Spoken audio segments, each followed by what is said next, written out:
Yeah. Okay. So what we're doing now is we're trying to pick a project, and I sent Jing this long list.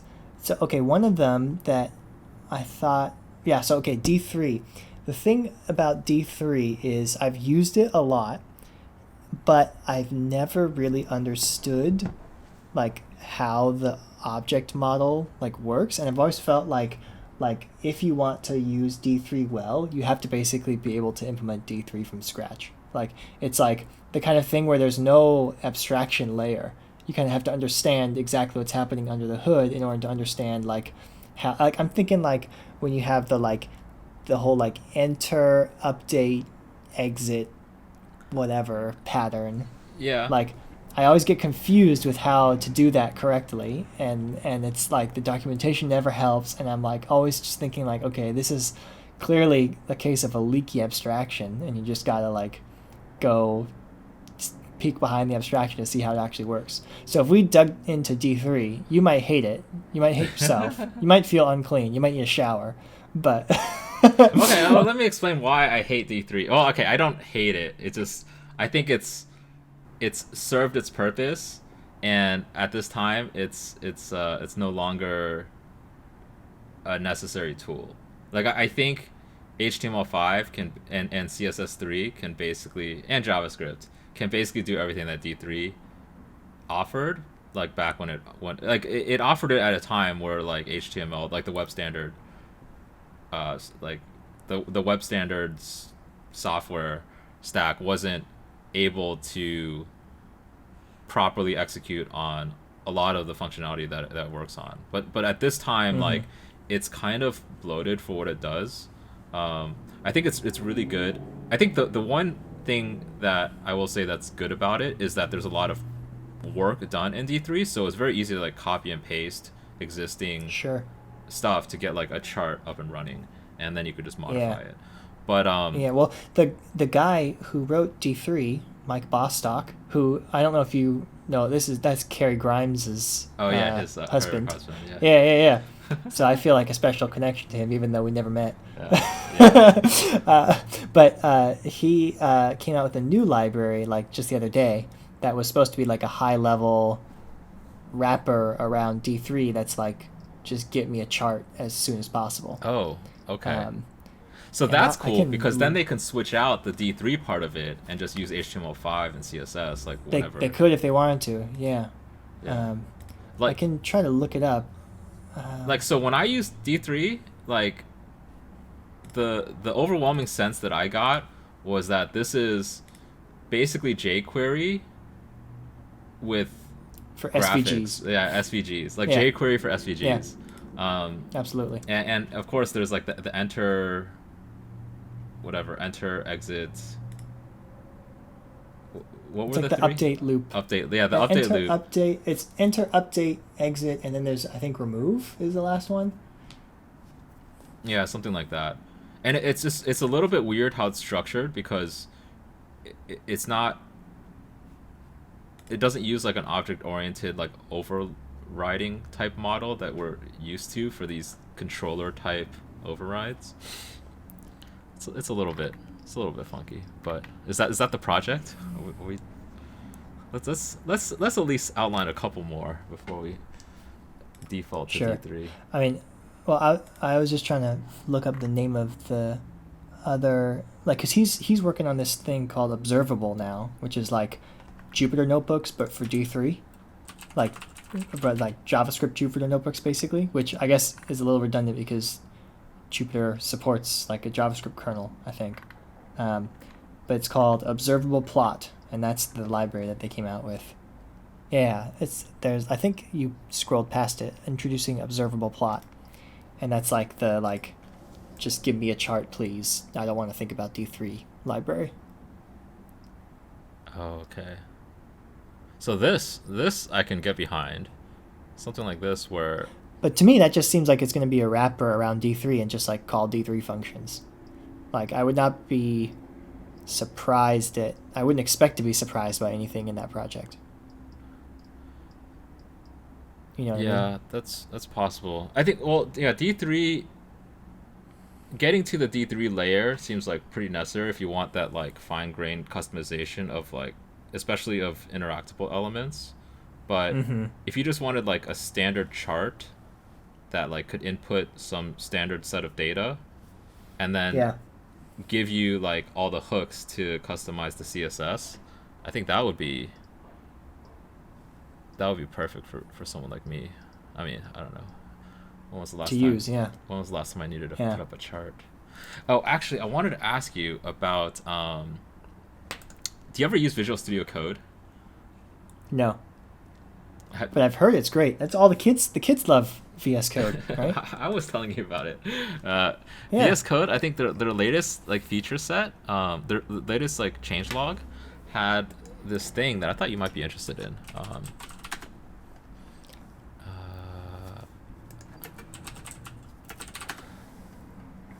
and they have like really great change logs.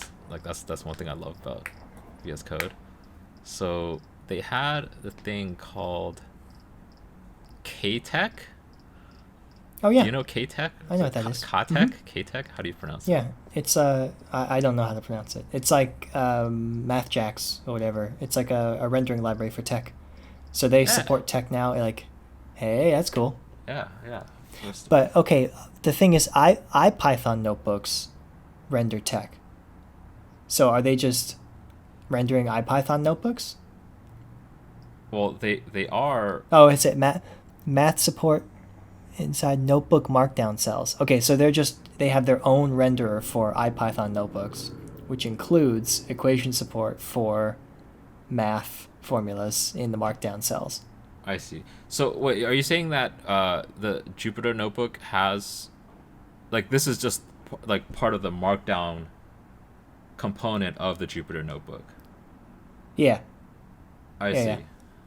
That's a markdown cell in a Jupyter notebook, and I think Jupyter leaves it up to the rendering, whatever system is rendering the notebook, to decide how to render cells.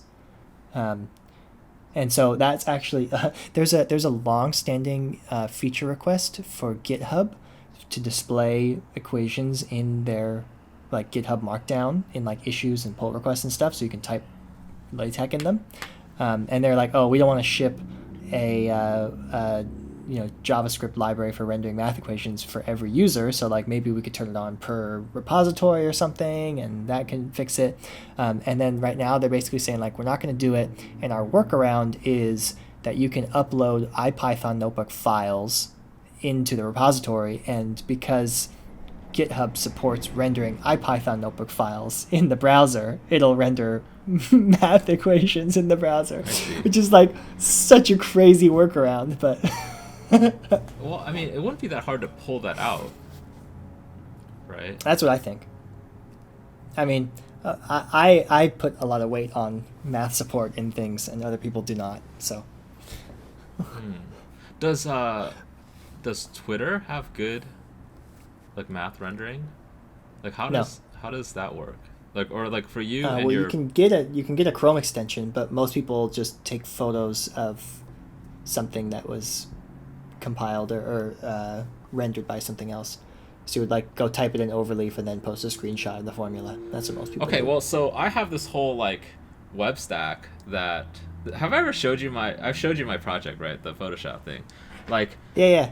like the whole stack, it like takes JavaScript code, like renders it in the cloud and spits out a JPEG slash PNG slash whatever.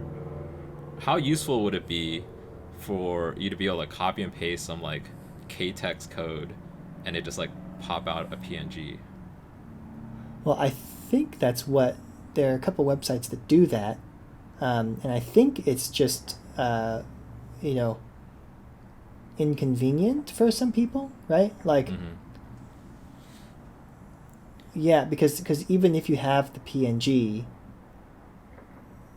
yeah, I mean, I guess that would work. Because like a 'Cause- lot of these 'cause- things will do it on the client side where the PNG only exists like within the context of your browser tab or window. Oh, but you would serve it from. Yeah, I would S3 give you or like a something. shareable link, like, kotechrenderer.com / and then some hash code. Yeah, I could see that being like a Chrome extension where you click the little icon, and then it brings up a little window, and you type your tech, and you hit the button, and then it spits out a link, and then you, or like an image, and you can copy the image to people. Probably not monetizable though, unfortunately. Probably not. Yeah. Okay. And that's the problem with math support in anything, is that it's not monetizable because there's just not enough math people. Yeah, I'm like I have like an odd sense of like the distribution because like a lot of my friends are math people. Yeah. But yeah. I feel like that would be a good thing as like a something for like Overleaf to support. You know. So what is Overleaf? Because Overleaf is like a collaborative. It's a cloud LaTeX basically. Okay. And so like this is what all the kids use these days because it's so much easier to type it in your browser than it is to install your own tech distribution. Yeah. So they just do everything in Overleaf and then just share it with each other through that.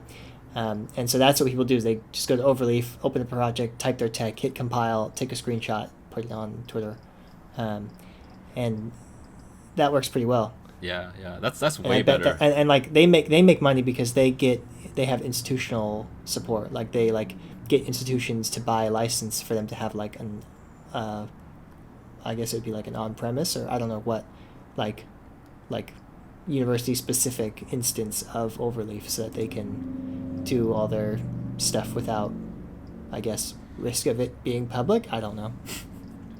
Yeah, I mean, this is like the scope of a project that I would want to like do, right? It's not like huge enough that you have competitors, like you have multi-billion-dollar companies trying to compete with you, but it's large enough that you could probably create something sustainable. Yeah, this is cool. And you can tell like it's not a massive team because like the design elements aren't like it's not material design. Yeah. Okay. Well, okay, hold on. So let's talk about projects. So there's one project that I've been a user of this project, and I think it's pretty cool. It's called Python Fire. And the project is basically, the idea is you can take any Python object and turn it into a CLI program automatically. Oh, interesting.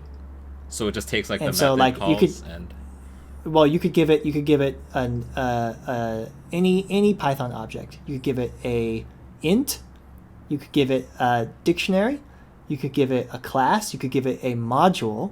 You could give it a string. You could give it literally any Python object, and it will interpret that as a CLI tool somehow that you can then run, and it will like auto construct command arguments and options and flags and documentation, all for free. And so I think that it might be kind of cool to look into this project to just see how do they do that. Like I feel like there would be a lot of like random Python language knowledge that goes into that around like I don't know if it's like meta classes or like what exactly would go into that, but I thought it seemed I liked the project personally, and I thought it might like I don't know, might be cool. Yeah. I think that sounds interesting, and that sounds like a scope that we could tackle. Any other ones, or should we just go with this? So pip seems a little bit tricky. NPM, Elasticsearch. I am kind of curious. Elasticsearch is pretty huge. Yeah, I am kind of curious how NPM works, but it's probably just kind of like a CLI that interacts with some like REST API, like some web server, right? So you think so? I think so because I have no idea. It's centralized. So let's see, Bazel, Grunt, Gulp, SQLite. I've always been curious about that actually. Well, yeah, just like generally looking more deeply into the implementation of a database. So Redis is actually not a database. I only learned this kind of recently. Yeah. Redis is web-hosted data structures. That's what they do. And so they don't, like, I always thought of it as just like a key value store, like an index or something that you could, host. But they actually do they do like a heap. You could host a heap. They have I learned this the other day because I learned that they have a hyperlog data structure. Okay. Which is like how you count massive, like the cardinality of like a massive set. Yeah. You can do with this log data structure, and they have like geographic indexes. So you can like build up a geographic index and then do like radius queries through it. So like it might be cool to just see how they put, like, we could dive into like one of those particular data structure implementations, or we could like just see how they sort of like patch it all together into one system. Yeah. I mean, I don't know. I've used if you're in a Redis a little bit. Oh, hold on. I can't hear you right now. Can't hear me. But I think something messed up on my Oh, end. is this better? Oh, is this better? Yeah, I can hear you now. Okay, I was just too far from the mic. Probably. Put the mic like. Is this better? Can you? Do I sound? Well, I couldn't hear you. I think my headphones got messed up. I see. I gotta get new headphones because these ones, well, not new headphones, but these ones won't stay reliably connected to my laptop. Mm-hmm. So I should get a pair of wired headphones. Yeah. I was thinking about getting wired headphones too, because these wireless is just a little bit too finicky. Like when you're doing anything that you need consistency or reliability. Yeah, I mean, I'm down with Python Fire sounds interesting. It sounds kind of like a very like digestible scope, which is nice. Mm-hmm. Redis is probably like a very large scope, but it's so segmented that we could probably just dive into one of the data structures. Redis, I feel, could be useful. Is it like popular? Is it still? Yes, it's very widely used. Or is it still like anyone who wants like an open source pub sub system is going to use Redis. Okay, yeah. So I think one of the let me turn down my gain. I think I'm like blowing out this. Is this better? No, this is worse. I keep oversaturating. Okay. Yeah. I think one thing that's really cool about Redis is like it's all, as I understand it, it's all in memory. So it's like super fast, but then I guess that makes it ephemeral too. Yep. But okay. The other one I thought you might like is JQ. JQ. You know JQ? I've never heard of JQ. Oh, so JQ is I always thought of it as a command line tool for working with JSON. So you can like take the output of any program, pipe it to JQ, and then give JQ like a format string argument, and then it will like select the particular field that you want and like produce that as a JSON. So you can make like pipelines of JSON formatting. But it's actually a full programming language. It's Turing complete. So you can write like functions in JQ. Oh, wow. And like it do your own, like it's like a full language implementation. I saw someone the other day who wrote like an implementation of awk in JQ for some reason. It was ridiculous. But like it's I think it'd be a cool one because I've always wanted to learn how to use JQ better myself, just because I feel like it's such a, I mean, I haven't worked with JSON files in a long time because, you know, Google's all protobuf, but like I always thought like, oh man, I wish I had a JQ for protobuffers so that I could like learn it better and use all this cool stuff. GQuery, isn't that basically? How would you compare? GQuery's so hard to use. There's another one called FPB that I use that's really good. Oh, okay. But it's not nearly as good as JQ. Wait, if it's not nearly as good, then as JQ. Okay. Like it's not as featureful as JQ. That one's kind of interesting. Pretty limited. So these kind of tools, are they useful just for like quick command line, like Kung Fu, or do people use them like, in if you're gonna say, scripts as well? People definitely use them in scripts. You mean like Bash scripts? Yeah, like, or Bash scripts, or if I wanted Yeah. to do like if I was gonna set up some kind of I don't know, say I had like a node project, and if I'm really familiar with GQ or JQ, maybe I can just make like some shell script that calls like some JQ Yeah. command. Absolutely. You know, So what I've used it to do the following. I have like 120-ish repositories on GitHub because I make a lot of like junk repos. Yeah. And like a lot of them are for my blog. I wanted to change the main branch in all of those repositories from master to main, like change the name of it to away from master. Yeah. And so I looked at like the GitHub API, and they have this really nice curl API, like REST API, and it all returns JSON.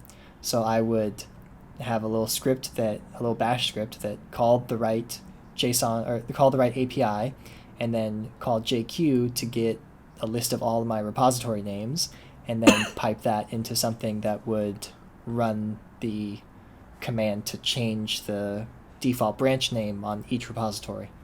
And so it took me like, I don't know, 10 minutes to figure out how to do that, and then it changed all my repos at once, and I was like, sweet.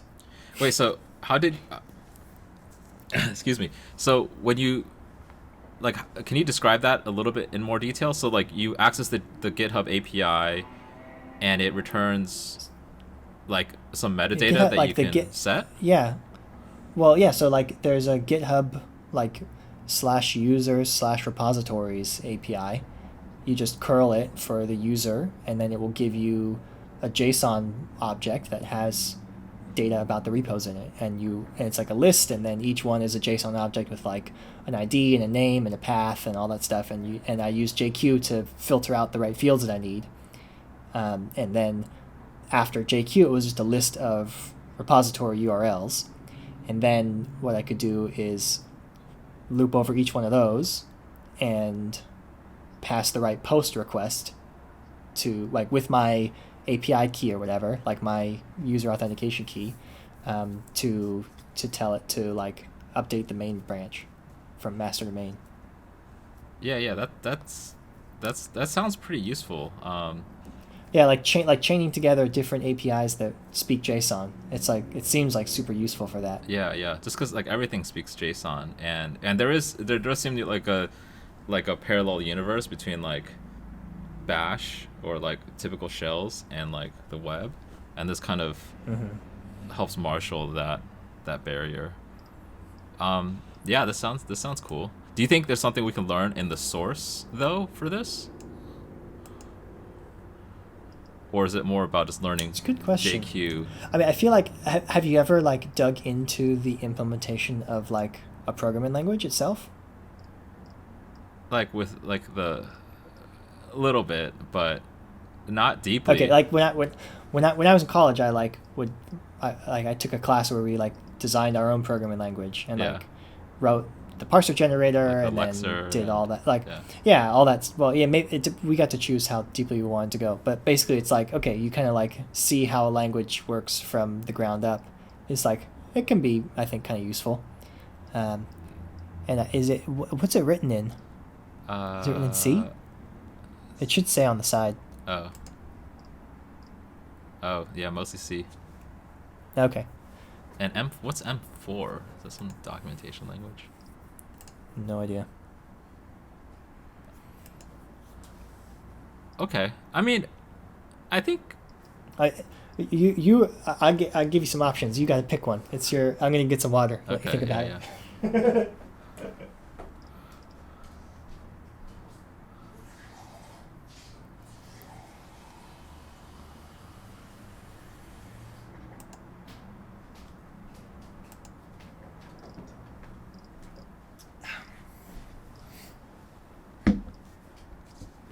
Is this some kind of like assembly thing?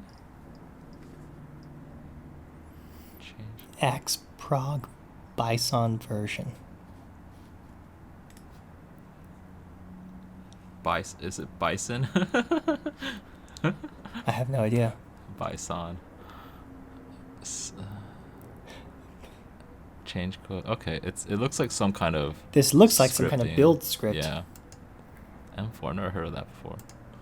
Okay, so actually, as a meta thing, how interested are you in terms of like the project, the actual like project, like infrastructure kind of stuff, like the make files, the like the continuous integration scripts, the other continuous integration scripts, like those types of things?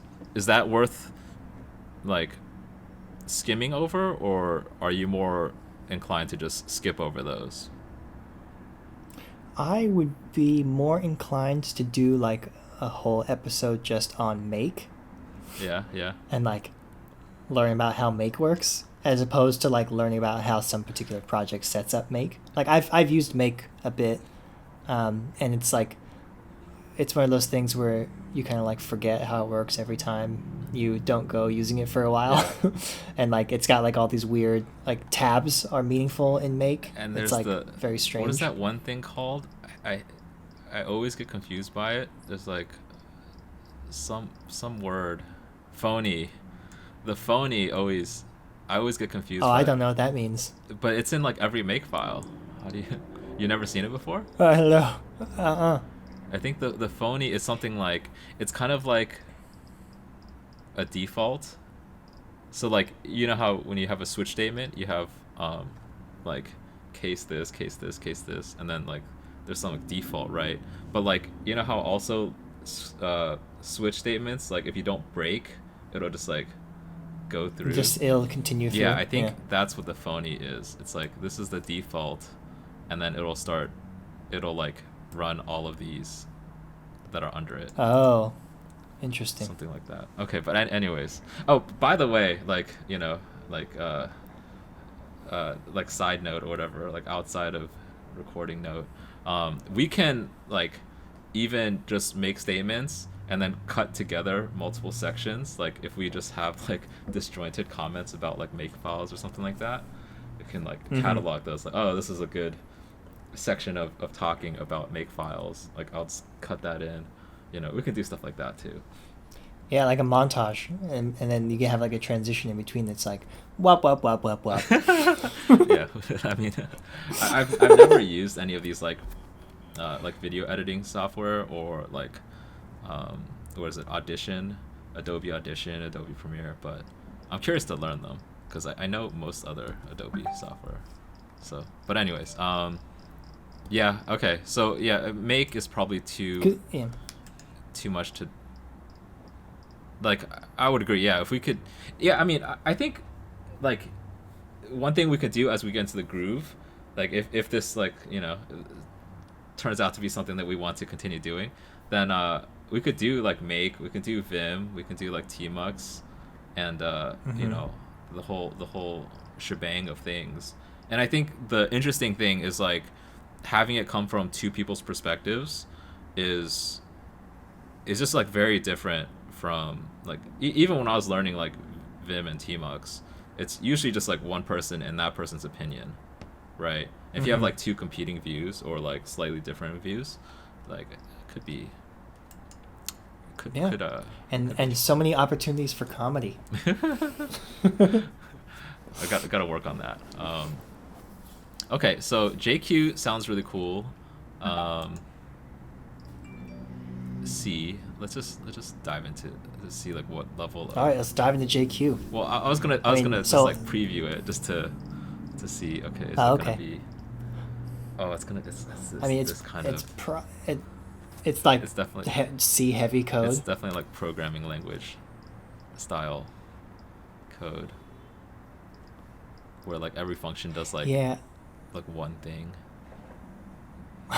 Okay, can we? Okay, as opposed to multiple. Can things? Can we even decipher TSD what this does? DEC CTX Fini? Yeah. Okay. Wait.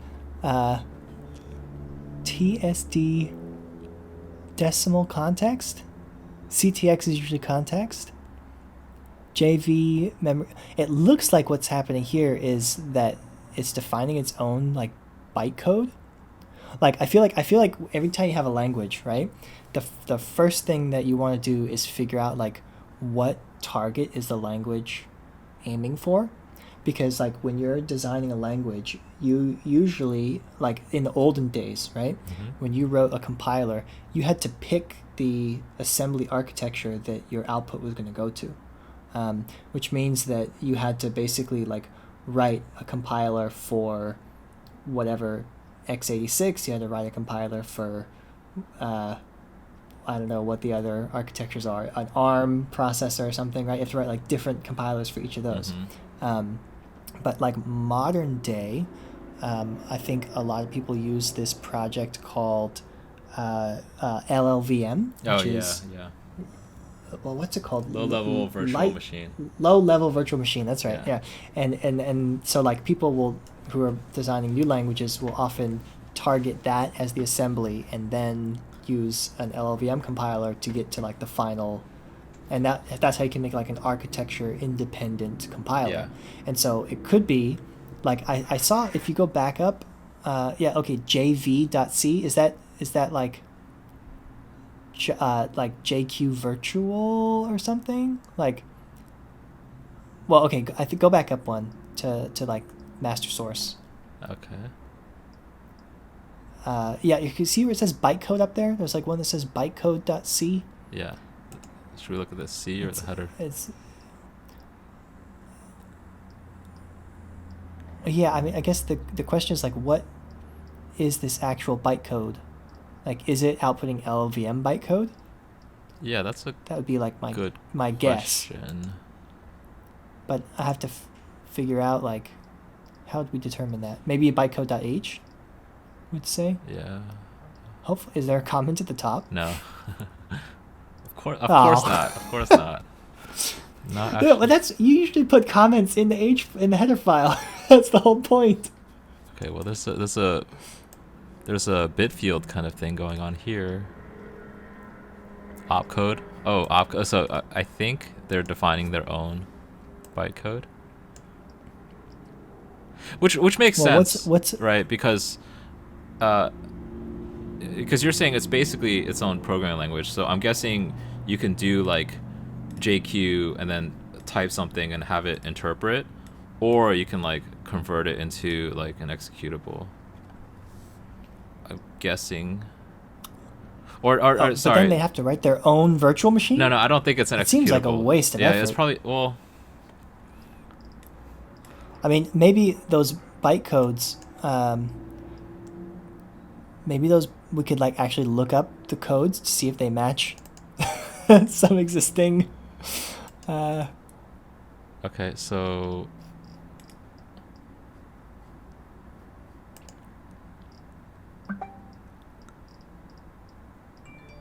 Hold on, give me an example of a bytecode number.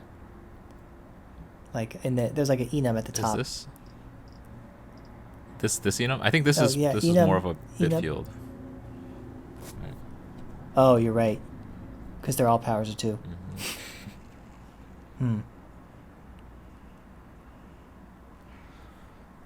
So what's a C func and a U func? I have no idea. So op has constant is probably talking about its arguments, right? Has constant, has a variable. Branch, I guess. Oh, maybe cfunc and ufunc are like a built-in function versus a user-defined function. That could be like a C function is a function that's defined in the C code. A user function is a function that they'd have to go look up like in the function table, they have to go look up the definition. I see. Okay, it's pseudo. So I think this is going to define like, you know how there's, when you make a function call, there's different, like there's a format, right? Like the next 2 bytes might refer to like some, like the return address or something like that. And then the next one is like the return value, and the next 2 bytes are like, something else. So I think this is a signature for the the the bytecode operator, I'm guessing. So it's been a long time since I used C, but this is just defining a bunch of constants essentially, right? No type. Well, yeah, it's no well, no, I think. Oh yeah, why is there no type name for this enum? Right, so what is opcode? Is that just an int then? So enum op.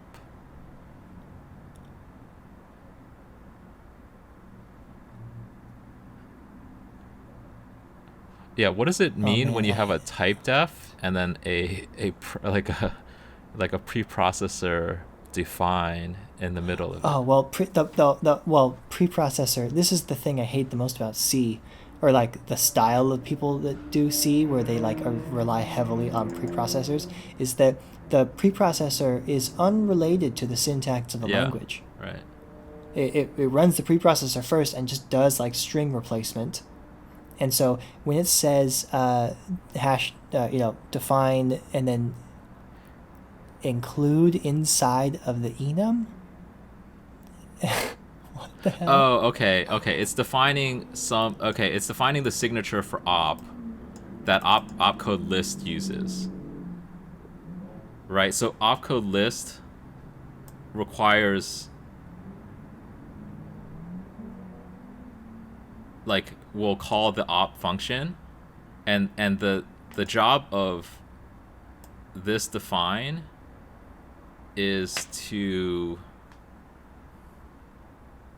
pull out what you need from the opcode list, right? So I think a lot of things will include. Oh, this is kind of interesting. So yeah, I haven't really used C in a while, but this is so opcode list is going to have all the opcodes, right? That's what we were kind of looking for originally.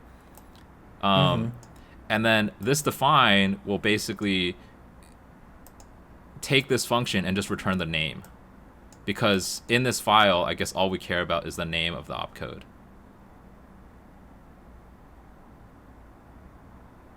But then how does it know the structure of opcode list.h? It doesn't. Opcode list is going to, well, opcode list is going to call op with like 4 different parameters. And then this bytecode.h can say, hey, I'm only interested in name, so just return name. Right, so that's tricky. That's kind of cool. So opcode. That's so tricky. Oh, right, see? Like everything is calling opcode, and that file just cares about, I guess the first one is name, is it? Well, just in the enum, right? It's just getting the enum. But okay, now we have all the opcodes. Yeah. So that's tricky. And like, this is not even the header file. This is like just a data file that they're calling a header file so they can include it. Yeah. In the source code. Okay, and then they have the second thing, I guess, is those enums that we were looking at.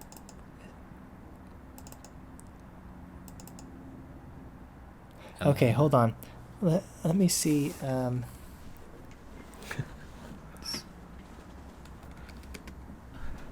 This is kind of cool, but is this practical for you? Like, are you ever going to be using C in the future?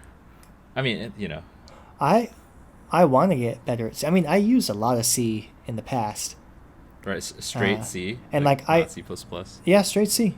I took all these classes in it. I haven't had to use like straight C for like a job. Mm-hmm.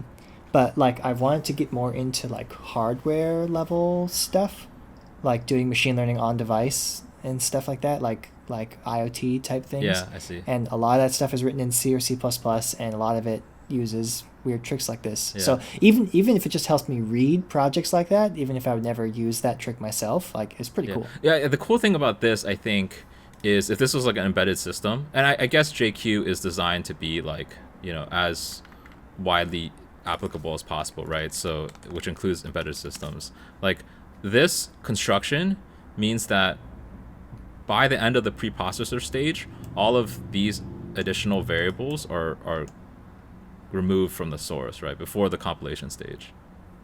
Right, they're constants Right. in the code as opposed to being stored These like are on the the heap or constants, and something. these are just non-existent in the code after the preprocessor step. Right, I mean, like if you were to do this without macro preprocessor Yeah. magic, what you would do is you would put them in some kind of struct Yeah. or an Yeah. array, and that array would be allocated as memory, Yeah. and so it would take up space. And like on like an Arduino or something, you have very limited space to do that. Yeah. So this lets you like have So yeah, that like verbose, well, like easy, quote unquote easy to read code, or at least it lets you have all your structs like fully defined in one place for you to read. But like when it compiles, it can yeah just like remove that stuff. yeah That's a pretty that's cool trick. I've never seen that before. I changed my mind. I thought it was black magic and I didn't like it, but now I like it. I think I'm pretty enamored with this technique. I don't know if there's a better way to do it, but it's I don't know. I'm glad we found this out at least. Okay, so Okay, I'm looking at the like opcode list for LLVM, and I'm not seeing stuff that matches. Like it doesn't look like well, I the think stuff I'm seeing LLVM I would saw in that be list. like a compiler destination. So you take C and use an LLVM compiler to turn it into LLVM code, right? Like Wait, playing. no. So but the JQ is taking a program and producing something as output. What is it producing as output? That's like the first step we need to know. Is sorry, not the JQ. The oh wait.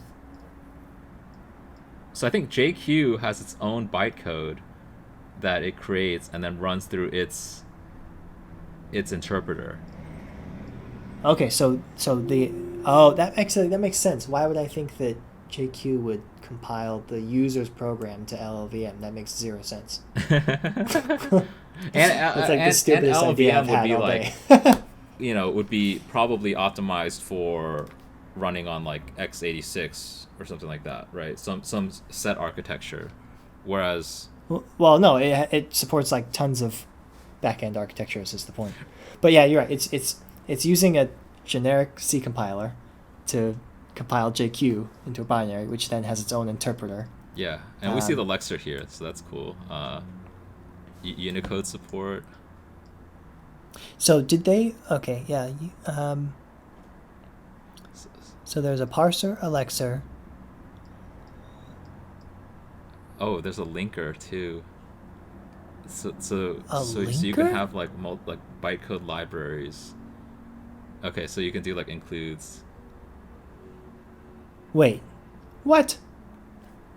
Okay, JQ does. You're saying like you can include like a C file and then like have JQ code call the C file? Well, I don't know what it links, but that's what a linker does, right? It links libraries to Right.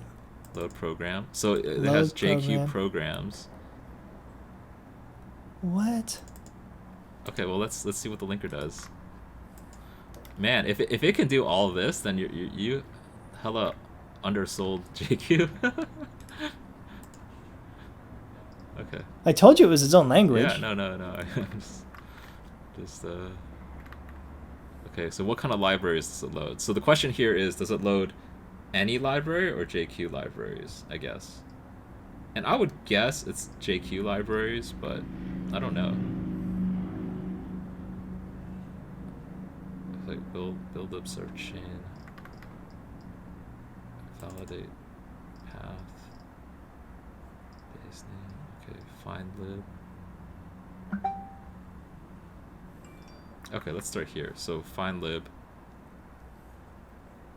You have your current state, which is just like your global variables, I guess. So this is like in the interpreter world, whereas before we were just in like defining constants world. Relative path, so that's just like your system path, I guess. Why is it a JV object? Or it could be the path that you are at in the parsing of the JSON that's operating on, right? Oh, that makes a lot of sense. So, But like, what I'm still just not understanding like what libraries actually being, like what it means to have a library. like, Yeah, what does it mean? Is it like literally a bunch of JQ functions that you've I think so. I think written it's in JQ? JQ bytecode that is, you just have a pointer to a bunch of like JQ bytecode, that's indexed by name.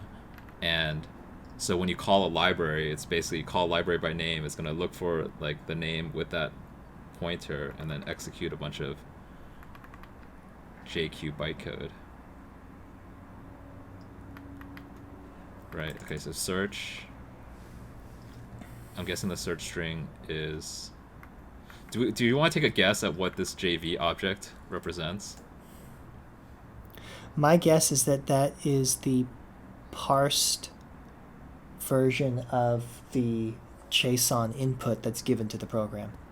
Okay, so or the parsed or sorry the syntax tree of the JQ program that's being run. Right? Like I think it's gonna be one of those. Like either because like you write a JQ program and then it needs to parse that and have a syntax tree for that program, and then it needs to run that program on the actual JSON code or the JSON data that's being passed to it. And I think it's going to have an internal representation of both of those two things. And I think at the stage where it's doing linking with other JQ programs, that is going to be the abstract syntax tree for the JQ program that's going to be like using the linked stuff. okay, I can buy that, but then why is there a search? Why is there an AST for called search? Well, let's. I wanted you to guess because I wanted to look it up right after you guessed to see if you're right or wrong. So let's. Well, okay, like I think of a JQ program, although it's clearly more than that, is like filtering, like applying it to a filter to like some particular set of fields. And okay, you're looking at it right now. JV. Well, all the fields of the struct are private. Really, do not play with them. kind flag. So what right, kind let's play of with them. JV is it? So I think these are basically pointers to. Is there a comment at the top of this? No, of course file? not. It's Come on. If only the world were that Really? easy. Okay, so because they're like. So it's okay. So there's a kind. Okay, so there's different kinds of JVs. There's padding, there's offset, and there's a size. So I think it basically. I think similar to what you're saying. I think it is referring to. It's like a function pointer or like a pointer to a place in memory where there's a bunch of instructions. So maybe a pointer to some of the some of the byte codes. But then there's okay, so it can either be a number. Okay, so there's different kinds. Okay, so it could be anything actually, right? It can be anything, and that anything could be. It could be anything, and that tells you what kind of thing. No, it could be anything, and that anything could end up resolving to a pointer or a number. So I think JV can literally just be. It's just. Well, okay. It says array offset. What is the array that's being offset? I think if the kind. Okay, well, let's look at what kind flags there are. Okay, yeah. So it can literally be anything. It can be invalid, null. It's a no. That's a JSON object. Null, false, true, number, string, array, object. That's all of JSON. Oh, you're right. You're right. So JV is a JSON thing, presumably something to do with like the context of the particular subset of the JSON object being processed by the program in the JVM, or in the JSON VM, in the VM, in the JQ VM. I see. Okay. And I want to know what this acronym is. And so like, okay, well, look at what JV stands for. Yeah, like is there? Let's see. Extend JV number. Right. I think it just helps me remember this stuff if I actually know what it's. Yeah. what do you think is the best way to figure that out? What JV stands for? No idea. Okay, not. But like, okay, go look at. Can we get like just like a quick view of the names of the different JV file or functions that are defined in JVH? In JVH, like JVH was tiny. Yeah, like. Actually. Well, shouldn't that have like list of functions that are defined in JVC? Oh, okay. Yeah. Okay. Here we go. So we've got Copy. JV equal, JV identical, right? That's double equals and triple equals. Yeah. I don't know invalid, but JV null, true, false, bool. JV number has literal. JV array get, array length, array append, concat, slice, indexes. Yeah, this is a JSON. Right. Yeah. Or like this is so like if the JQ program has like one thing that JQ can do is it can like create its own arrays and it can like append to those arrays and it can modify like the value of an array at a particular index and it can slice arrays and stuff. So this is like the C library or the C API to all the operations that a JQ program can perform on a JSON object. That's what it feels like. Yeah. I agree. I think so. You were right. Your guess was pretty spot on. Well, I guessed two things. One of them was wrong and one of them was right. So close enough. Like they were also mutually exclusive, so I didn't have a choice. One had to be wrong. Okay, so. But it makes sense, right? Like you got to have a JSON parser, and then you got to have an internal representation of the JSON that you just parsed. Yeah, and it seems like this isn't necessarily. I mean, I don't recognize all of these functions like implode and explode, so this is probably internally to this library like the types of operations it wants to support on the JSON. Oh, it probably corresponds to syntax in the JQ program. There's probably like an explode operator. But I'm guessing the JQ program gives you like a superset of the types of standard like core JavaScript methods and operations you can use. Like merge, I think is something that's very popular for people to like pull in a library for, but I don't think JavaScript has it out of the box. Okay. Well, yeah, I don't think that this is a JavaScript implementation by any means. Right. But I think a lot of the stuff in what I mean is like a lot of the stuff in the JSON/JavaScript world like tries to piggyback off of like the existing standards, just so there's like less of a learning curve. So I was wondering if they were kind of staying within that space or like extending beyond it, or just to see kind of how ambitious they were trying to be with this project, and it seems quite ambitious. It seems very ambitious. Okay, cool. So, like I thought this was just like some like wrapper around a shell script or something. Like I did not realize until the other day when I found out it was like a whole language. I did not realize that it was like capable of so much. You're just like a typical engineering manager that like thinks everything is way easier. Oh, shots fired. What, you can't fix this over the weekend? Okay. What were we in before? We're in the linker, right? We're in the linker. We're trying to figure out what the linker is linking. Okay, so I think now that we know the types, I think that's gonna help us. And we're doing finlib. So relative path.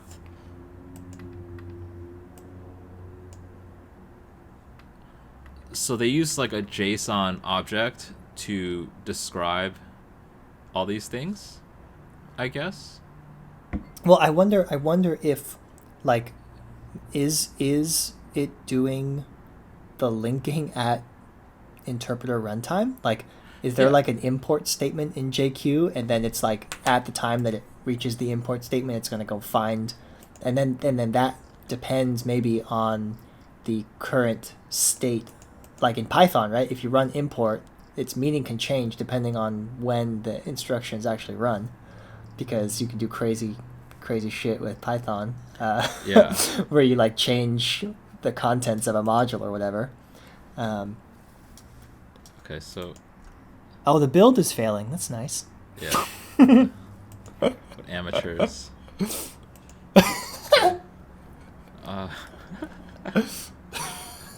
These guys are like it always amazes me how people can get to like I don't know, just whatever.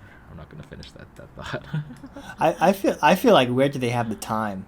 Like who's paying them to work on JQ to make it so sophisticated? That's the real question. So there's a lot of projects that I feel that about, that like people get paid like basically they have zero expectation for any value and they still decide to go make it. Like Guido with Python, I don't think he made it thinking like, oh, this is gonna be like adopted by a bunch of people and turn into this like big thing and give him a job in the future, right?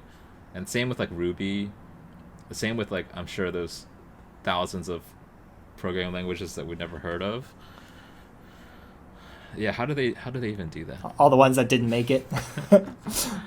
Okay. Yeah, that's a good point. Okay, so your question was my question is like, what does a program that uses the linker actually look like? Okay. Maybe in modules? Oh, that sounds like something. Yeah, library module system. Okay. Yeah, so modules JQ file. Okay, files. so it can import and include, and so then it's probably just going to look past. You know, okay, after we like figure out JQ, we need to do like a series on like these are 10 things you can do with JQ, or like, you know, or I can just be like hey Jeremy, I challenge you to write a JQ that does this. You know.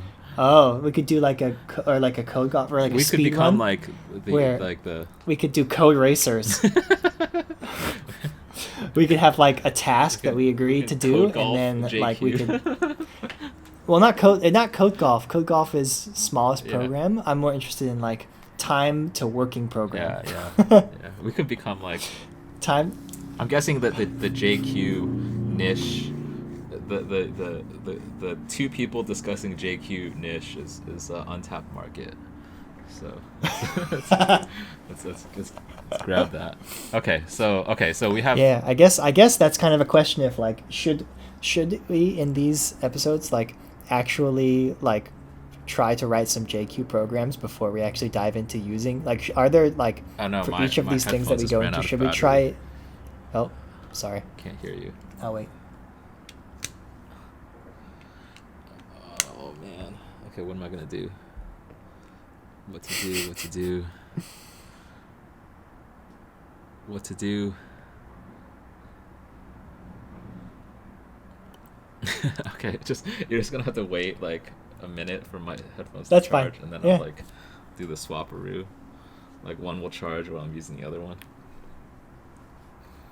Because my janky setup, I don't have any headphones. I don't have any like plug-in headphones.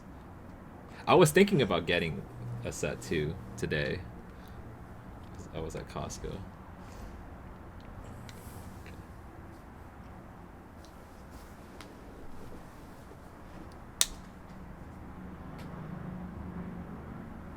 I'll use this opportunity to see if I can find my own set of wired headphones.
Okay, I know what I'm gonna do.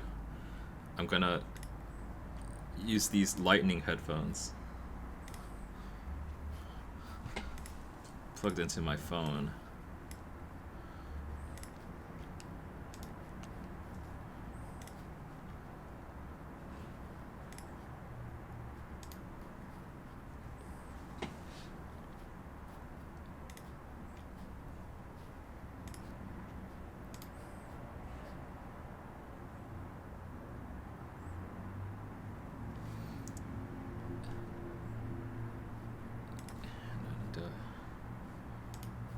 Meeting invite.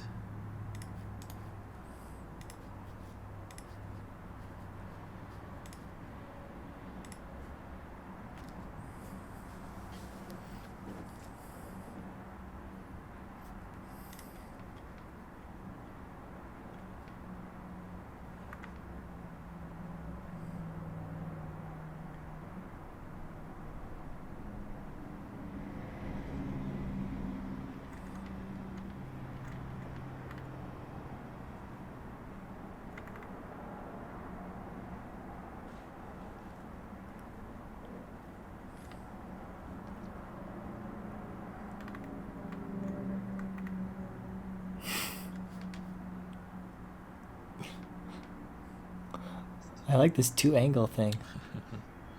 I need to mute. I need to figure out how to mute this. Okay, I'm gonna mute this one, and then. Okay, how do I sound? You sound fine to me. Okay, so. All right. But Johnny 5-0 is coming to get me. Man, you're doing I don't know if you can hear that, but vigilante hacking over yeah. here. So, the question I sort of had for you is like, in these, should we like try to become a user of the project before we dive in and like figure out how it works on the inside? Like, because like we could do it where we spend like, I don't know, 20 minutes like writing some simple JQ programs just to see how it works. And then like we would have known, oh, you can import stuff in JQ. Like that's maybe we could even do that off camera. We could say, okay, like tomorrow we're going to go through the Postgres, implementation. So like let's spend 20 minutes on our own time just like using Postgres or going through a tutorial or something to see how it works from a basic perspective. Yeah, I mean, I think like just using the public API. Either way kind of makes sense to me. I mean, because what was I gonna say? Like, I think the end goal is basically like, what can we do to like figure this out the fastest in the way that, or like whatever makes the most sense, right? So I don't have a preference really, because like in terms of like content, we can always like splice it. I do think I have a appreciation for JQ just from looking at the source that I might not have had like if I just start looking at the documentation, right? Like I have a better sense of the implementation now, so that when I'm learning, if I was to learn like how to use it, things are a little bit more crisp, right? I don't know. Do you have an opinion about that? I was kind of thinking of it like the other way around. Like if you know what features the thing has from like a high level, you can sort of connect that to the individual places in the code base where they're implemented. Yeah, that's fair.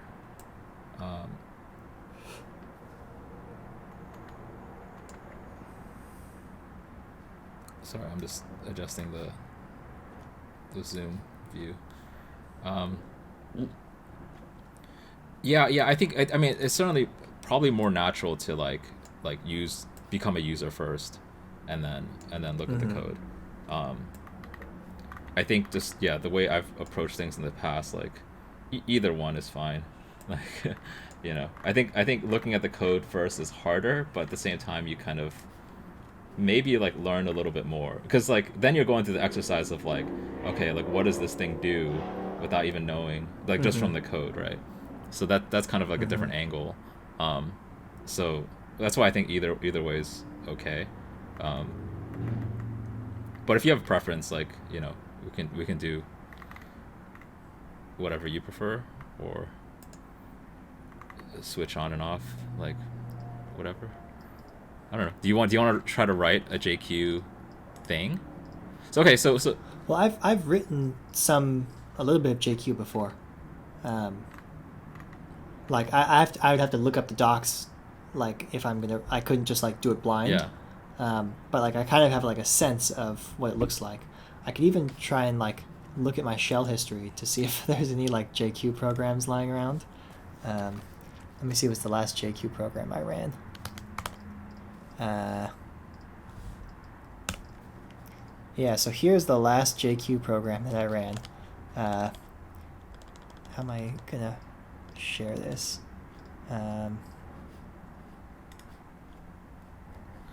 Isn't there like a really nice collection of like REST APIs somewhere? Like, you know how like Reddit has that like data is beautiful subreddit? Oh, yeah, I'm sure that there is somewhere, but like here's what I actually ran this the other Yeah. day. Um, I wanted to see like what my user ID was on GitHub, and so you can call the GitHub API. Do you want Um, to share your screen, or how I think I am sharing it. okay, hold up. I might just have it hidden.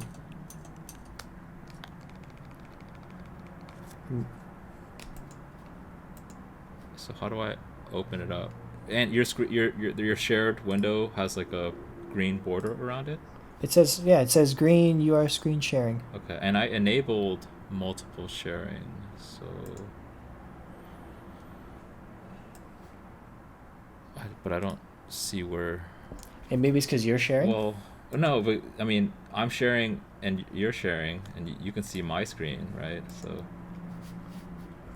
I can't see your screen anymore. how did you flip it? How did you? I mean, I just hit new screen share. Here, I'll stop the screen share. And now I can see your screen. So I think you stop screen sharing. Okay. No, it says I'm viewing your screen. So I think you might have to stop screen sharing to see my screen. Okay. That would be weird, but Sure. I mean, okay, so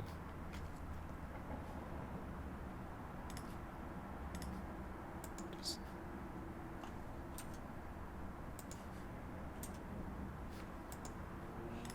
how do you stop screen sharing? Oh, stop share. Okay. Okay. Oh, okay. Now I can see. I can see your.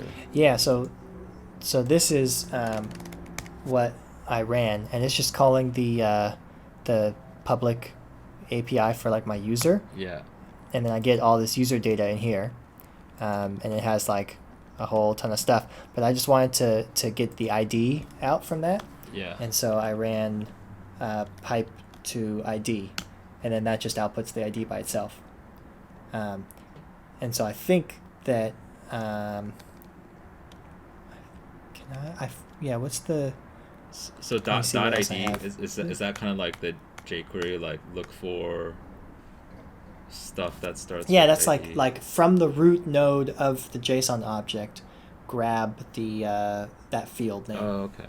Um, here's a more complicated one that I did.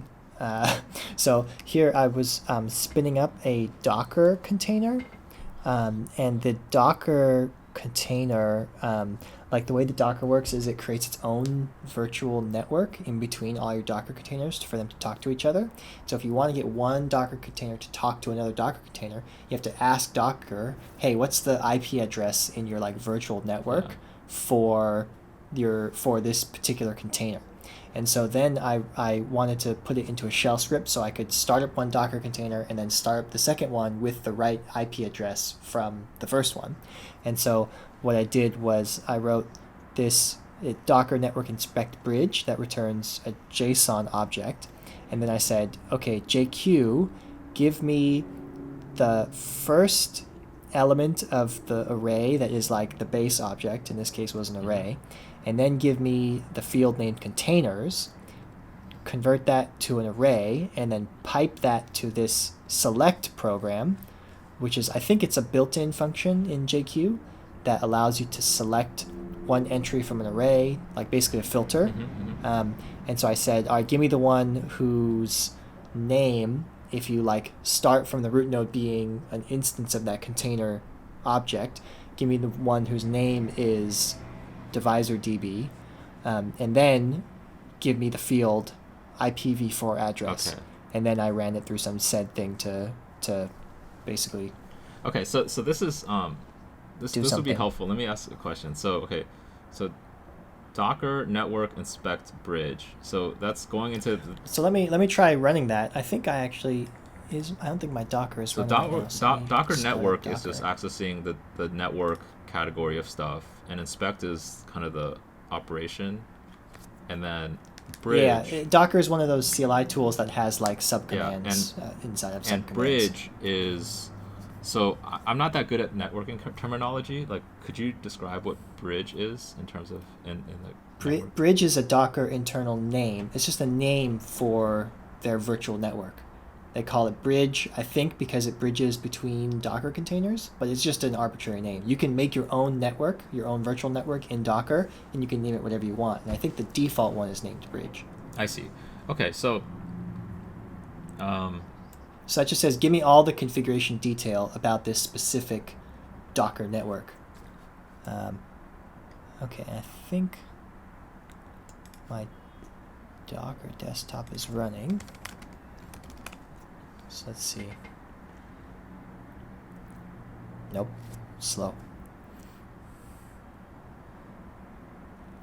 Okay, there we go. Docker network inspect bridge.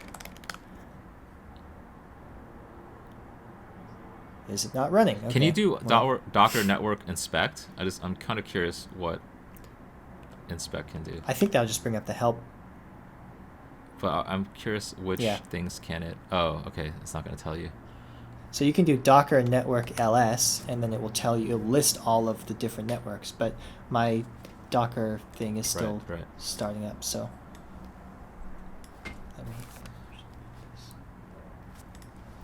Yeah, Docker is so slow. It used to have like this Docker daemon, and now they switched to this like UI based thing. What It takes a long time to operating? start This up. is Linux. Oh, this is Mac. Oh, yeah. Because Yeah. now they use like Docker Hub yeah. or Docker Desktop or Yeah, whatever. and but it uses like true like virtualization, which is nice. Except it probably doesn't work on the new M1 Max now. So I can see us like going like diving into Docker too, because Docker is such a cool tool. As like a separate episode. It does seem like huge scope.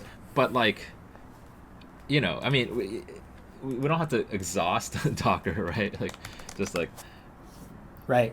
Just look for something cool. Like something cool, like make it, because I think part of I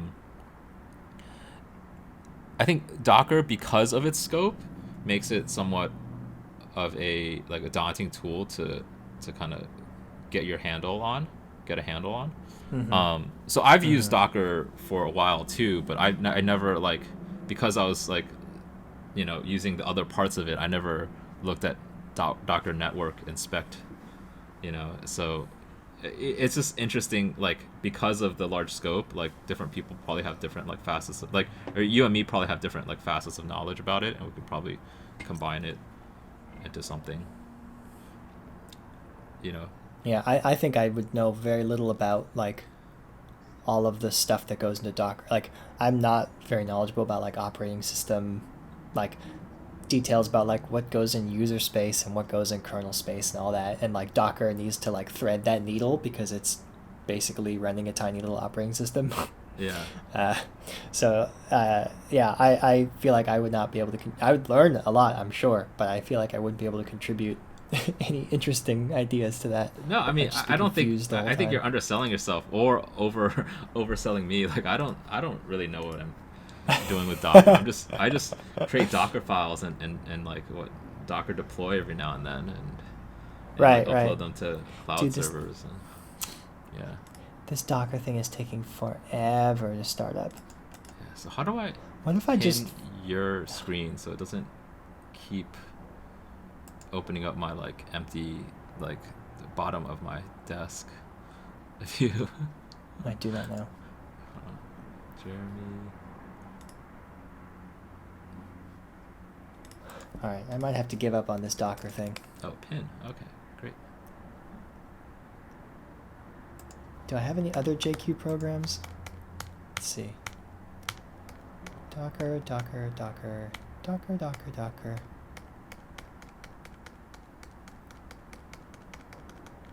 Oh, what the heck is this? What have I done? There's awk in here? I don't know, it's some crazy like Jeremy Coon kind of stuff. Like I have no idea what this is. It looks, I recognized a project. I wrote a project where I was doing like some like using this solver called Z3 to try and like solve some math problem that I thought it was too hard for Z3 to handle it, and I was right. It is pretty hard. But and then I think this one is generating like test cases. Yeah, I see. That looks like what it's doing, but I have no idea. Like, I think the JQ is just like formatting. Okay, let's. Yeah, into SVG. Oh. Yeah. No, it's selecting. I put the results of my experiments in a JSON file. Oh no, that's the output. What? And then it's plotting it, and then it's displaying the plot in my terminal. Nice. Okay, so why don't we? So I mean, I think this is like pretty easy to understand, or pretty like intuitive. This language. Yeah. Or intuitive. Here, Probably I'll not the right word. But... stop sharing. Oh, that's fine. I was gonna. No, I think you should reshare, and or okay. Well, let's I can try to find some example let me share. JSON data. Yeah, well, that's what I was gonna do. Let me share first. Oh god, it's like messing with my video. Okay, I need to do some. Yeah, I need to do some planning around our video capture solution. So the thing about the subreddit that I was talking about, Data is Beautiful, is that I believe the last time I came here, there's a list of APIs that just, or data, maybe in the wiki. Posting rules, top OC. And I wonder if we can just ask like based on what data is there, we can just ask a question and then grab it, do something with it. That would be cool. I don't see it. Oh. So just rules.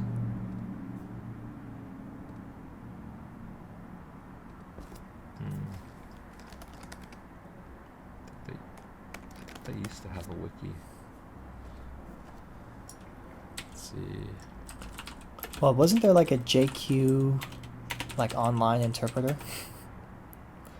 Because we could just go there, like the like JQ docs were like, oh, try it online. Maybe. Maybe they have some sample data in there. JQ Play. Oh, you can just paste a JSON object in there? Okay, yeah, but it's not like a Google Docs kind of thing. Okay, well let's first find an API. I think. Why don't we use GitHub API? Like. Yeah, here, let me get GitHub repositories API.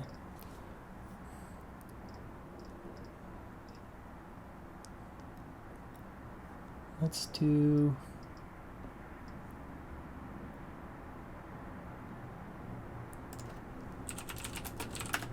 find an API call that like loads all my repositories.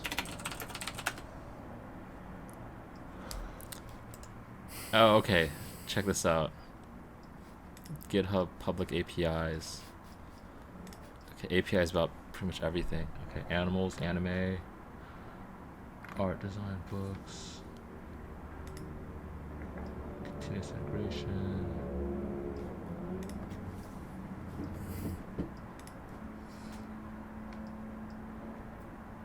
Do you have a let's see, science and math? Yeah, here, do this one. This will be easy. My computer is going so slow right now. I feel like in the future I'll need to upgrade to a desktop. Do you not have? Are you using your work laptop? No, I'm using my personal laptop, but Macs are getting to the point these days where they can't handle anything that's 3 years old, right?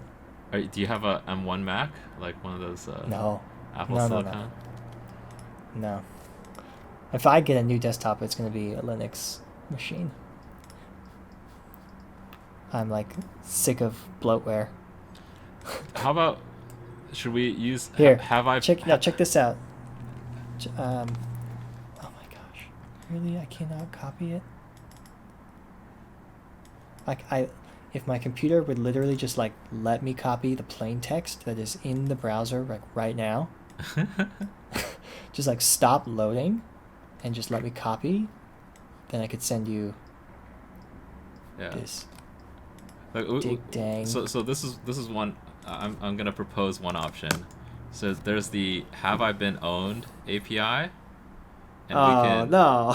You don't want to put your password into that. But it's already in there. Here, I just sent you in the chat, in the Zoom chat. I sent you a curl that will grab my list of repos. So run that, and then put the output of that JSON into JQplay. Okay. Okay. So JQplay, and then how do I find the chat window? Oh, I see it. Okay. Curl.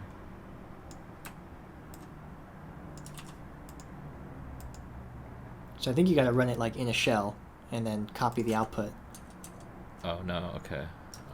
So if you're on a Mac, I think you can pipe the output of any command to pb copy, and then it will go to your clipboard. But I'm not on a Mac. I'm on Windows. Windows. I'm on Windows. Why can you like do it and then share the snippet with me? Sure, I'll put it on like Pastebin or something. Because I'd have to. I'm using Windows with Windows subsystem for Linux. So, that's cool.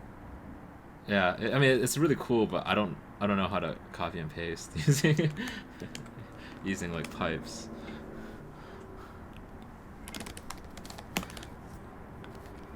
Although I could use like, what is it, PowerShell, but I avoid it out of principle. I hate PowerShell. I heard it's not that bad.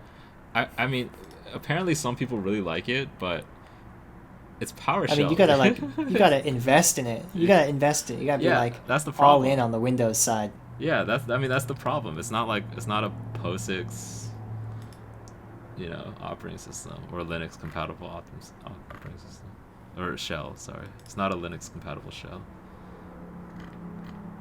Do you know the difference between POSIX? Do you know if?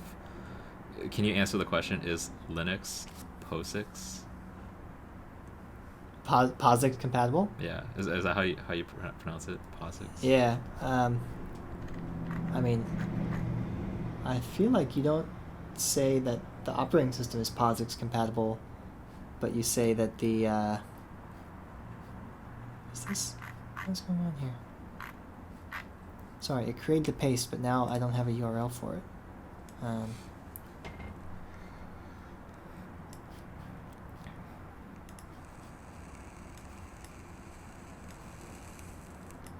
Oh my gosh.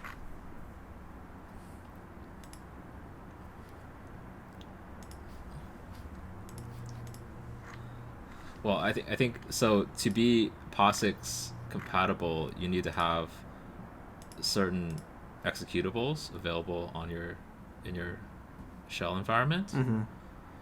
and they have like definitions for what those should be. Like, I don't know, maybe like grep is one of them, or cat or something. I don't. Like you can grep is probably I not. think it's like, well, no, grep is, but it's like, I think it's that, like, there's like POSIX C, and then I think whether your C compiler or whether the C code that you wrote is POSIX compatible will like will tell whether you can like cross compile or like use the same binary on different architectures maybe. Oh, I forget. It's been a long time since I thought about that.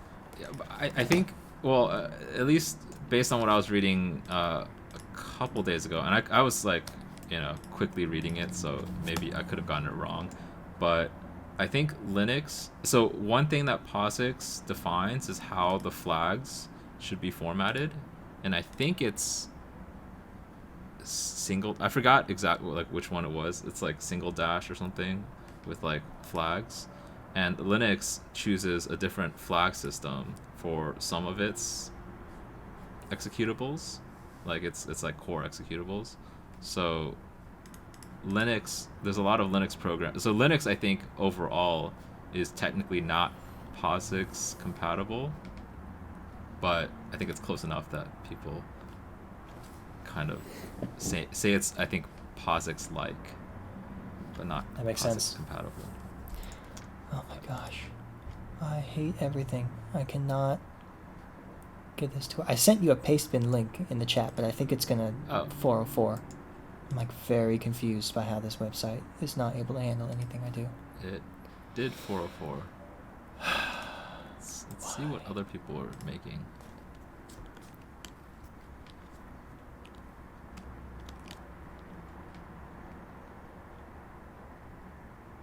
Isolate breach marker.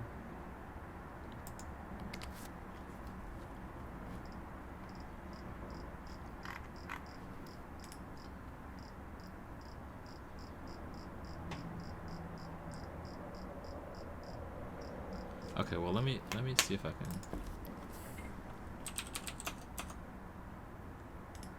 Hold on. Okay, I think I got it.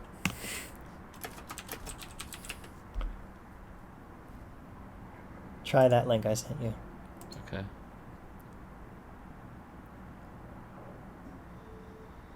This page is no longer available. It's either expired or removed by its creator. What?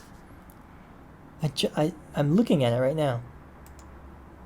Are you? Try refreshing it. Is it the URL is vp8jf? Yeah. That's the right URL. No. Are you kidding me? Can you paste the entire output into Zoom? It's 166 kilobytes, so probably not. Now it's 404ing. Oh my gosh. Okay. Why is everything so hard, Jing? Wait, why is this paste bin? Oh.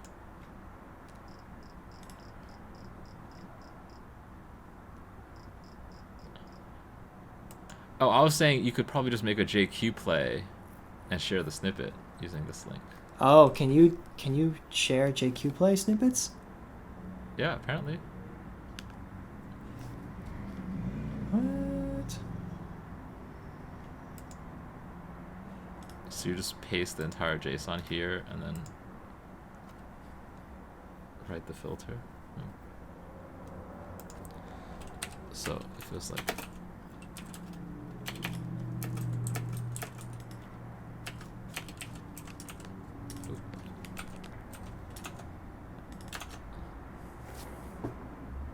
Dude, what is using up all the resources on my computer?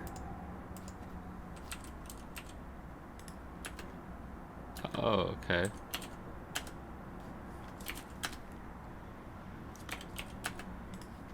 Oh, wait. Not doing it right.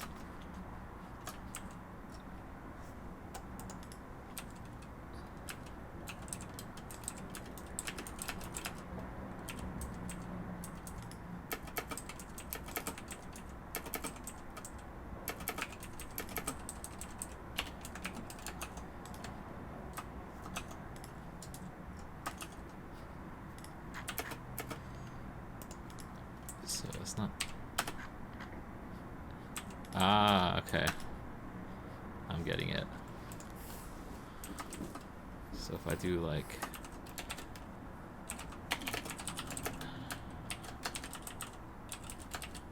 It's Docker is slowing my computer down. Docker's... I closed Docker and it's still using up all the RAM on my machine. Okay, so...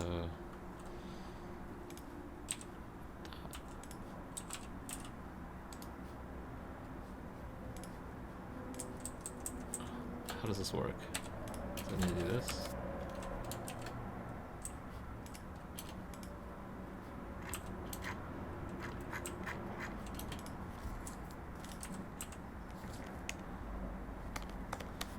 Compile error.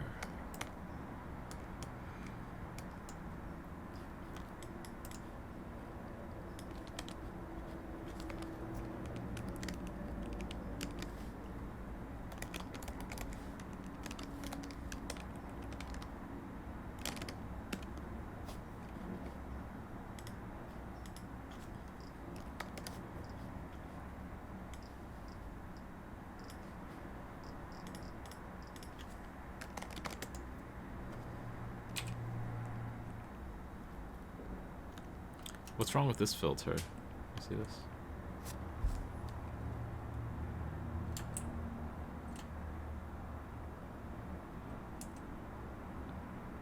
I think it doesn't like that some of the types are different, right? Like one of them is an integer and it's trying to get the dot score name for integer.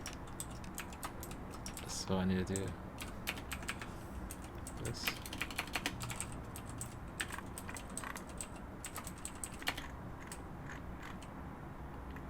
Invalid literal.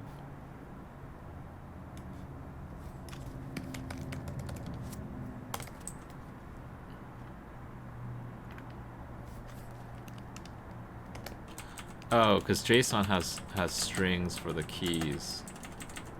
Mm-hmm. Is that right? Okay. Yeah. There we go. Yeah, okay, so let me share this one with you. Is this actually going to work? I just sent you a JQ Play snippet.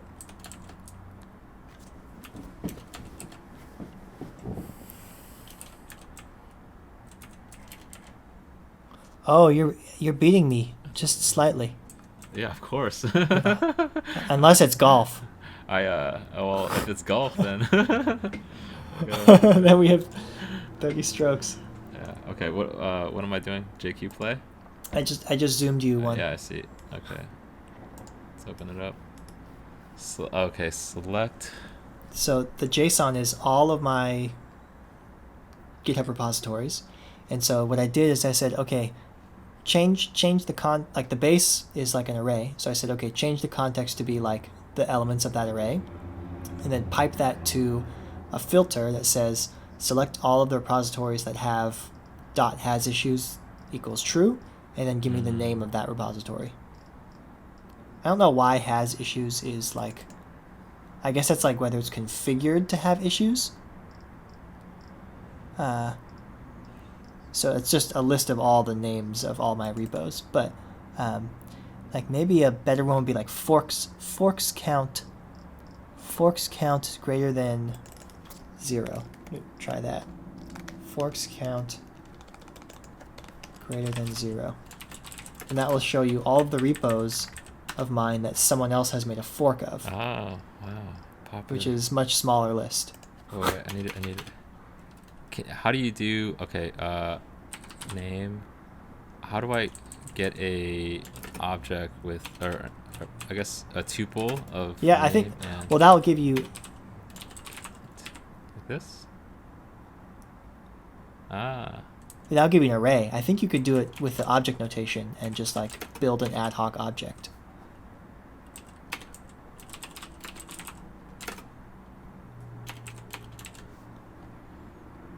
Ah, that's cool. Yeah. Oh, Yeah. wow. So you can just like build JSON objects on the fly. Oh, bandits and stocks. This is your 10 forks? Man, I didn't know people liked that one so much. boosting. What's boosting? 12. Yeah, dude, I'm on fire. Computing homology. Oh, decision trees. This is one of your big hits. One of your greatest hits. I wonder, can you sort JQ by Oh, you like must. sort by forks? I'm sure that you can. You must be able to. Let's see. I'm gonna I'm just gonna guess.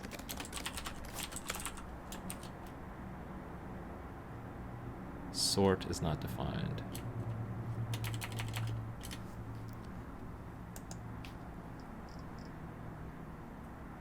JQ manual. Maybe conditionals and comparisons?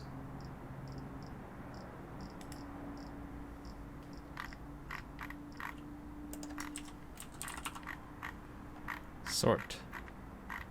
Sort by. Okay, sort by is what we need. Yeah. And you gotta give it a path expression.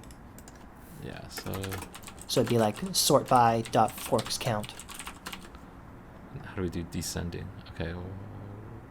Oh, because it's probably not. Okay, so it's like Wait. it's a new array Huh? dot forks count. Is that right? No?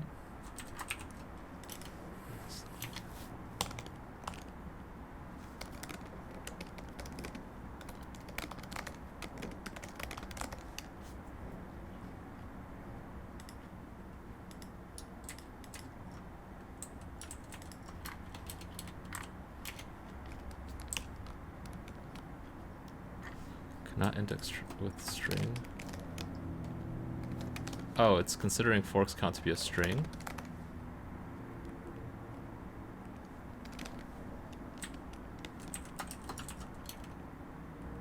No. Can you cast it? No. It's not. That's not the issue.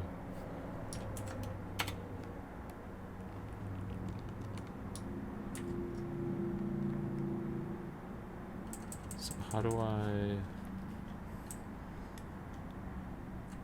Hold on. If I just do this, what shows up? List of objects. Cannot index string with string forks count.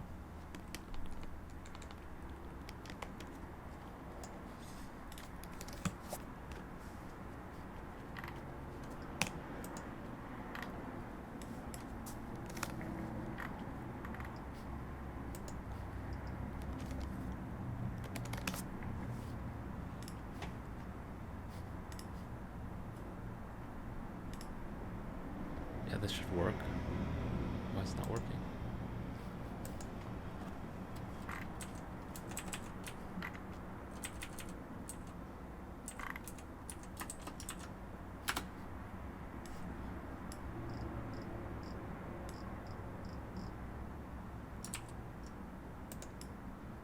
Yeah, what's wrong here? Jeremy, help me out. Forks count. Cannot index string with.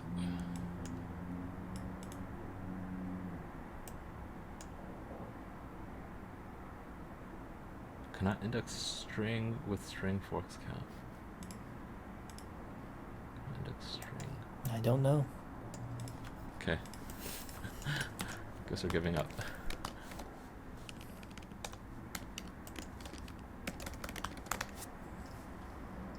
Okay, what next?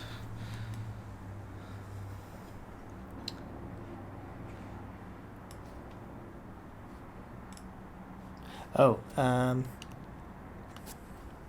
okay. I mean, I feel like we got a good feeling now for how the language works. Yeah. We could figure out from the code why sort by is not working. How sort by works? Yeah. Should we do that? Sure. Okay. Okay, so I feel like one thing that would be cool maybe is like if we like figured out how we might add a new function.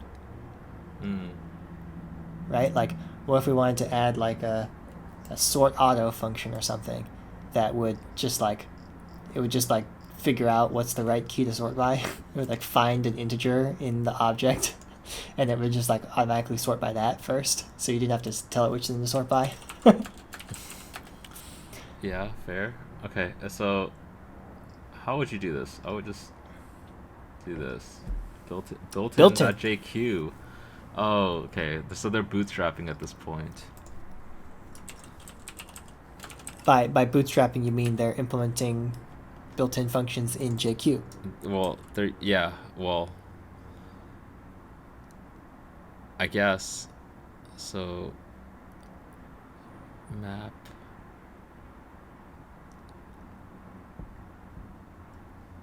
Oh man, this is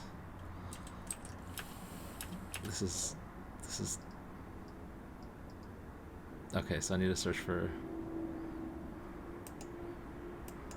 This is like way deeper than I typically go into this kind of stuff. Okay, so it looks like this one's implemented in C. Oh. It's a C function pointer. C function pointer, sort by impl. Okay, results. Wait, hold on. Go up to the top of this this object. The top of this object? Yeah, like what would this line end if function list. Okay, it's just a function list. Got it. It's a list of function pointers. Okay, and this is C. This is not JV then. Okay, so the JV, No. all it does is call the C bytecode. The C Yeah, implementation. it seems like okay. it. Okay, and then this. And so like it looks like for stuff that's like time critical, of course they're not going to implement it in JQ. They're going to implement it in C. Yeah. Okay. So it takes the state, JV input, and JV keys.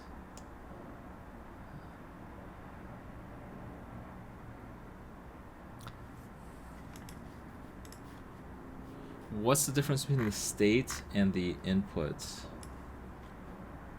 Input is just what you're piping in. The state, I guess, is just all the context variables.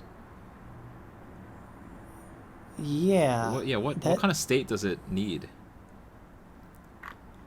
Well, it probably needs to know, like, where it is in the tree. I mean, we guess we could look up the JQ state object to see what it contains. Okay. Okay. Data structures are. But like, my guess is my guess is that like, it knows something about, like, at any step in the program, it knows something about the world outside of like what it's looking at right there. Even if it might include, like, for example, just like user-defined function definitions or user-defined like control like structures or something, and then like and then like allow you to be able to like refer to those later. It needs to like remember the function that you defined, and that might be part of the state. Okay, and the state probably includes the built-ins too. Maybe. Okay, well let's. All right, well let's.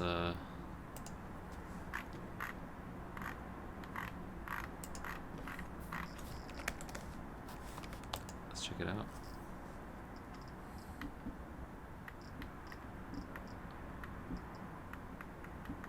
JV state.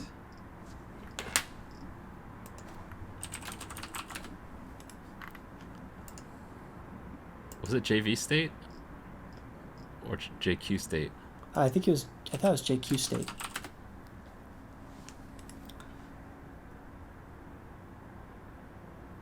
Okay, it's defined here and execute. Okay, wow.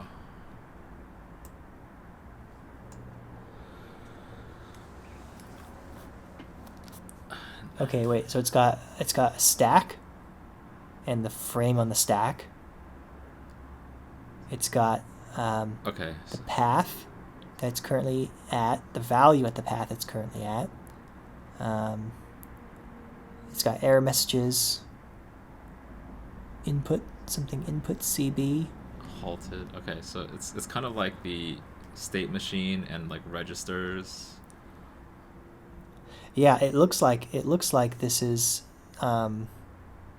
like it includes the like the call stack. Like if you have JQ functions that call other JQ functions, then it would maintain the call stack as it goes down so that it can return properly from function calls. I see. So I have a question. What is this? What does this do? No memory handler void star. Okay, so it's a void star function pointer. Oh, it's a void. It's a function pointer. I know from the syntax. I'm pretty sure from the syntax it's a function pointer. Right. That takes a. I don't know what a no mem handler is. Like. Well, that's the name of the. This is the name of the variable. So this is the name of the function pointer. The star says it's a function pointer, and it takes a pointer, a void pointer, which is kind of a pointer to anything. So this is just like the no mem handler. No mem.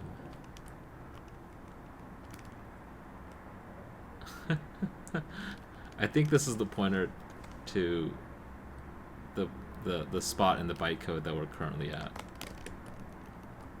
Error callback. Error. Okay, so the error is defined as like a JV, so just like a JSON thing. So there's stack pointers though. Well, I mean, do you know much about how like a stack works inside of like a computer program implementation? Like it's been a while, so. Like what happens is when you call a function, you need to the implementation needs to remember all the variables that were defined in the like outside of the function call, and then it will store those away so that they can't be used inside the function call, and the only things that can be used inside the function call are like the variables that were passed along to the function arguments. And so the way it does that is that it has what's called stack frame, which is like list of all the variables that have currently been defined and like where you are, and then it includes like if you're inside of a function call, it return the like end of the stack frame is like a pointer to the location that you need to jump to when you return from that function call and like the value that you need to return. And so when you have a stack because you call a function, then what it does is it pops a new frame onto the stack and then allocates space for all the variables that were passed along to that function call, and then sets up the return state for that function or whatever to go back to where it was, and then it starts running from that location. And so then it can run all the code in the function, and when it's done, it will pop all that data off of the stack frame and then populate the return value in the old stack frame. And then it will be able to continue running using the old stack frame with all of the old variable data that was defined previously. I see. I feel like that. And like it's a stack because you can keep calling functions inside of functions, and the stack just gets deeper and deeper. I feel like that deserves a diagram. It's a very nice explanation, but I think it would be very nice to have a diagram for that. Well, you've seen like a Java stack trace or like a Python stack trace. Yeah. No, I mean I follow you. I think for the purposes of the video, like. Yeah, that's true. We would need something to draw. But yeah, so I think that's what this stack is doing. So this JQ state is the state of the program of the JVM, or sorry, of the JQ virtual machine as it's chugging along. And it includes all of the data about, it seems, all of the data about like where it is in the call stack of functions. Yeah. Along with like all this other stuff. This is like an abstract, where it is in the JSON path. It's like an abstract, like the thing that you described is basically an assembly like call stack, right? Assembler call stack. Whereas this is kind of like an abstract representation of that in using C structs, right?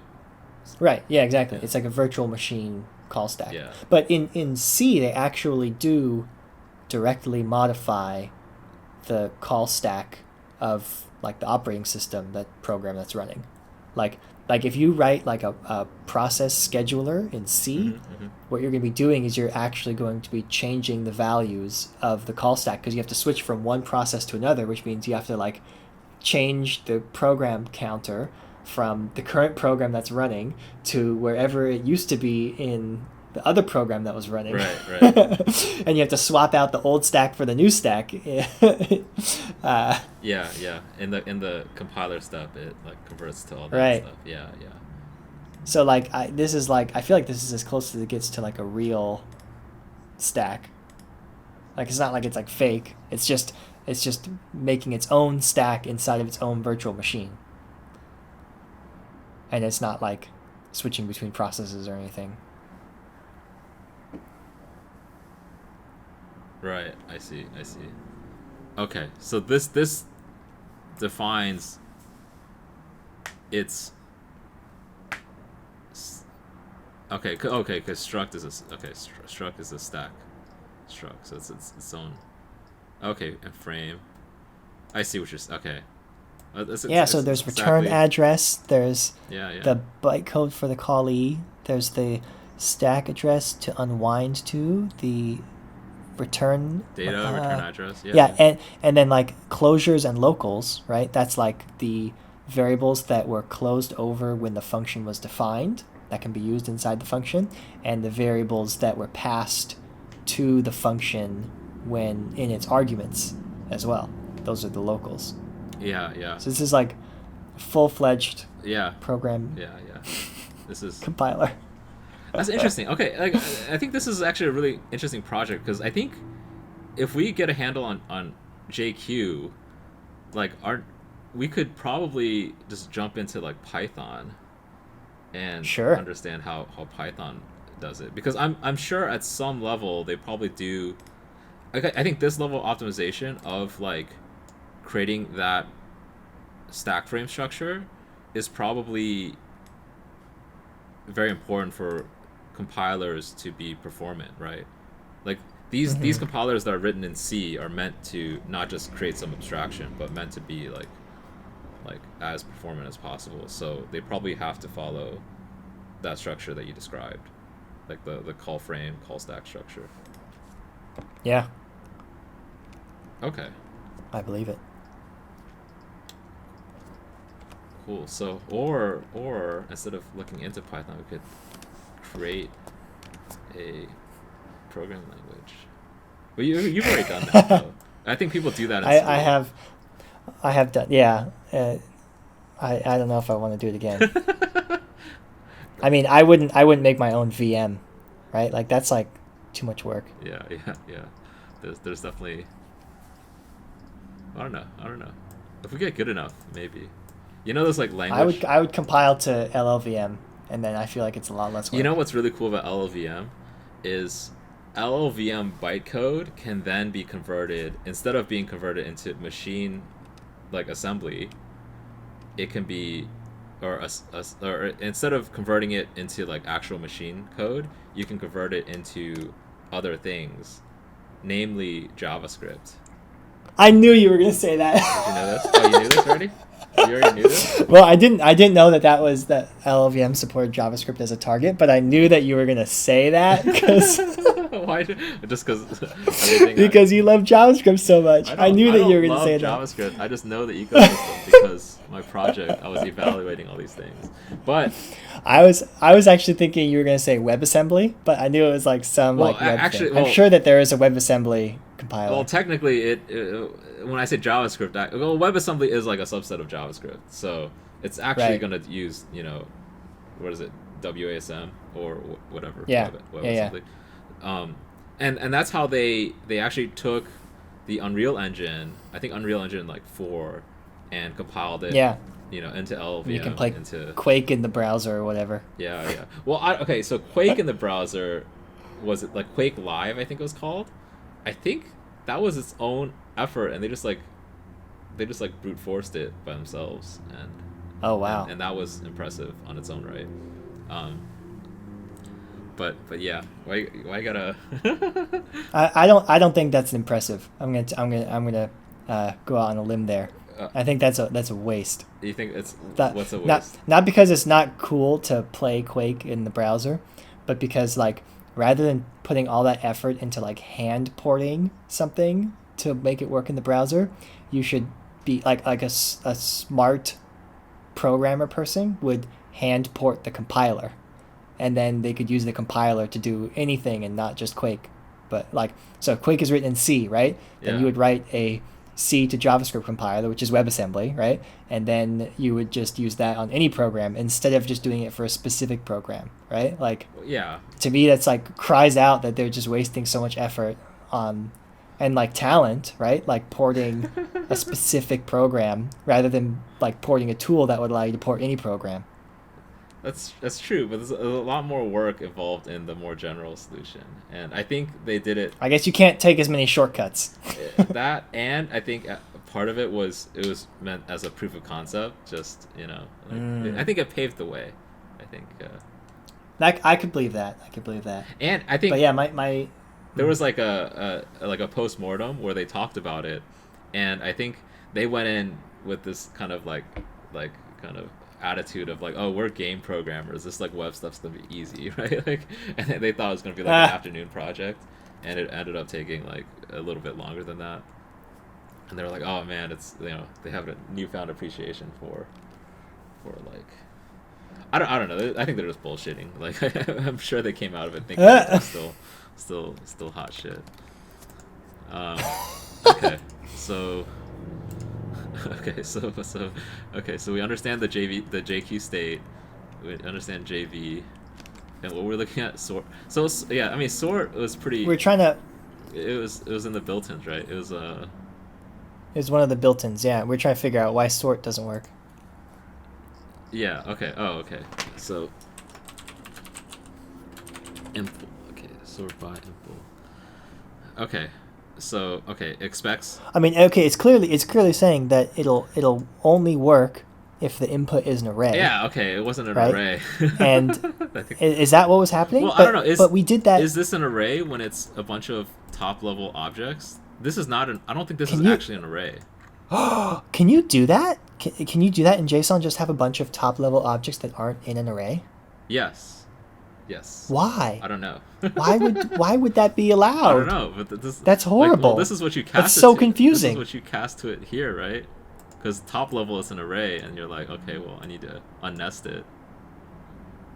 Oh my gosh, you're right. Can we just remove that initial step? You could probably do something like this, right?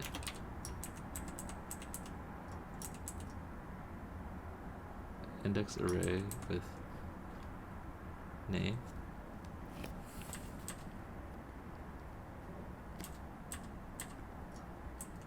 Actually, I don't know. I don't know if you can remove this stuff.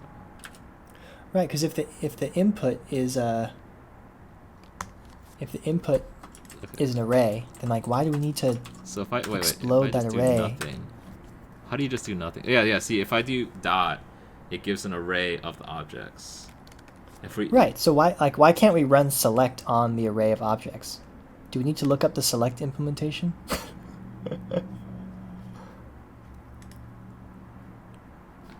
Wait, oh yeah. Let's look up Oh. the select implementation. Yeah. Oh, is it not a built-in? Or is it not a... It might be a...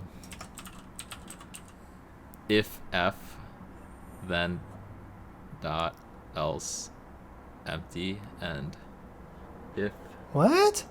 f... No, it's supposed to be a Boolean expression. Right? Like you Wait, give a Boolean. So I argue that if I just take this... Oh, I think I know what it is. Hold on, let me... I need to test this. Oh, you're just gonna replace it? Wait. Right. So if f, and this is f, if... Right. I think I understand what's happening here though. Oh yeah, it did work. What it's doing is forks count greater than 0 is when it's being applied to an this like unstructured list of objects, Yeah. then what it's doing is it's casting it across all of them. And so then select just says if the result of the thing is not null, right? And like when you say .forks count greater than 0, it's probably evaluating to either the object that matches that, or it's evaluating to nothing. Yes. And so then select is just saying if it evaluates to something that's not nothing, return that thing, otherwise empty. Oh. So really, select is not doing anything here. It's just the magic is in forks count greater than 0. Oh. So we could probably just get rid of the select, right?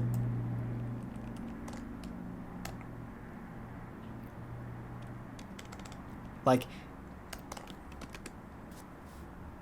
wait, I think I lost you. like we should just be able to say like. So you're saying that forks.count greater than 0 evaluates to what? It evaluates to true though, right?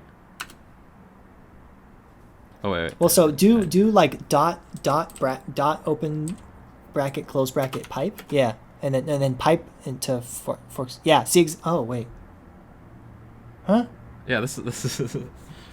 It's still an operator, like greater than is still an operator that's gonna have a return value.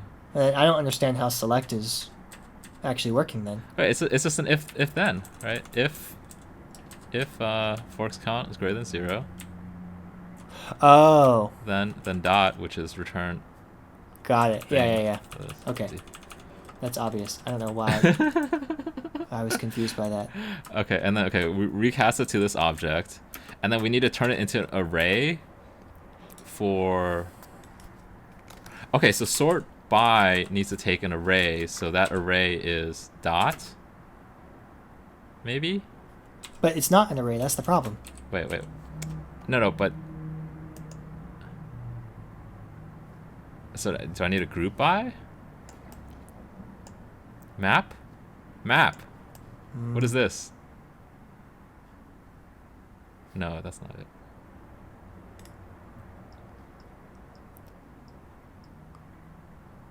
Right, map is what we're doing by hand, right? We're doing, like, look at the implementation of map. It's doing what we're doing by hand, piping. Look! Array Look! Into... We can see the syntax. You put an array around it. Oh snap! Okay. Okay. Did we just? So okay, we're gonna use map. Forks count. So okay, and then sort by. Oh wait. We need it. Yeah, we need, I'll do we it. Need to I'll do it. Unmap and then sort. Wait. And then we have to map it again. No. No. To do the sort, we need to. Right. Map it to sort by minus dot forks count. Sort by. But I think you need to put the square brackets around everything except the pipe to sort. No, because right? So like map open... does that. Map does the outside. Oh. But then you're passing it to the object constructor. Oh, but you put map all the way around that. Wait, so map. Oh. Wait, let's get rid of this janky select. So select forks count greater than 0. Okay, so select pipe.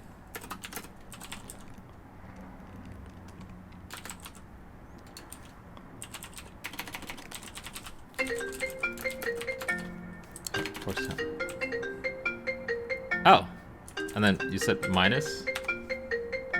Yeah. Oh, there we go.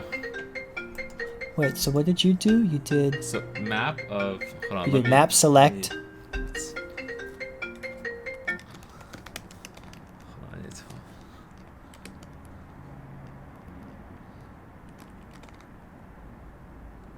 yeah, that works.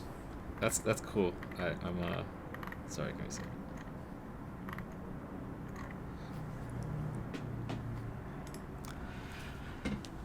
Okay, that's cool. Okay, so we learned how to use map. This is great. We select. learned it by reading the implementation. Yeah, that's the way to do it, man. Like, I don't know if you like when I guess I'm probably a little bit older than you. When I learned how to code, like we didn't have documentation. We didn't have like Stack Overflow. We just had code. So Well, you know. I don't think I ever had the source code of the thing I was using to look at. I had like JavaDoc and I had books. So like I could read the JavaDoc, but I couldn't actually see the Java source code itself. I mean, maybe I could. I guess I could for like, oh, I definitely could. I just read the JavaDoc. Yeah. Like fancy technologies like JavaDoc didn't exist. Yeah, but like if you were trying to understand how to use a program, and all you had was like the compiled C libraries, you wouldn't have access to the underlying C code. Where would you go find it? I mean, that's true if you're looking at some closed source like thing, but I think But like open source wasn't a thing back then, was it? Like, I mean, where did they put so one their of open the source code? yeah one of the big What internet were you using back then? well so Doom and Quake were like really famous open source projects because they John Carmack decided to open source them, and I Yeah. remember like back then I really liked those games, but I could never get them to compile, so I would just look at the source, and I think I learned a lot of the early kind of core programming that I knew just from looking at the source Oh. without being able to compile anything, and I Oh, would that's like pretty cool. like I would kind of learn from like how they did it and then re-implement it in something else because I didn't know about all the structure and like they had like rendering loops and things like that, so I couldn't Yeah. actually get anything to work. Uh, I think back then I was like a dumbass. I didn't know how to like install like libraries. I didn't know how to do like apt-get or whatever, apt-get install. Mm, All right, so that's pretty cool. so we sorted this, sorted All right, descending. so now we also know how to make our own built-in functions, right? Oh. If we want to make a built-in function that can be written in JQ, Yeah. we just put it in built-in.jq, probably add some tests, and then submit a patch, right? Yeah. Well, do you think they have tests here? They Oh, absolutely. Make test for okay, sure. Okay. Yeah. Okay. Just making sure. Yeah. And that's cool. Like, we could.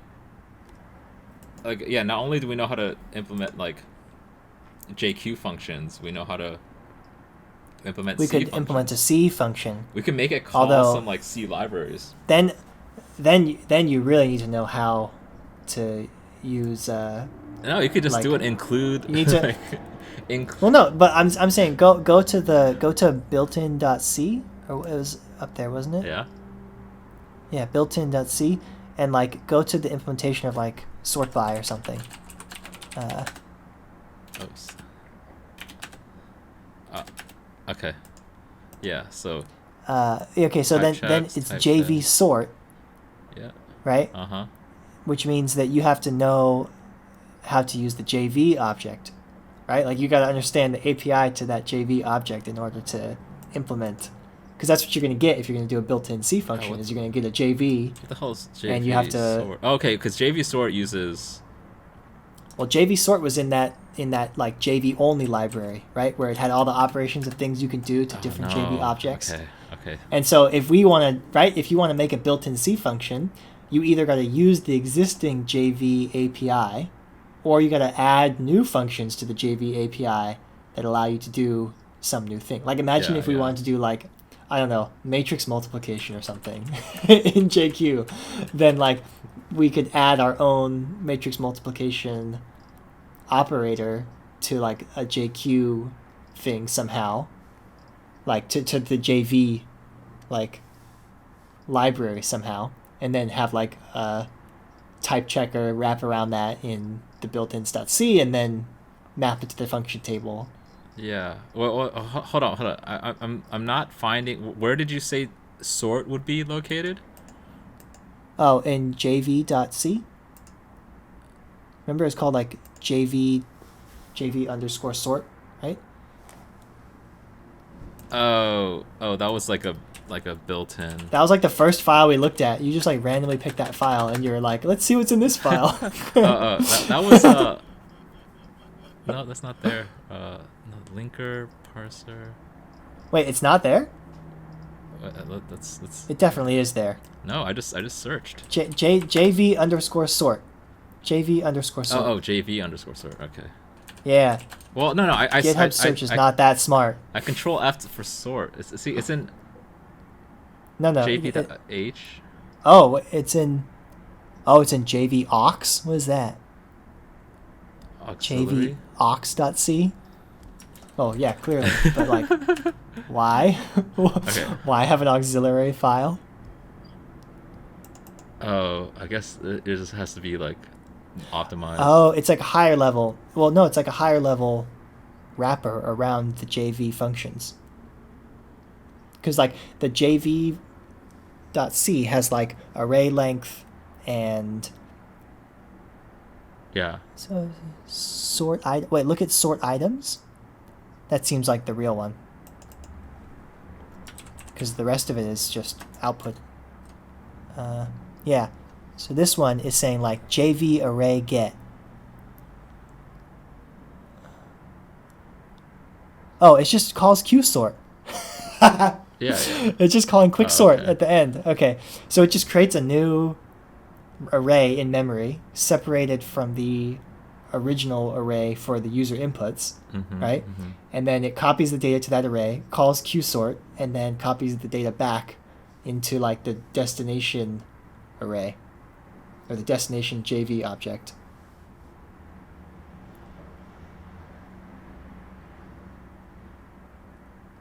Yeah, so you're right. It is just a wrapper around the library.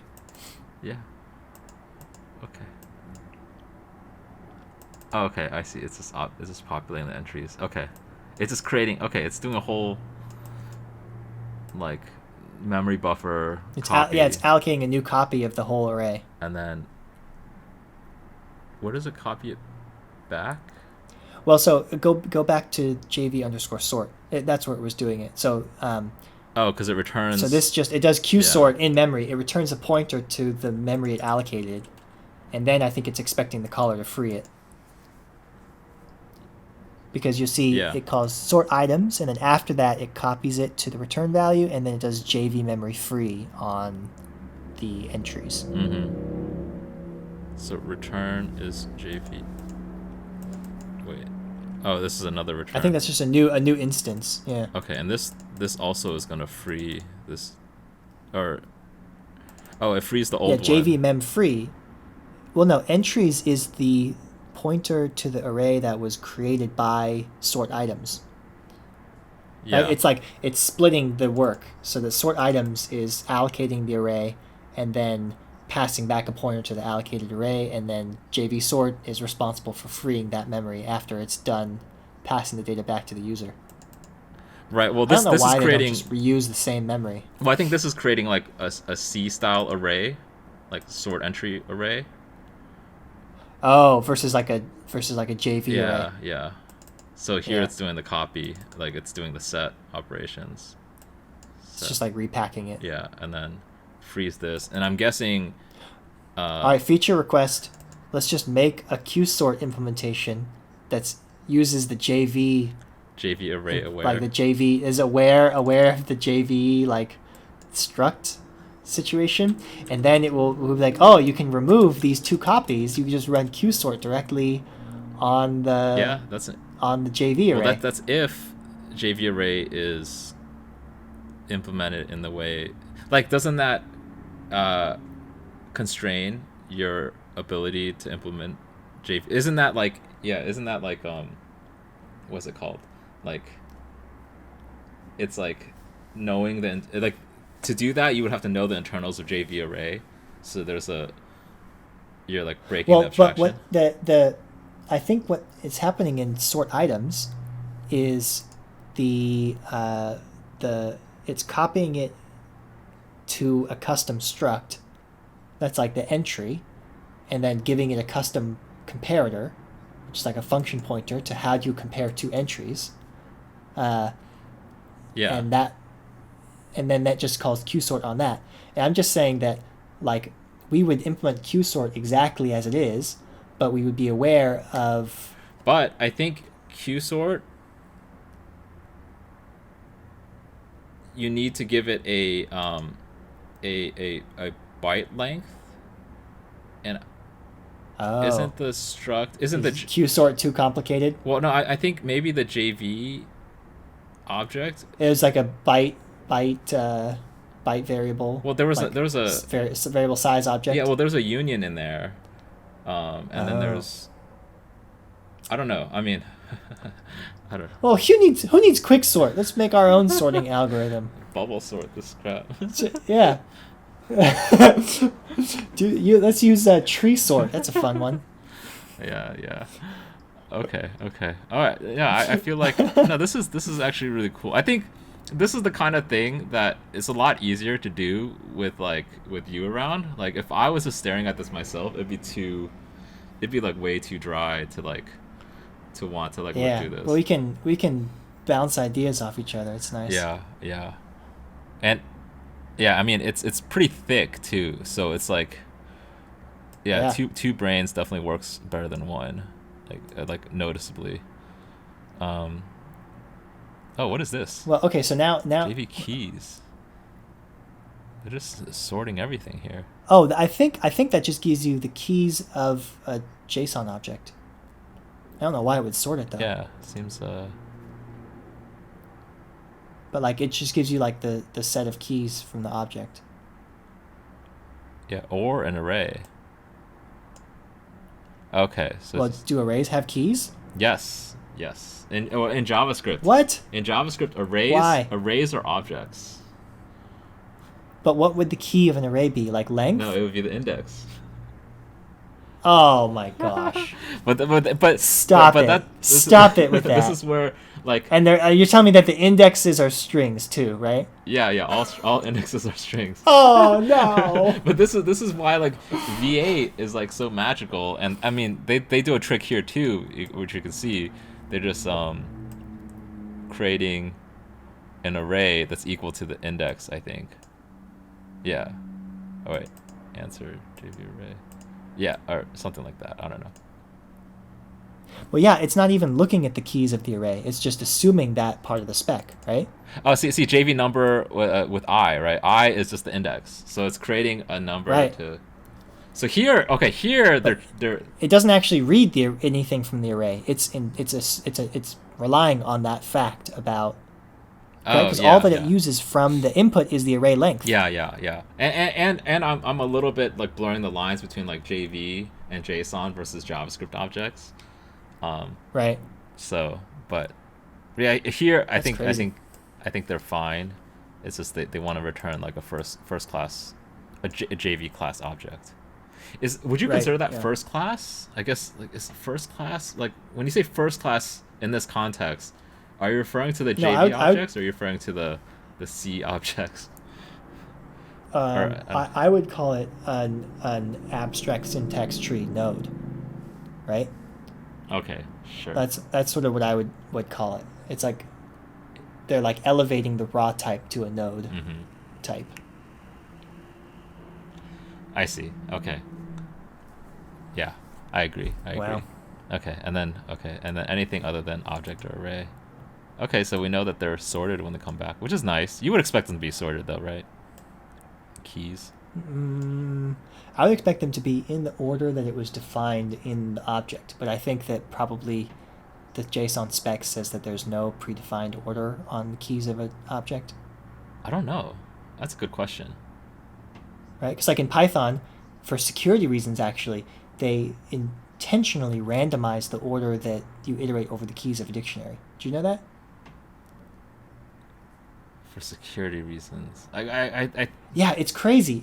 I don't remember what exactly the security reason was, but it had something to do with I'll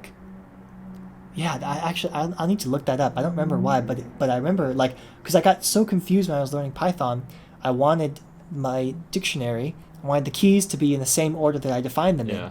And I would print for each key in dictionary, print key value, and it would come out every time I ran the program. It would come out in a different order. And I'd be like, what the hell is going on? Like, why would this be a thing? So I looked it up, and it was like, it's that someone was explaining that it was like a security reason, and I thought that was so confusing.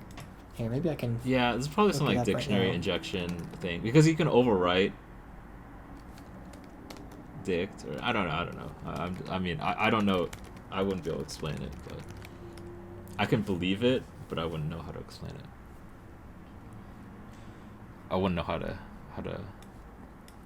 to exploit the deterministic randomness in Python key lookup. Wait. Looking at a blog post, February 5th, 2020. The title is "Dictionaries are now ordered. Get used to it." Okay, well. So it looks like they changed it recently. Yeah, but why would they? They changed it from Python 3.6 to Python 3.7. Like alphabetically ordered, or ordered as in like you can. The same as the insertion order, which is what I expected back when I was still learning. Okay, interesting. Yeah, this. Then it can't be security, or maybe they fixed the security issue and made it so it doesn't depend on this. So confusing. Okay. Okay. This makes sense because this is just a function that returns the keys. So like, if I'm interested, like if I'm asking the question like what are the keys of this object, like I probably want it sorted, right? It's not actually an iteration it thing. helps. It's just a. Oh, actually, well, yeah. It depends on whether this keys is like a functional type of keys or if it's like a REPL kind of keys. Like in a REPL situation, I'd want it sorted. In a functional situation, I don't care. Oh, okay. Well, here we go. Oh, hey, keys unsorted. Love it. Wait, so which one is used? Like, okay, I need to. I would imagine Are these both? that.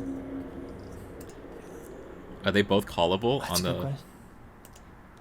Yeah, I think everything in that looks like it's exported in the header. Oh, I don't think it'd be directly callable. Yeah. Okay, keys and keys unsorted. There you go. Oh, keys unsorted. There it is. Yep. Okay. All right, nice. I feel like they would, by default, not sort it, and then, whatever. By default, not sorted. Oh, so Yeah, so because you want it to be less efficient by default. You want it to be more efficient by default. Well, and if you want to pay for the extra cost, you could either call keys sorted or call keys and then pipe it to sort, right? That's the whole point of sort. Yeah, I mean, I think what you're saying makes sense from a default and exception case perspective, but in a like a REPL / JQ play situation, you'd want like the shorter, more typable one to be the one that like people would want in user space. And unsorted. Yeah. And if it's like a scripting language tool, then you want it to be simpler. Yeah. That's true. Okay.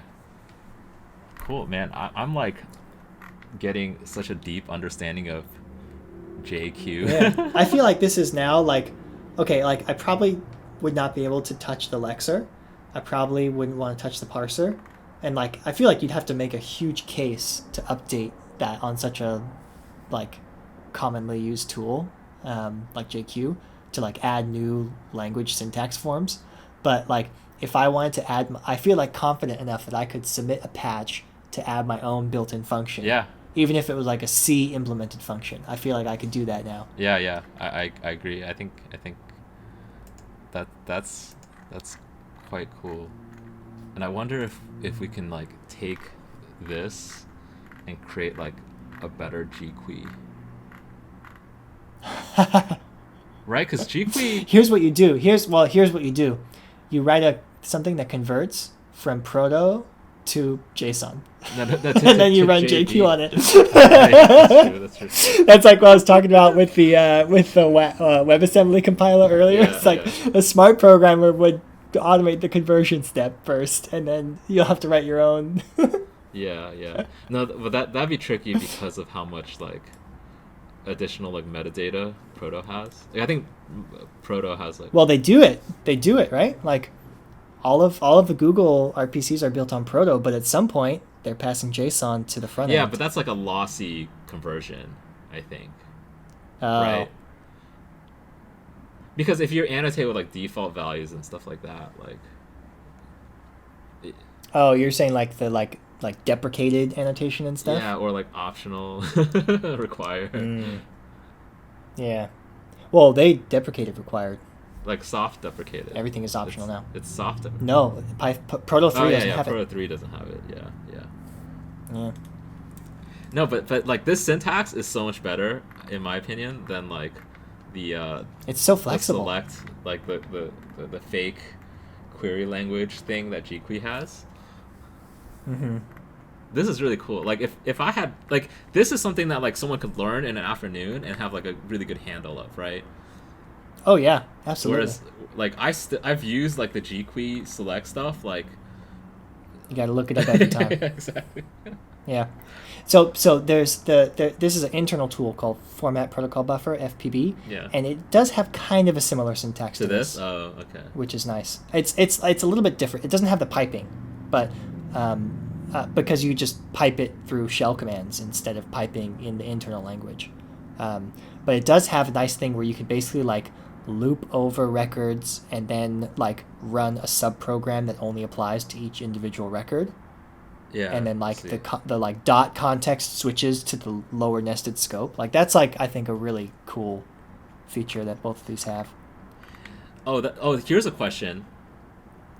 Like so in Proto World, like I think one of the reasons why the tools are probably not as nice to use is because I think a lot of ingenuity has to go into like dealing with giant proto buffer like objects, right? Because we have a lot of like terabytes or like 100 terabyte files that these tools have to be able to like do a reasonable Is job that with. true? I mean, Are there really terabyte size single protobufs? Maybe a capacitor file Yeah. that is like a stream of protobufs, but that's Yeah. different. That's like a list of protobufs, and each one's supposed to be small. Sure. I mean, but if you add it up, it's still like it can be 100 terabytes. Yeah, And like True. in my world, like that does happen, and sometimes jQuery does a pretty good job, and sometimes it does a pretty poor job, but in terms of like performance. But the question is, does JQ? Can we figure out if JQ can deal with a giant JSON? It probably can't. Interesting. Well, are you going to be sorting? Well, I think Like- the thing that can make or break is whether in the parsing step it like has to completely parse the JSON, like at the beginning, right? Well, good question. Yeah, it has to load it all into memory. I bet it does. Yeah, it definitely does because we know it's going to be a JV object, and Yeah. that JV is going to be fully populated, right? It's not like a lazy data structure. Oh, Yeah, I don't think so. so can we make a streamable JQ? Streamable JQ. Because it huh? looks like it's streaming, right? With the piping syntax. Wasn't there a streaming in the docs? There's a header. Oh God. Okay. Of course. With the -- stream option, JQ can parse input text in a streaming fashion, allowing JQ large. programs to start processing. It says if you have a single JSON that's 1 gigabyte in size, streaming will allow you to process it much more quickly. Heyo. Okay. Yeah. Of course. Open source, of man. Of course. Yeah. They're killing it. No, because I mean. I don't. That's not obvious to me that they would have that, but it's cool. No, I mean like because of how like legitimate and popular this is. Like, of course they're gonna deal with like. I think even at like 1 gigabyte sized file, like you can't load it onto memory. Like, or if you did, it would just be a lot slower than if you streamed it, right? So Yeah. But then I guess if it's streaming, then it probably has to, like the base object probably has to be like an array. Like because how would you stream if the base object is like literally a 1 gigabyte object with like 1 gigabyte worth of keys and values? How could you like, right? Like, well, or I don't think you can have that. That'd be hilarious though. well, no, I mean you could have like Oh, like you like know 10 keys and each value is or just one value where tenth of a the gigabyte. value is like a giant string.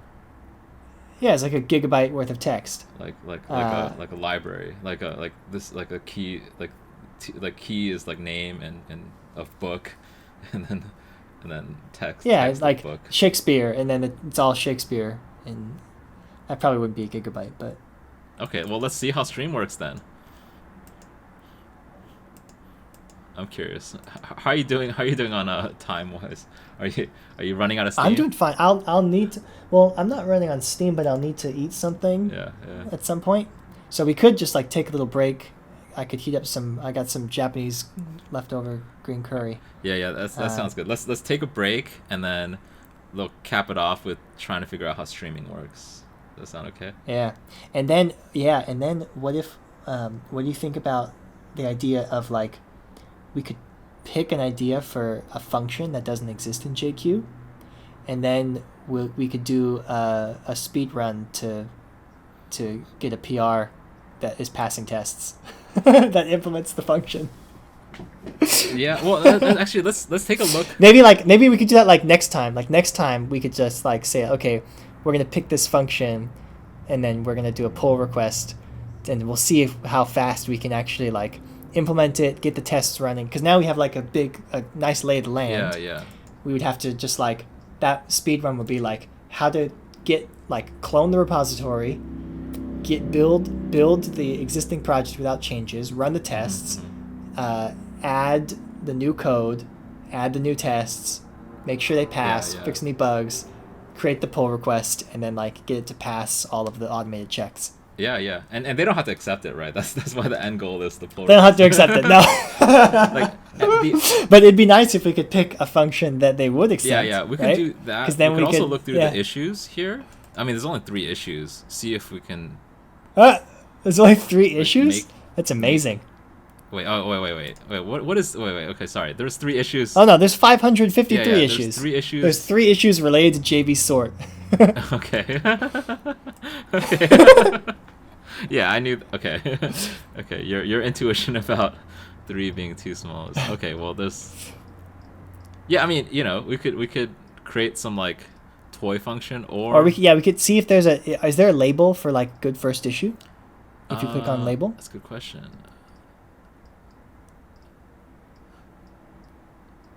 There's usually one called good first issue, but maybe not. Support site. Yeah, I don't see it. Feature request. Or feature request JQ function library. That seems like something. Oh yeah. Oh, okay. Yeah, this is doable. Let's see. Randomly select an item. Randomly select an item. I love it. Yeah. Easy. Yeah. And presumably, when they put the label on it, that means that they've accepted it as like a decent thing to do. Let's see if someone already worked on it. Someone might have already. Add random functions. Oh well, I think they're just referring to. Oh wait, these are just rand. Okay, this is not actually selecting the array though.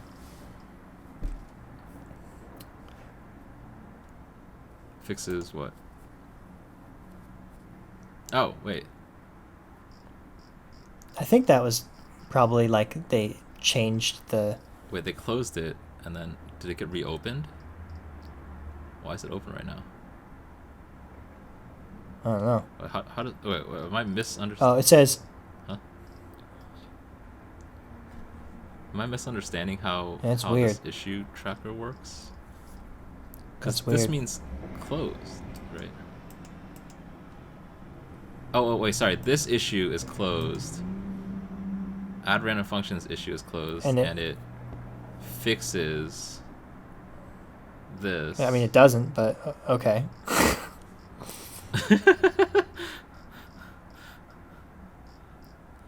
Okay. Well, yeah. Yeah. Anyways, let's grab something to eat, or let's take a break. I'm pretty hungry too. All right, so I'm just gonna leave this on. So I'll just. Sure. Me too. All right.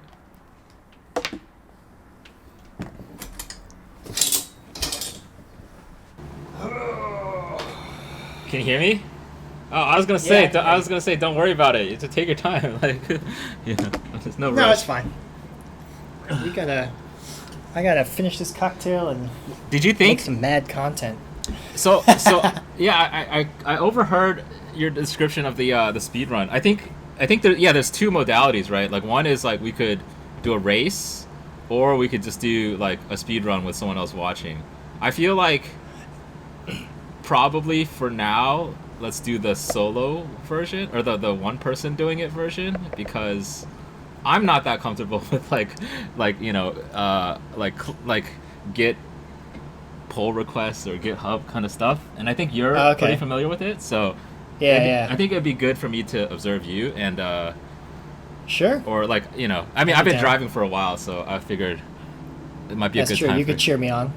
yeah, like or like I could probably like, try to look stuff up while whatever we could try to like double team it somehow.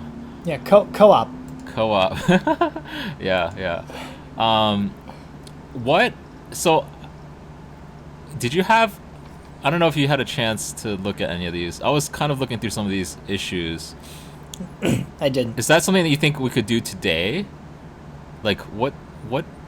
I mean, I guess it depends on the feature, right? Or were we gonna Yeah, finish? I mean, I figure we could pick a feature offline. Like, I don't think that's something that would be useful to do live. I mean, why and- not? and then- We could. I mean, I think like, I mean, because it's just us reading.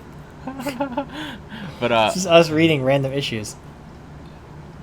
I don't know. Like, We could also come up with our own function. Like, I don't know if there's like a particular function that you could think that you would want. that's a good this. question.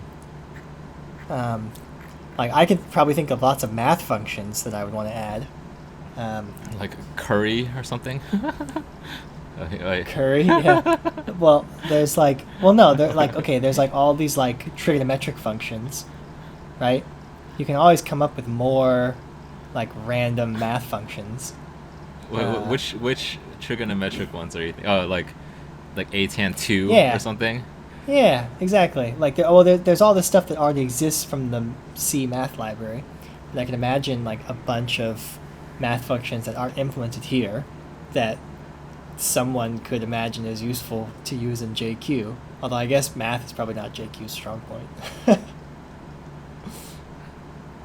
It should be though. I feel like that's actually a really good use case, like transforming data and like because it's kind of like having a robust set of math functions is probably very useful for them. But this is pretty robust. I'm trying to think of like what would be a good example of a function that someone could reasonably want that isn't already included in What's this list. drem? I have no idea. Oh, divide remainder maybe. Oh, could be. Fdim. F what is dim? Fdim. I don't know. Max. F mod.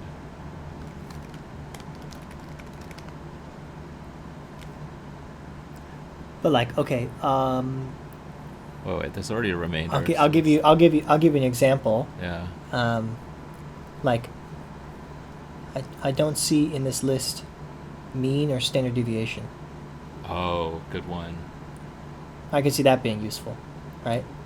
Like all the stat ones, right? Mean, mode, standard Sure. deviation, Yeah. variance. Like a statistics summary.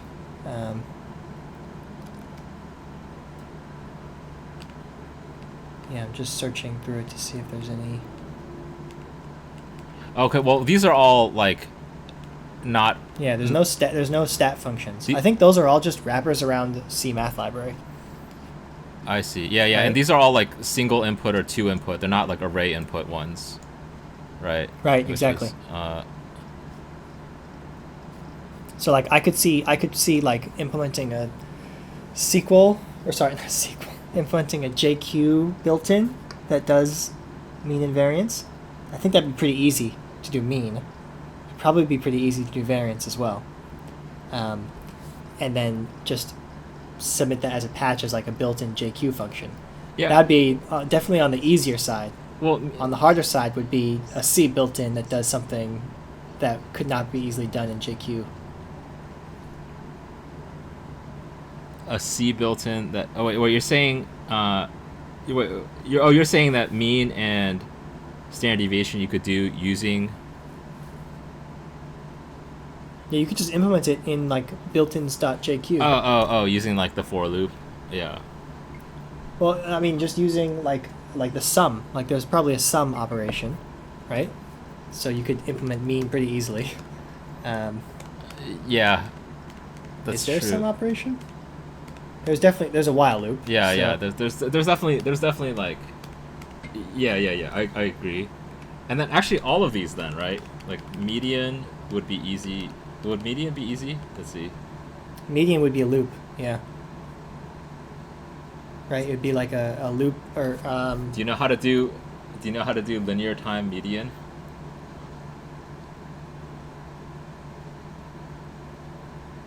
I forget. Of an unsorted. You can obviously sort and then pick the middle. No, unsorted. Right. Unsorted median. Right. I know there's a way, but I don't remember. It's how. like super hard. Do you remember? I don't. It's like I don't remember. My friend Yan would know. Like I don't know. He's a good memory for that kind of stuff. But you need to keep track of like 4 variables and use some kind of like delta thing. I don't know. It's. But yeah. Doing it in like n log n would be trivial. But I feel like for a library like this, like you would want to use the linear runtime version. No, I don't feel that way. Because they already do so much sorting by default, right? If they're willing to sort keys, they should be willing to sort array values. Wait, they're right? not willing to sort keys though. They're only willing to provide a helper that sorts keys for convenience. No, the default sorts the keys. The default keys function sorts. And they give you the option to opt out of that, which means that they're not as concerned about performance. That's why I feel like you could implement median in a built-in that just is like sort and then pipe to grab the middle index, right? That'd be super easy. Yeah. Yeah, that's true. I mean, I could see that. Like, is that like a feature that's already been asked for? I don't know, but Let me see. Let me check the issues. That's a good suggestion, though. I like that one. Yeah, especially, actually, it's perfect for the use case that I was suggesting in the beginning, which is, like, use some of these public data APIs and, like, grab a bunch of data and do something with it. Like, sure. Yeah. Like, if you want to compute stats or something. Yeah, so we could do, like, mean, median, mode, standard deviation, variance. I mean, those are the main ones, right? Those are all easy. Yeah. Let's see. We could try to do like. We could. I could try to do parity with the Python statistics module. We could do KLL sketch. Do you know what KLL sketch is? Yeah, you could do clustering algorithms. You could do. Imagine if someone implemented a clustering algorithm in JQ. And tried to submit it to the main. Oh, you could do like geometric mean, harmonic mean. Oh yeah, Those would be fun. Yeah. That's true. Quantiles. Yeah. Well, that's what I was getting at with the KLL, because like approximate quantiles. Right. Yeah. Well, even non-approximate quantiles start low. Yeah. Right. Well, that's the thing with quantiles / median. It's like they're all like worst case n log n if you just sort it, but. Yeah, that's fine. That's no problem.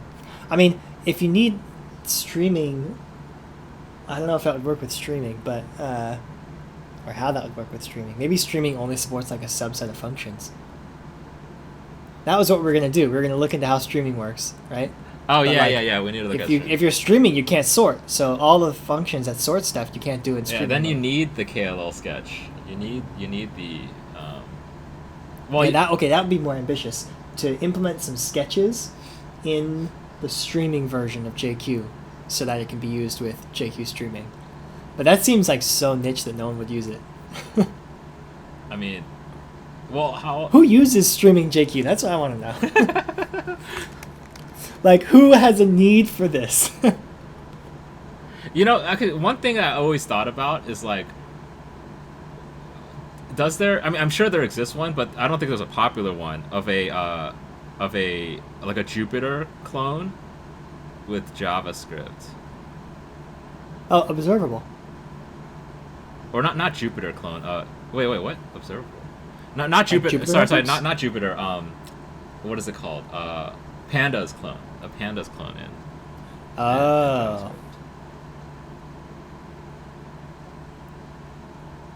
I'm not a Pandas fan, but I've never heard of that. Or okay, like a data. Most JavaScript math libraries suck. Yeah, in my I just mean opinion. a stats library, like stats / data analytics science esque library in JavaScript. I feel like it could use one. I mean, I tried to find a linear programming library in JavaScript, Hmm. and the only one I could find was like, okay, it wasn't that good, because like it was in pure JavaScript. uh, Okay, so I didn't finish the story about like LLVM to JavaScript. Do you know that there's oh yeah, JavaScript to C compilers too, or like transpilers? okay, I did not know So that. you can yeah, convert JavaScript to C, compile it in LLVM, and then get back to JavaScript. Is it the identity? Do you get back the exact same program if you do that? How many times do you have to do Highly that doubt before it. the program won't run anymore? But I think it's amazing how well, okay, the thing, like, this is my long-term projection. Like in 20 years, I don't know if we're going to have Python, but we're definitely going to have JavaScript, right? Did you see that talk where it was like did you ever see that talk that was like WAT was like the it was like talking about like JavaScript. It's like what happens if you subtract object from array? Yeah. You get -1 WAT. Like, so that guy did a bunch of really cool talks. He did one that was like pretending it was the year 2040 or something, Uh-huh. and it was talking about like the evolution of JavaScript from 2010 Yeah. to the present day, quote unquote. Uh-huh. And it was really funny because he was basically like saying that like everything was ported to JavaScript through WebAssembly. And Okay. then you could run like an entire operating system in your browser, and then you could run a browser inside your operating Yeah, system in yeah. the I browser. mean, that's like 10 years. That's like 5 to 10 years away. I think. Like if people are working on it. If no one's working on it, it's not gonna get there. But you know, it's. I mean, it's probably doable today as long as you get someone. You know. Well, I know that invested you can do Windows 7 or Windows 3.1. You can definitely do that in a browser from WebAssembly compiled C. Really? Okay. I'm pretty sure that's supported. Like full blown I've seen it. Windows 3.1. Yeah, and I think like older Mac operating systems. I don't know the numbering system for those, like Mac 7 or whatever it was, Yeah. before OS 10. I think those also run in the browser, and you can play like whatever Tetris or whatever games came on them. Yeah, Solitaire and Minesweeper, dude. My one of my friends from high school, who's this, I think she's like a math postdoc at UMich. Or I mean, I don't know. She was a postdoc like 10 years ago, so I don't know what she is now. Mhm. But she completed Minesweeper on expert in like 3 seconds. She had like the world record, and Oh my gosh. or whatever. She was speed running back. This is like back in like in the 90s. So, 'cause I'm old, so you know. But yeah, I'm sure people have done it in like a second by now. And she like maxed out Minesweeper, so she did what, like, I don't know anybody else who did this, but she started speedrunning Solitaire and like beat that in like, I don't know, What? like 12 seconds or whatever. How? She's a lot of time, you know. I don't know. I went to an interesting high school. Let's see. All right, I found a feature request where they're asking for Stat? some statistics functions. Oh, cool. Neat. Fixing up my It's lighting.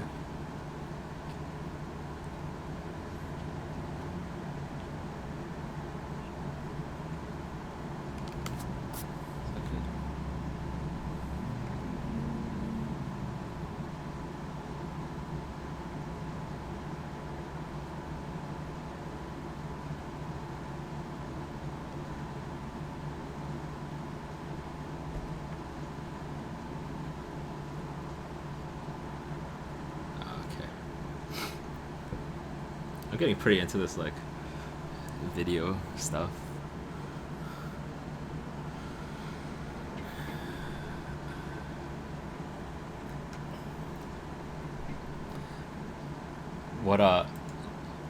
What issue are you looking at? Oh, this is like basic stats are really useful and we are sorely lacking them at the moment.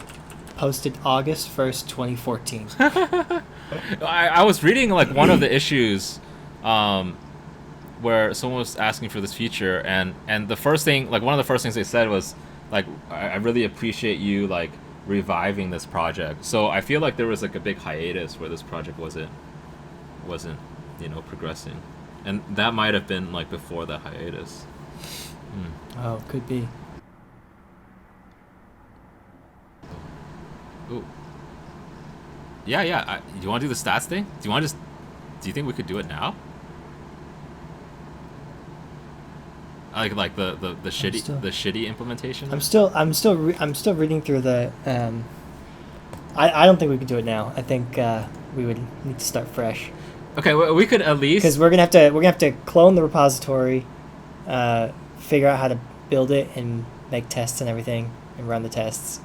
Figure out how to write our own tests. Oh, you want to do it? You want to do it like legit, like from like not legit. Like you want to do it like all at once, like start to finish. I'm thinking, yeah. You could always pause it, and then, I mean, whatever. Yeah, we could do it. Because I was thinking, if it's a matter of like writing the functions, especially if it's like JQ functions, like we could probably do that easily, right?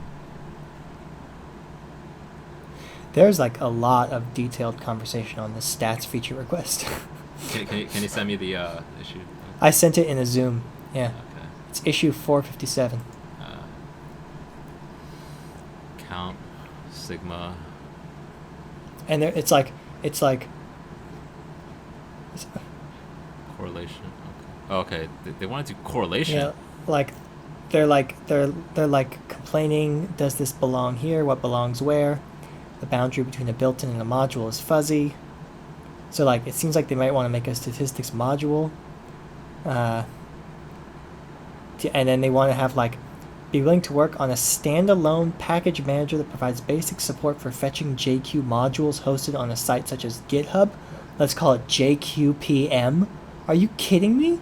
They're gonna make a package manager for JQ? Who do these people think they are? That's ridiculous. JQ is gonna become like the next Ruby. That's bonkers. We should make if you can implement these functions in like he provided implementations of these functions in like 2 lines. Like if you could write the functions in 2 lines of code, just put them in the damn standard library. But I can see the argument. This is like fraught. This is fraught with drama, Jing. We're gonna have to tread lightly. This is like that show, Big Little Lies. YouTube loves drama, so we could stir up some.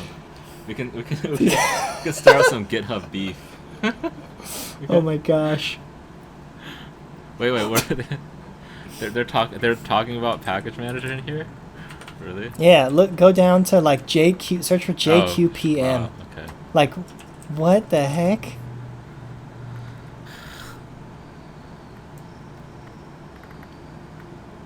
I mean, they do have module support, right? Like, right, they have module support, but like package management? Then you have to do versioning. Like, come on. Like, you don't want to do versioning for JQ modules. That's gonna be a mess. Okay, well, here's something that I would be very interested to look into. So apparently, like the implementation for Vim plug, like the guy like wrote over a weekend. So that's a package manager, right? Oh, so you want to write a JQ package manager? Well, no, this is like completely separate from JQ. Like I was interested in like learning how package managers work. Yeah, because it seems like it's one of those things that like isn't actually that complex if you think about it. Like the complexity comes from the packet, like the number of packages themselves. But really, no, I think the complexity comes from versioning requirements. That's where the complexity comes from, because if you have like a proper package manager, you're allowing your user to say, okay, I require a specific range of legal versions for this package and a different range for this package. And if those two packages both depend on a third package that is incompatible with the versioning requirements, then you're screwed. Like, what do you do, right? So like, if you throw versioning out the window, then it's fine. Yeah, you're just fetching some code. Like, it's like Go, right? You're just fetching the GitHub library and cloning it onto your machine, and then you just find it. But if you actually have to like, if you're gonna have like principal versioning on things so that people can have scripts that last over time, it's like real hard. Yeah. In that okay, so you're right. There's a difference between Vim plug and like npm. You're describing like npm. I don't think Vim plug allows for like transitive dependencies, right? No. Well, I use what do I use? I use a different, not Vim plug. It's called something else, but basically all it does is clone the repos, and it's use the latest version of everything. I see. So.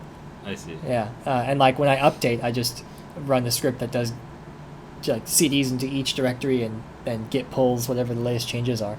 So yeah, like you could say, but like that's like a discussion you need to have with the owners of JQ, right? Like you can't just like make a package manager and then be like, suck it, use my package manager. Well, you can if you become the most popular JQ package manager. Then they have to work with you, and you can like hold it over their heads like ransom. Yeah, you could basically say like, okay, those JQ guys are assholes. We're gonna fork our own JQ. Oh God, call it like better JQ or something. Oh man, drama. That's how you actually stir up drama. Okay. Okay. All right. So what are we gonna? Let's. Should we look into streaming? Is that interesting enough for you, or? Yeah, let's. I think so. I think we should look at streaming, and then I think we should like offline read through this feature request, and then like see if there's something that we could reasonably do that would be accepted. Because like it seems like the way these issues work, you put in the JQ code you want to add, and then they nitpick it, and then they don't you don't do a pull request until much later. Yeah. That seems to follow the random issue that I was looking into too. Or the issue I was looking into seems to fall into that description. Okay. Yeah, I'll probably dedicate part of my offlining to like editing kind of stuff, because I want to see if there's if we're in the right direction, or maybe like from that experience I'll come up with like, oh, we're missing like X, Y, and Z. I don't know. This is all brand new territory for me. Did you learn anything from like? Have you edited any of your Math with Friends stuff? Did you like? No, I haven't. Like even a little bit. But I had done editing before, like in the past. Oh, okay. Like I used to use Final Cut Pro, so I like am familiar with editing, but I'm definitely not familiar with like how to edit things for quality. I see. Like I don't know about like the audio issues. I don't know about like. But like I would like have like multiple audio tracks and like put in like I did like movies, so I'd like put in sounds from a sound library and like align things and like do like transitions and all that stuff. But it was like kid stuff. I see. My friend, or whatever you want to call it, is pretty good at video editing, so I might ping her for whatever. I guess a lot of my friends generally are like in the like design space. So, anyways, I'm not. So I'm not trying to set the bar very high. But, anyways, okay. Okay. So streaming. What else could we look into? Is that the top of mind issue for you? Streaming? I think so. Do you think that so we did mention like the Lexer? That's the main interesting thing. Yeah. I think. You don't think the Lexer? Wait, what's the difference? Well, because I've seen Lexers before. Yeah. What's the difference between a Lexer and a parser? So a Lexer takes the raw input and then breaks it down into like the smallest unit of tokens. Okay. And then like a token would be like a a number or I guess it depends on how you do it, but I think like a token could be like a digit, right? Yeah, yeah. And then Those are the nodes of a the grouping of white space, for example. I see. And then the parser, yeah. Yeah. Nodes of a syntax tree or something like that. Right. Or Well, it's not even the that. the Yeah, like yeah. all the leaf nodes. Yeah, Yeah. it's like all the leaf nodes. I see. Okay. And I think it's like basically it's like a tokenizer for the input, and then it reduces the huge space of any possible character in any sequence to like a sequence of tokens, and then the parser operates on the tokens and has rules about like which tokens can follow which other tokens. I see. And parser, But is that like JSON side, I guess, then? No, sorry, what? So there's like the lexer and then there's the parser, right? Yeah, so the parser usually follows the lexer, and the parser builds the syntax tree from the individual tokens. Because the lexer just outputs like a stream of tokens, Oh, okay. and then the parser interprets those tokens in terms of like what are the allowed language forms. So like a lexer would fail if it saw like Unicode that it didn't understand or something. Yeah. And then the parser would fail because it's like, oh, you can't follow a number by another number. You have to have a comma between them or something, you know? Yeah, I see. Okay. Yeah, I see. Yeah, those yeah, I haven't looked into those, but yeah, I kind of agree. They're probably not that interesting. At least not as interesting as streaming. They're probably interesting if you study them in their own, but like I'm surprised that they wrote their own lexer, because usually you would use a program called a parser generator to create the parser code for you from like a high level specification of the parser. Right. And the fact that they wrote a lexer themselves is a little strange. I don't know. Maybe it's something else that I don't realize is important. Yeah, don't know. So. Okay. Okay, so streaming. Do you want to take a stab at how you assume streaming works? Oh. Good question. So my guess is that it probably...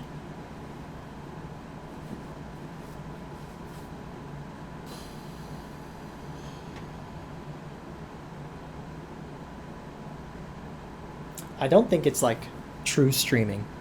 I don't think it is like streaming that could break across the boundaries of like a well-defined JSON object. I think that it's more like intended for the case where you have like a 7 gigabyte JSON that is really an array of much smaller objects. Yeah, I see. And I feel like it would just basically paginate that top level list. Yeah. And then you would run things on, independently on each page, and then it would combine the output at the end. That's my guess. That's what I'm thinking too. So if it's more sophisticated than that, I will be impressed. But I've been so impressed with this project so far that it's not beyond that. Yeah. I think from. So from what I see, like in terms of its like the functions that we've used so far, there's like QSort. How does QSort work? QSort's not really in streaming mode. That's a good question, because streaming sort is what do people use, like merge, or people use like you don't sort streams. You just don't You just don't sort them. So I imagine that maybe there's some rule in there that says like, if you're operating on a stream, then you can only sort elements in the stream. You can't sort the whole stream itself. So it's probably like, maybe like there's probably like a function that you call that converts the input to like a stream to like signal to JQ that, hey, we're operating on streams here, and then that's like a type in the abstract syntax tree is stream, and that it will not let you call QSort on stream because sort takes an array, and that's not allowed for a stream. You know what That would would, be my what would be guess. cool is if you could like dynamically switch between streaming and non-streaming mode, so you can like stream down to some like internal component and then sort and then break out of, like unstreamify like the child components, or actually they're already unstreamified Once you've converted it from a stream to like a normal thing, yeah. I guess it doesn't make sense to go backwards unless the process of going backwards generates gigabytes of data. Wait, so streaming would only, if it's only top level constructs, which actually kind of makes sense, like that's all you really need in JSON world, in practice probably. Then what that means is anything internal is non-streamed anyways. Like It's just like equivalent. a normal object.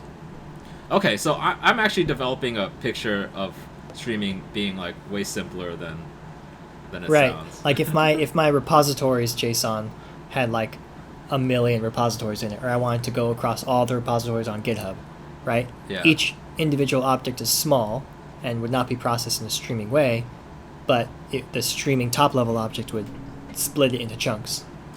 Yeah. So okay, let's start off with, let's just search for streaming, because the flag was. This is the flag. Yeah, the flag is -- streaming, I think. Oh no, it's dash stream. Yeah. Dash stream. Truncate stream. Wait, let's look at streaming utilities.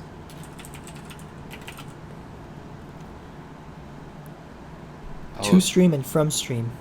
Oh, so it is a state. It is a. Oh. But what's the thing that actually turns it into a stream? Path as. Is it the $sign? Where Like which we dollar see how there's a sign? dollar. We see how there's a $sign in front of all these things.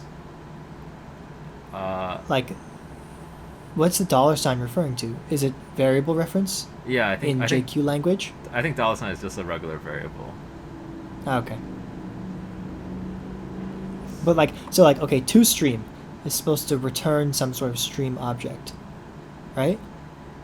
So then, how does the output actually look like a stream? Like, what's the syntax thing that says, okay, the output of this thing is a stream? That's a good question.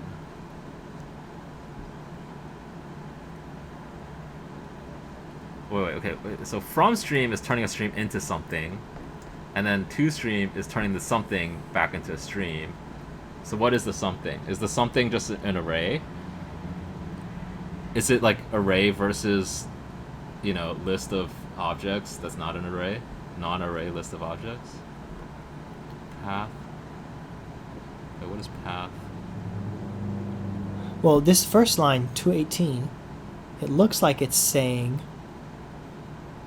the R thing looks like it's saying def R, right? It says, I think it's saying if this base object is an array, ? Wait, if? Then I think this is not is array. I think this is the question mark is saying if this is enumerating the array and saying if it's not null, right? That's what right, and if it wasn't an array, if it was like an object, then that would return false, and then it would do the.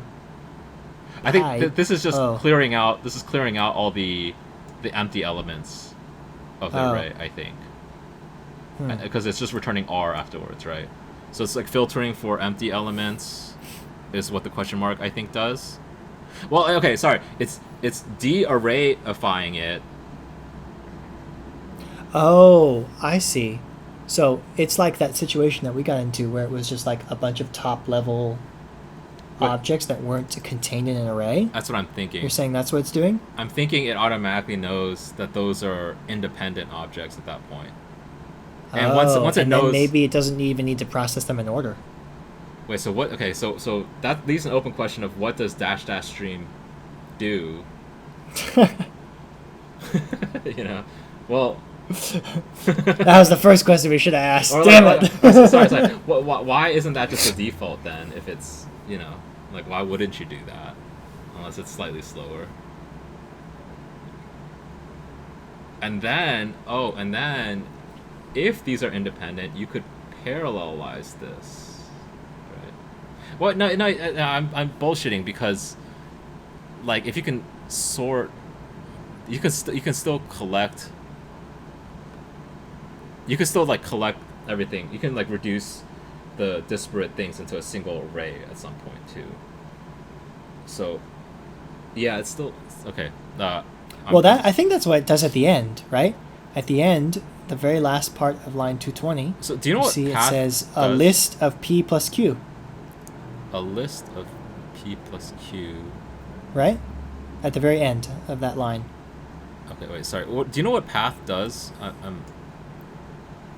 No, I think it might give the JSON path string of that element.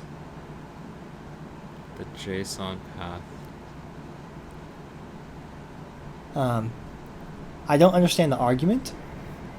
Right, but like if you said like path of dot, and the context was currently like inside some nested thing, it might give you the absolute path from the top of the JSON blob.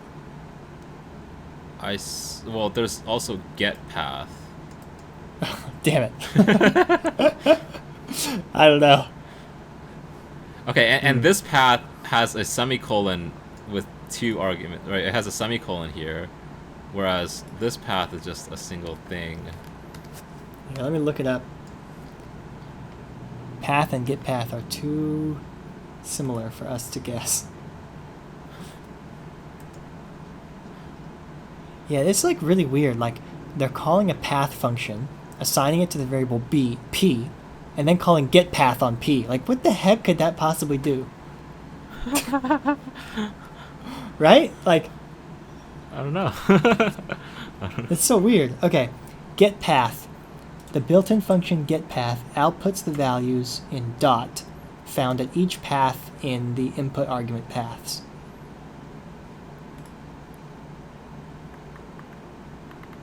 Huh? Sorry, Jake.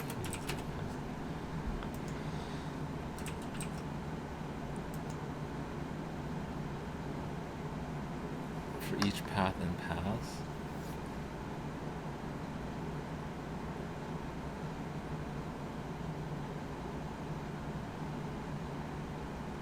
Why is that called get paths? Look at the examples. I don't get it, but if the input is the second example, the input is an object, and you're looking for the path of A and B. What? 0, 1? Oh, it's a dereference. It's a dereference. Oh. Dereference Yeah, I see. the composed path A dot B. Yeah. And you get 0. And then A. That's confusing because the index is also like, it looks like index 0. But it will, like if it was, yeah, so it'll just, it's like dereference pointer. Okay, okay. So what is, so there's a set path, but what is path then? Yeah. Path expression. Let's see. Outputs array representations of the given path expression. Okay, so it turns it into an array, and then get path dereferences it. Okay, so it creates all the paths here, and then dereferences all those paths to get just all the values. But I think it only, go back to the code, I think it only dereferences the base level paths, right? Because it's only giving you the first, like the base level array. I mean, we could do this in JQplay. Okay, wait. Def path def r. Oh, okay, this is creating like a lambda function, right? I think so. But what does the comma mean here versus the semicolon? So I'm guessing R is just calling the lambda. I have no idea. But I'm gonna type it into. All right. Do you want to share your screen real fast so capture this? Sure.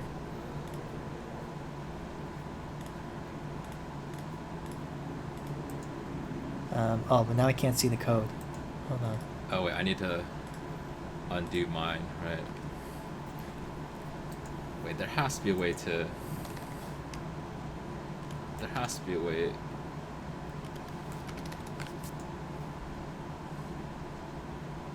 Is there no way for me to see? I think you have to stop sharing. Alright.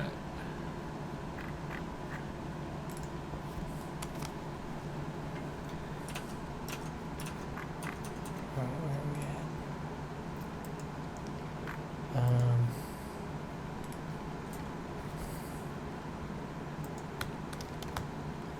Okay.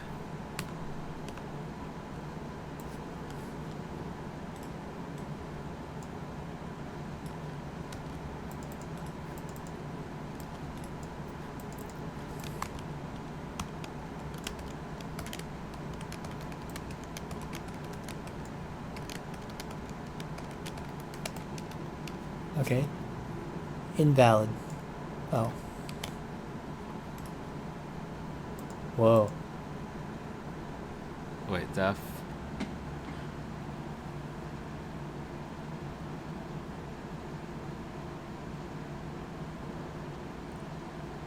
This is like, it looks like the entire...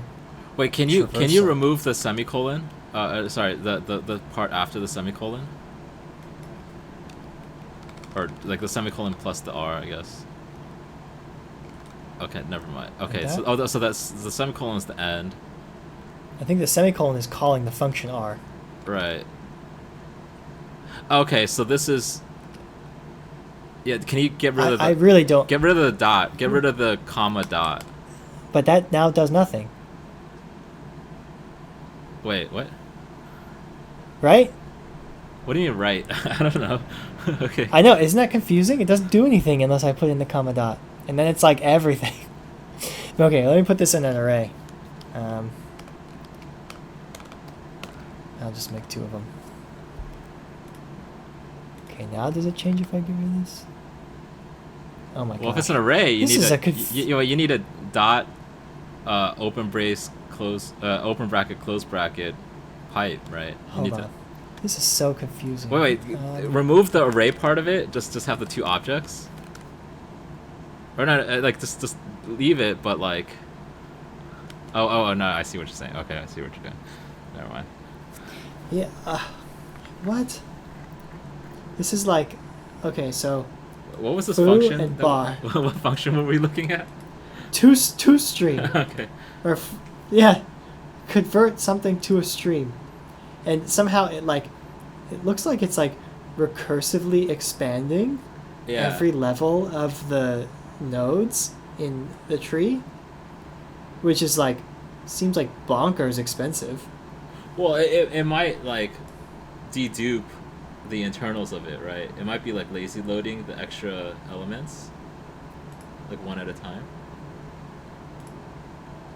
Like this is way smarter than the thing that we guessed, which is like it's just taking like wholesale JSON objects. Like, Well, I don't understand why this is. What's smarter about this? well, if you have a giant... You're saying that the stream code is going to have to know that it's processing each individual level of the JSON object separately?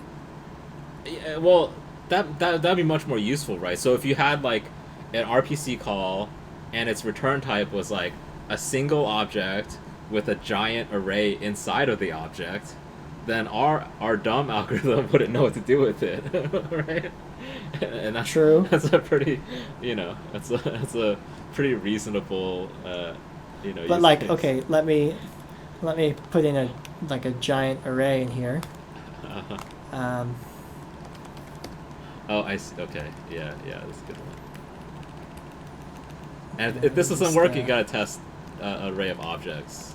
That might make it. I think you got some comma issues.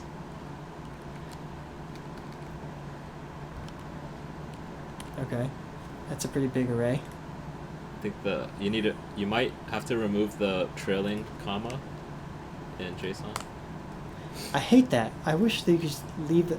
Okay, so look at this. Now, each element of the array gets its own freaking thing, in this. There's no way that that's how streams work.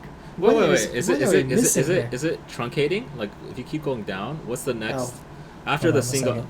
Oh, okay. Say that again. After the single element, the single element like listing, what comes afterwards? Like how does it? Like it just scroll down. I mean, it's going in at the lowest. Yeah, it's going in at the lowest level. So after the single element listing, it's doing. It's adding like one element. So Well, as now the entire... now it's doing the array as one element. Oh, so and then those it's are the gonna leaf do- nodes, and then it's like Right. It's like the entire recursive explosion of the tree, and now it's the. Now it's the whole object B, foo, and C, the array. yeah. And then the next one is so okay. I'm gonna make this like much smaller, just so you can see what's happening. Yeah. But yeah, so then Okay. down here at the very bottom you have so it's making like a copy of this entire array for each level that it's Wait, nested in for the bar JSON object. and the second one, can you make the bar another distinct array? Yeah. Just make it like strings, like A, B, and C or something, or whatever X, Y, Z, because you already use A, B, and C.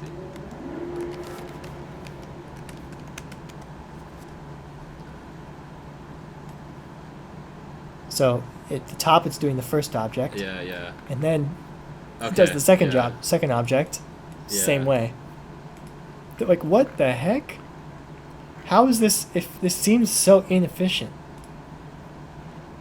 Maybe, okay, maybe it doesn't materialize this somehow. Right. Wait. So in the JQ play, you're passing it to path, or is it just No, the internal? when I pass the path, it turns it into array notation for the path itself. So it's like 0AB, 0AC, 0AC0, 0AC1, 0AC2. So there's going to be one entry in this for each number in that array. 0AC3. Wait. How does the path function know the path? Because that wasn't output in the result if you got rid of the path function.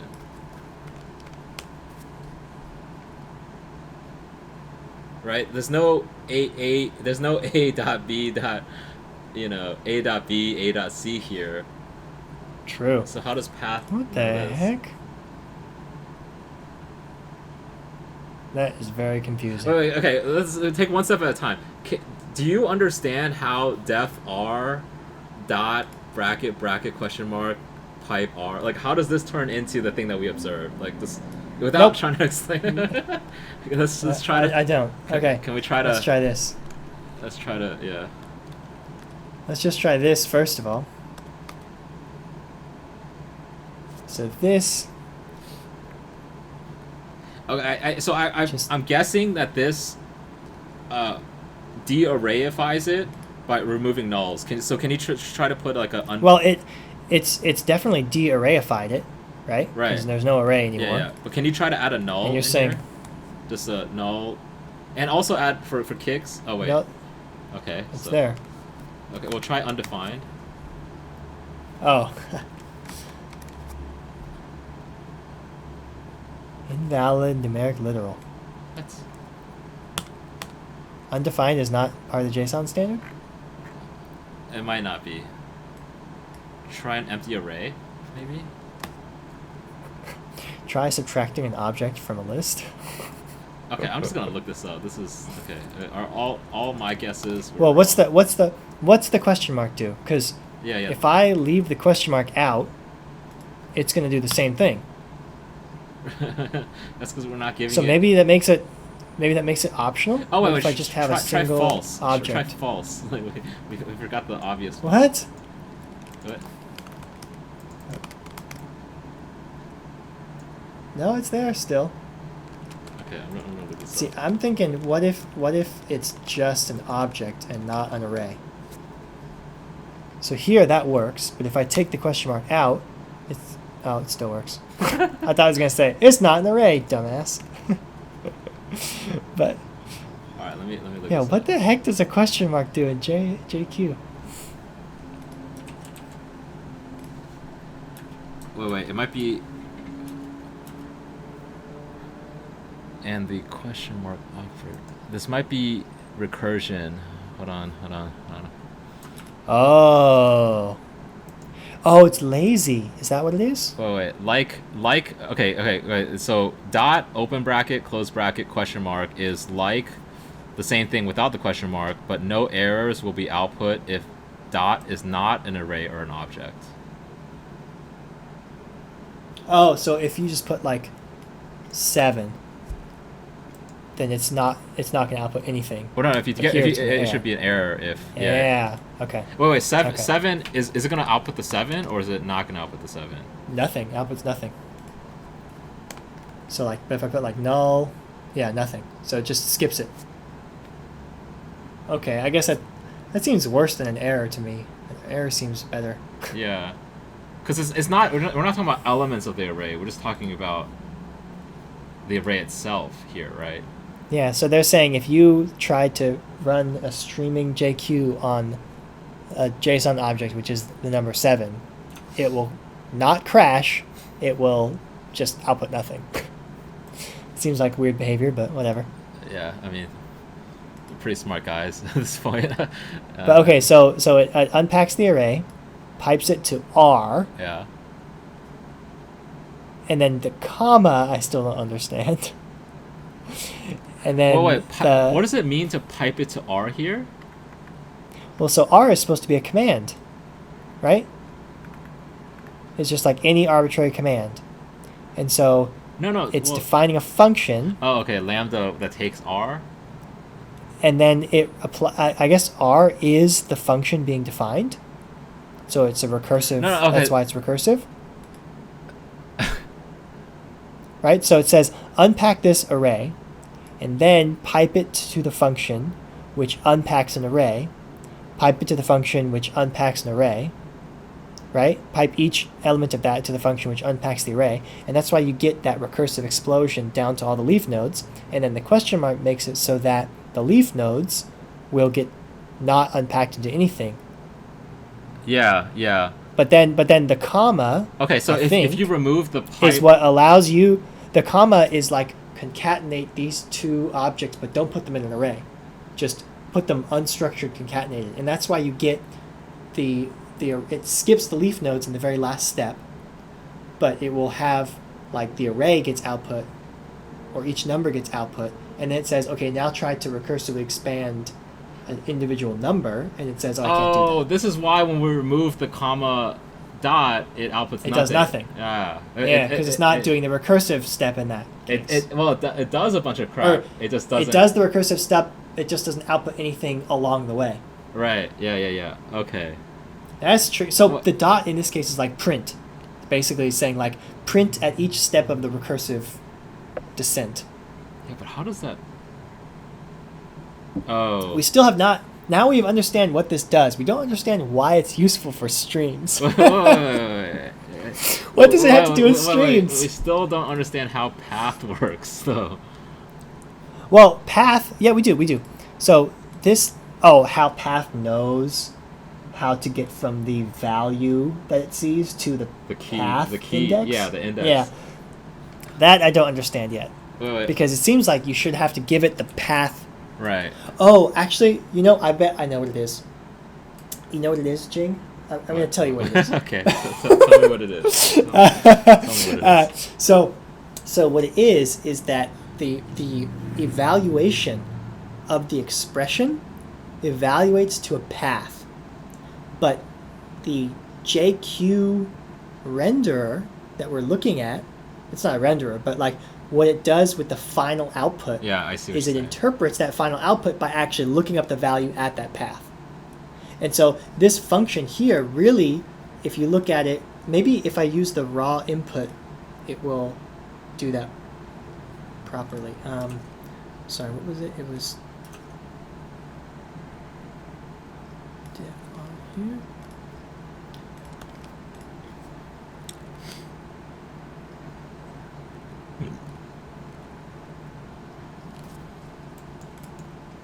Oops, don't raw input. Raw output? Wait, I want to see what do you think path of 1 does? Just by itself? Yeah. I think it'd be an error.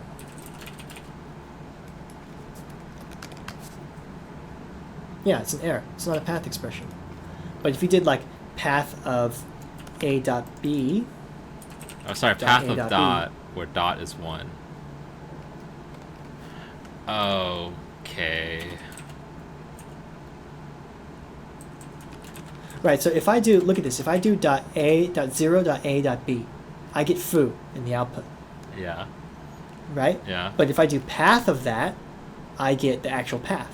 Which means that if the expression evaluates to a path, and you just print that out to JQ Play or something, it will interpret it, but there's extra information that's under there before that step that you don't get to see. So okay, so the dot is returning.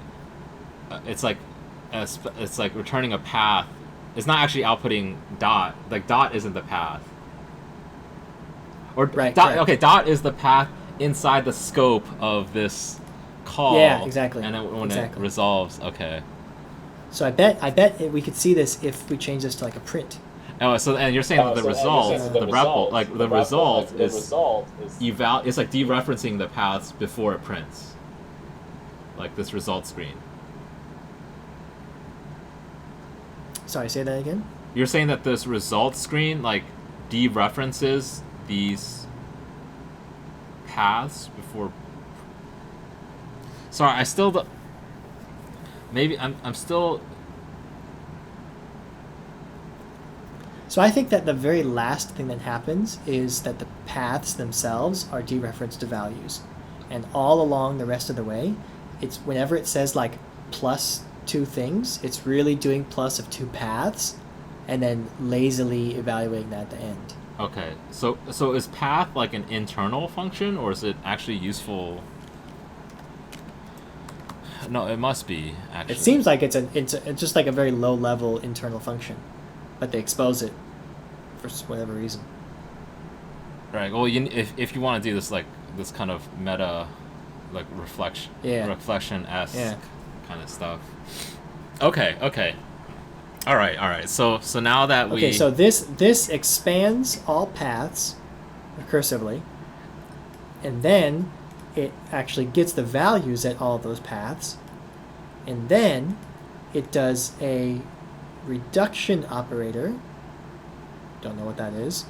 Probably reduce is like combine into an array, right? Like the second operation. Wait. Get path is piped into. Okay, so Yeah, this we don't this really is like know what reduce does, but I think it's like reduce, like map fold reduce or like fold. Yeah, P dot. So yeah, it's concat. Wait. Yeah, what is this? Is confusing to me.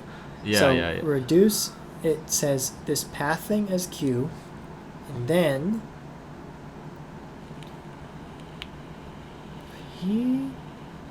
what?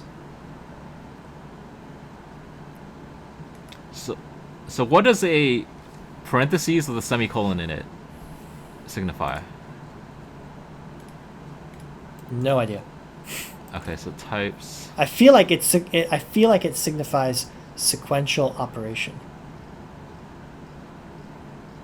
Because that's what it signifies in every other language, right? You do one thing, and then you do the next thing in that order.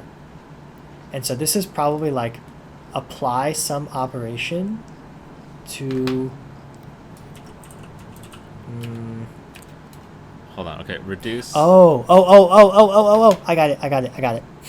So what this will do is it will give you the array where the first thing in the array is the path that is one of the many of these exponential paths that we, blew out.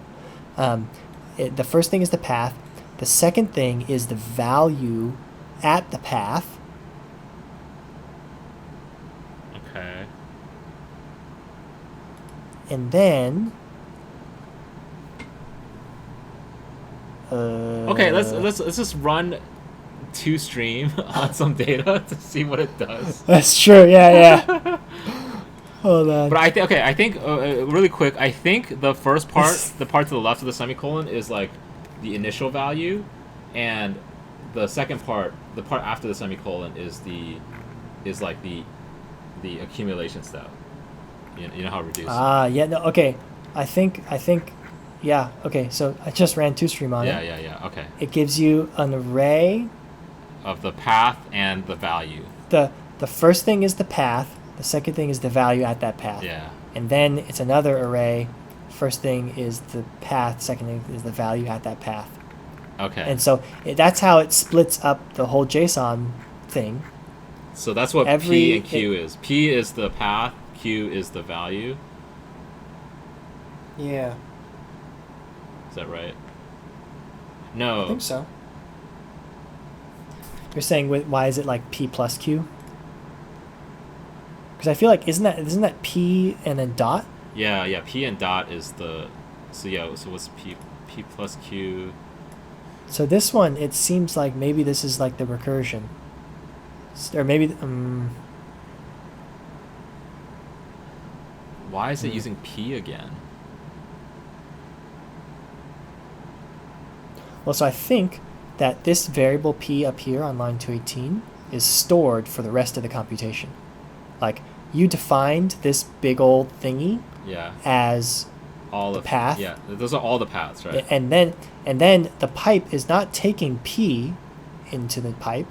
It is taking the rest of the JSON data that's given as input to toStream, passing that along.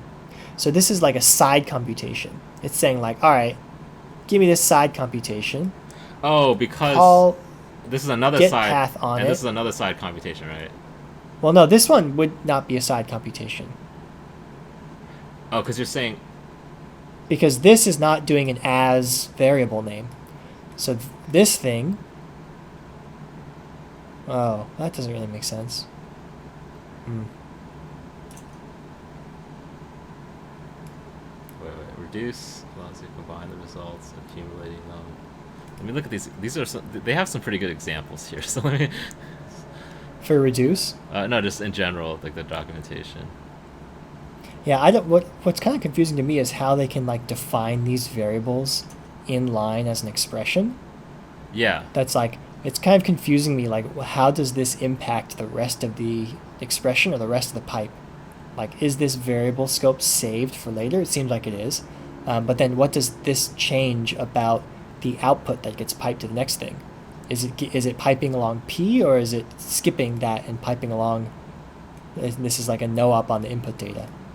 Well, I think we know what it's returning because we ran the path variable, or we ran the path. Oh yeah, it's actually it is running it. Wait, did you do as P in your test? Go. No, I didn't. Okay, Here, let's try that. I'm guessing it still returns the value though. Compiler error. Wait. What? Syntax error. Expecting pipe. So it looks like you can't. Okay. Then do pipe P. Pipe $P. Or $P. Yeah, that's. Okay, do okay. Instead of storing as variable. Wait, do the same thing again, but the second $P put dot, or change the second $P, and just change the dot. Oh yeah, this is just. Oh wait. Okay, so this is the thing that is piped through. But this is much bigger than the raw input data. Yeah, what is this? Oh, this is giving you a copy of the input for every element of P. I think. That's the only thing that makes sense for me. So if I put like a 1 here. Yeah. You're right. Yeah. Okay. It's giving me a 1 for but every I don't think input it's not in P. duplicating this stuff. It's just, I mean, it's printing it multiple times. So I'm pretty sure it's one spot. Well, of memory. so what it's doing is the dot operator is still referring to the original input, right? Like you could all the paths that you're writing are still referring to the original input, but the thing that's piped in through the pipe operator is the output of the path operation.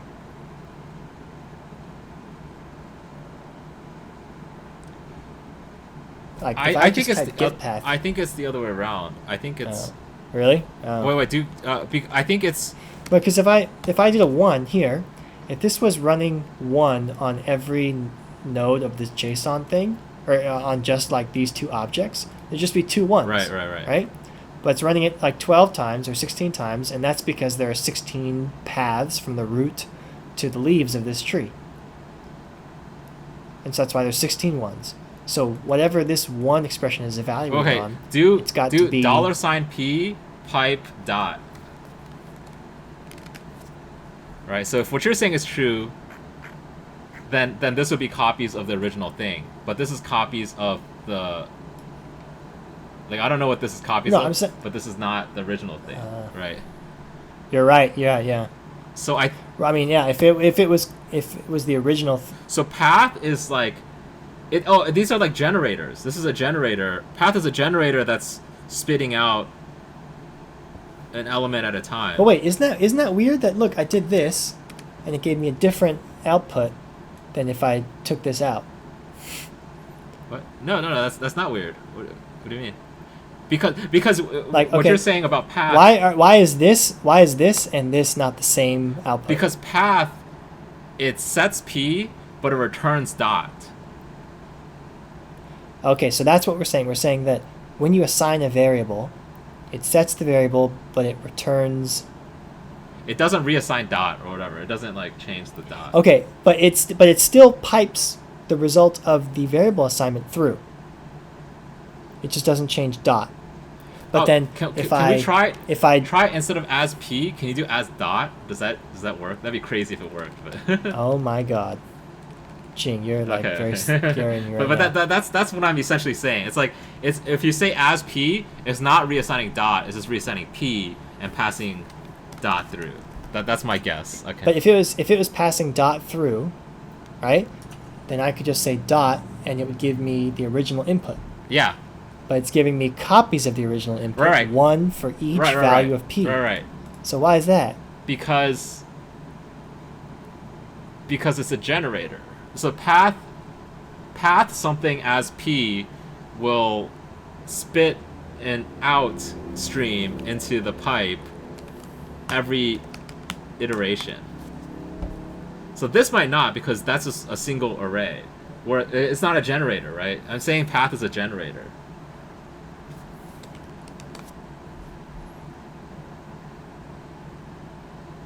Yeah, you're saying 3. What? You're saying 3 as P here.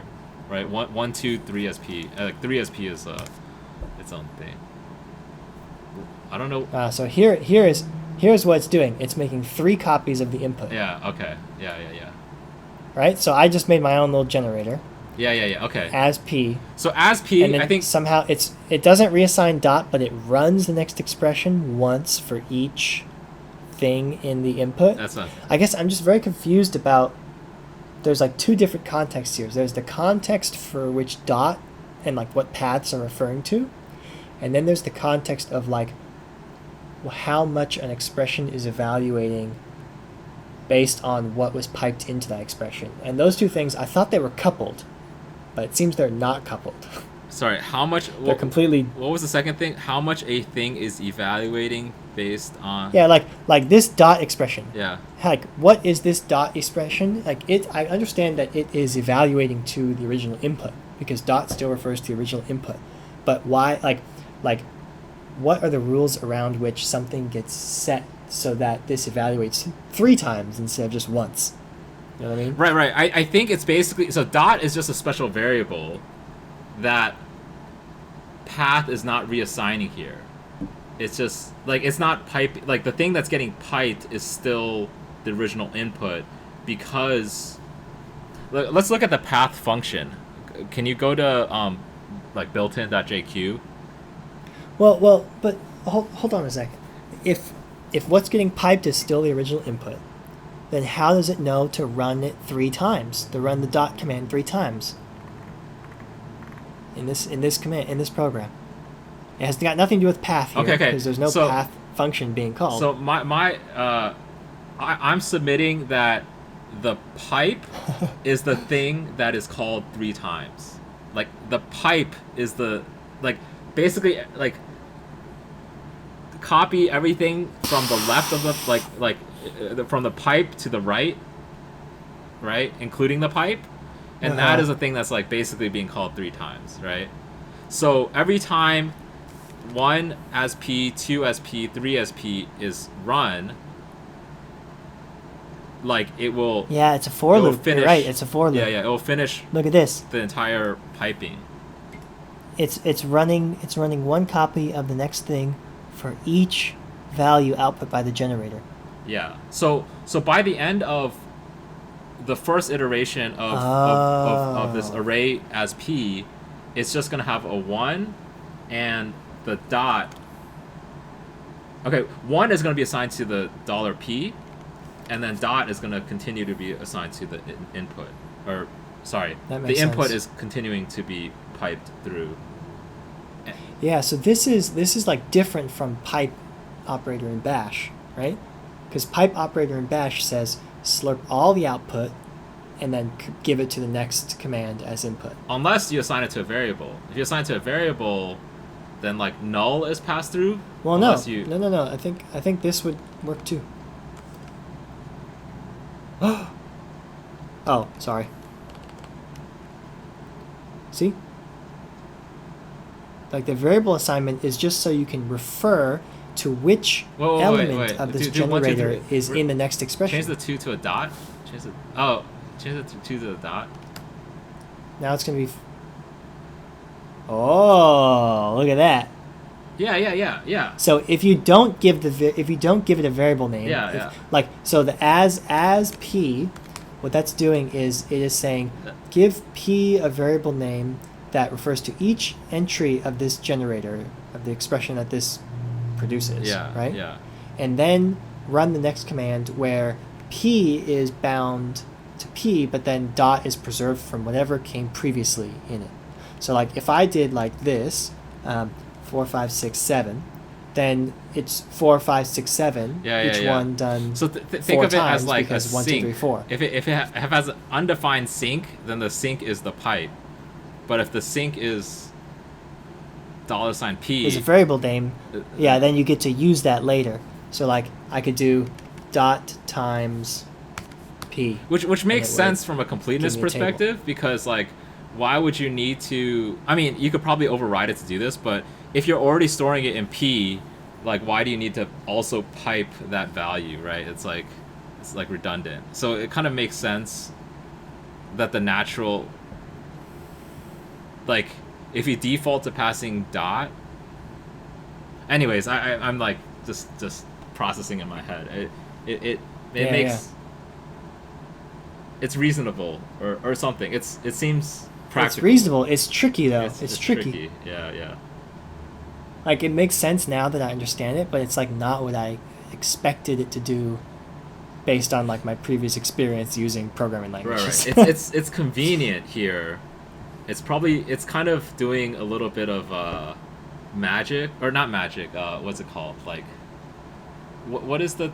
It's being a little bit implicit here, but I think it's okay. It's okay. Okay, I think I'm sure if we read the documentation, we'd figure it out.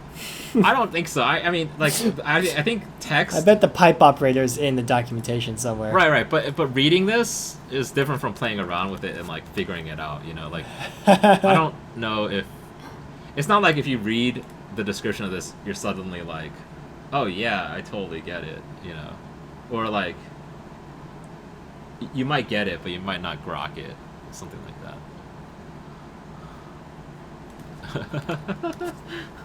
Okay, so do we still pipe?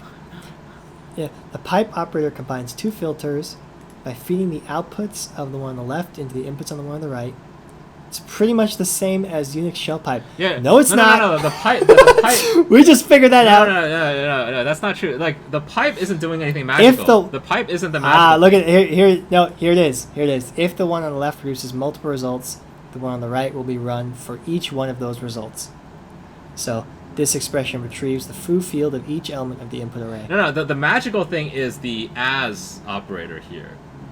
I think you have to look up the as operator. Well, this was the weird behavior that I was seeing, where instead of passing all the data through like Unix shell pipe, it was running the command once for each iteration, basically each line or each iteration of the input.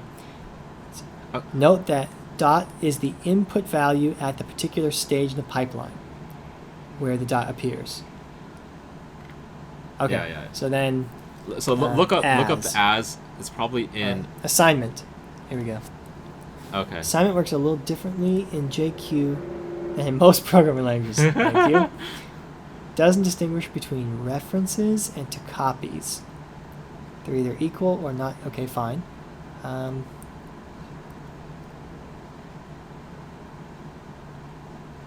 Full deep copy. Assignment possible to have circular value. Okay. All the assignment operators. Blah blah blah. Values in JQ are immutable. Blah blah blah. This does not have the as keyword.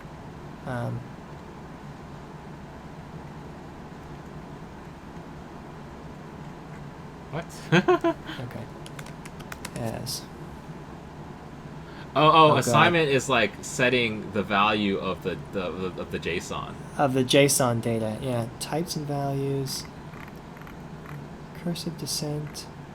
No, these aren't types. These are comparisons. Probably advanced features. Variable. Yeah. Okay. Here we go. Symbolic binding operator. In JQ, all filters have an input and an output, so manual plumbing is not necessary.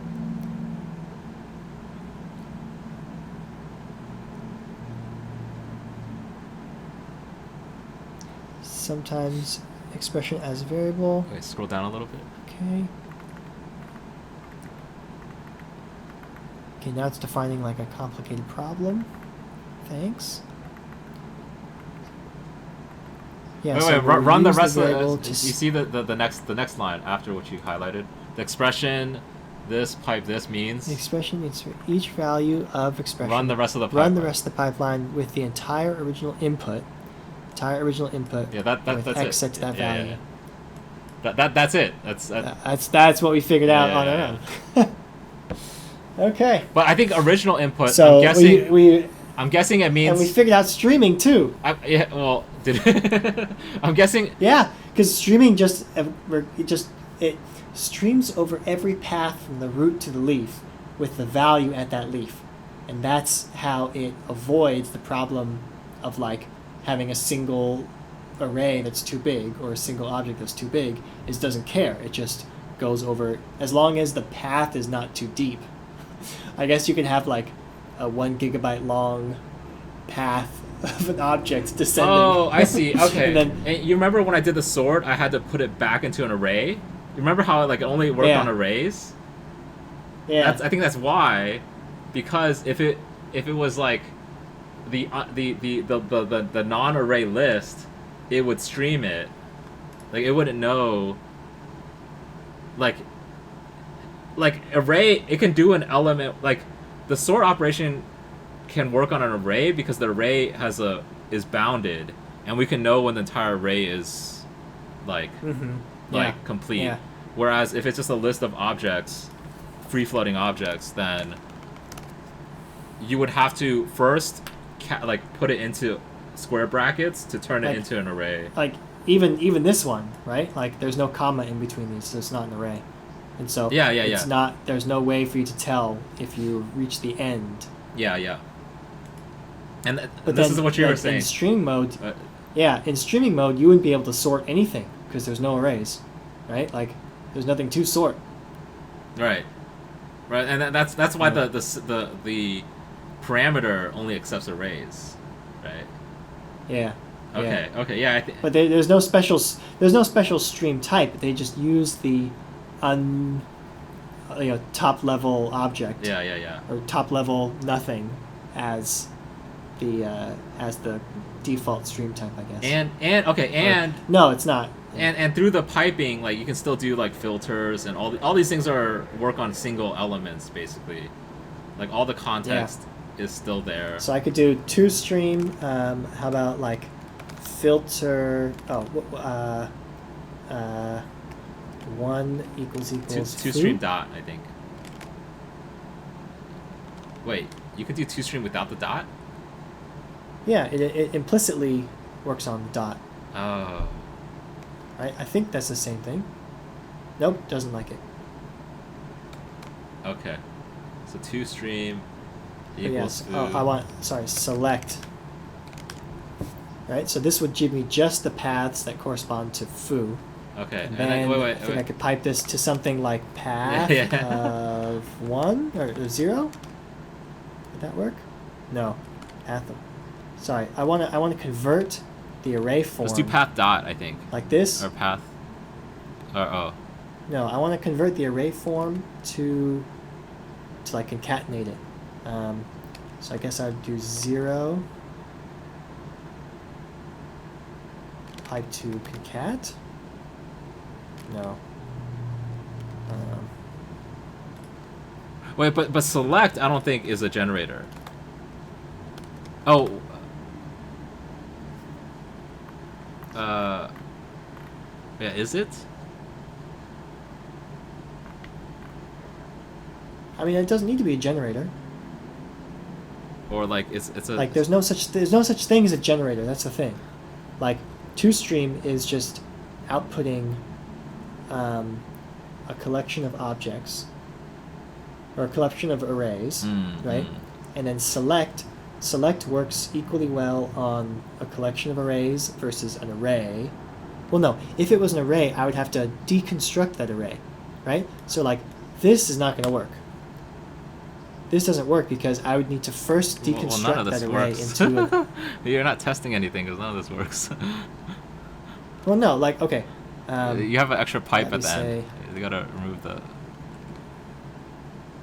You still got the extra pipe at the...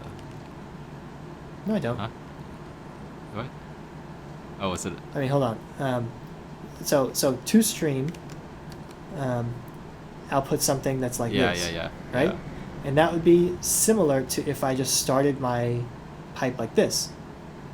And then pipe this to select like dot A dot B equals foo. Right? See, this will give me... Oh. Like, I can run select easily on that. I could also run it on a stream. It's just that stream is just a particular organization of the existing data. Yeah. But it's not like it's not a special type. It's just reusing the like top level unorganized data elements type, whatever that is.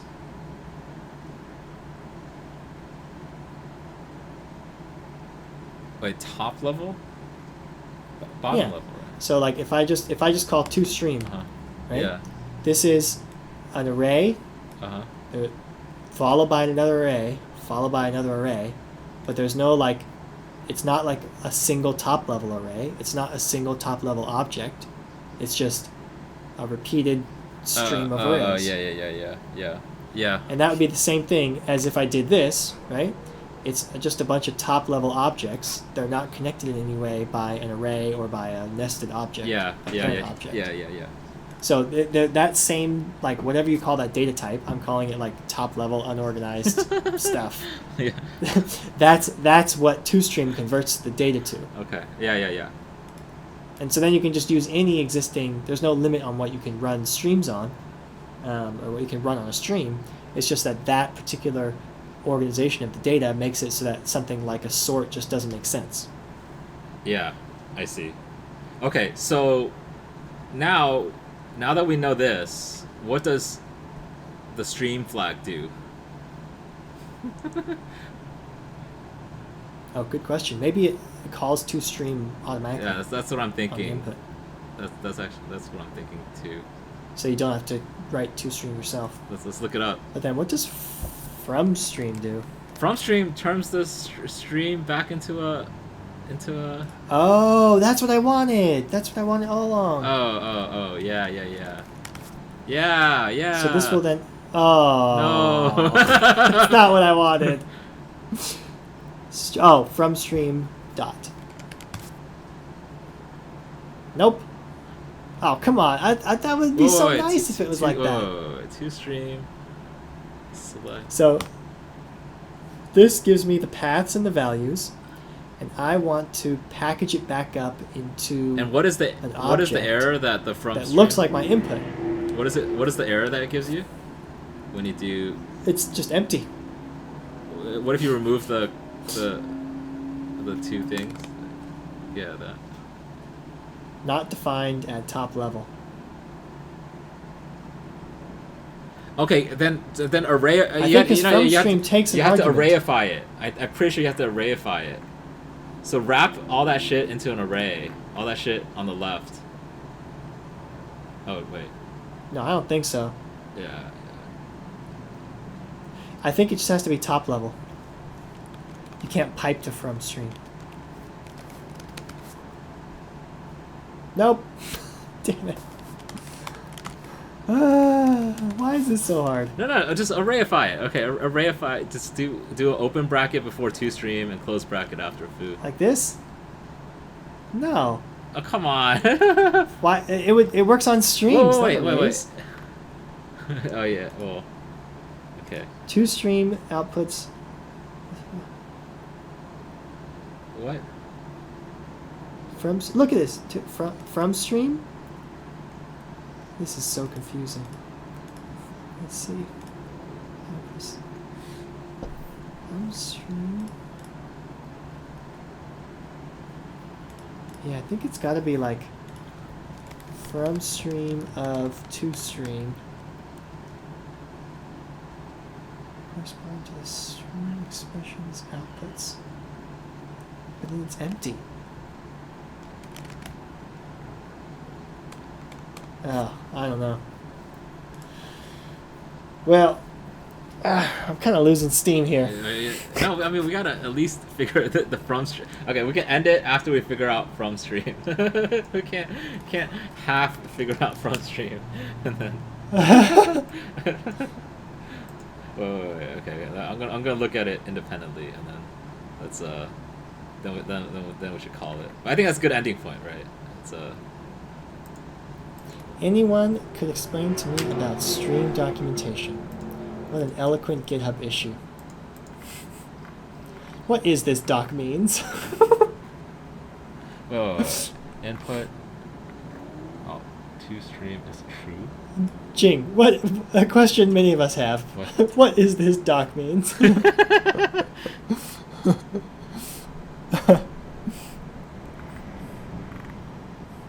Oh, here, look at this path leaf value. They're explaining it in the docs. Let's see. I agree, this is hard to understand. Let's see. No response. And then from stream turns it back into JSON. Okay, well this is a truncate stream. So I feel like this -- stream flag will call toStream and from stream for you. I see. Maybe.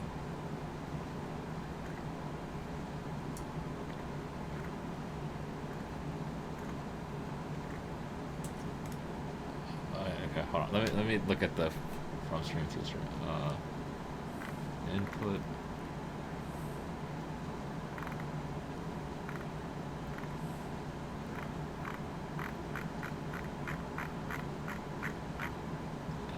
Truncate stream.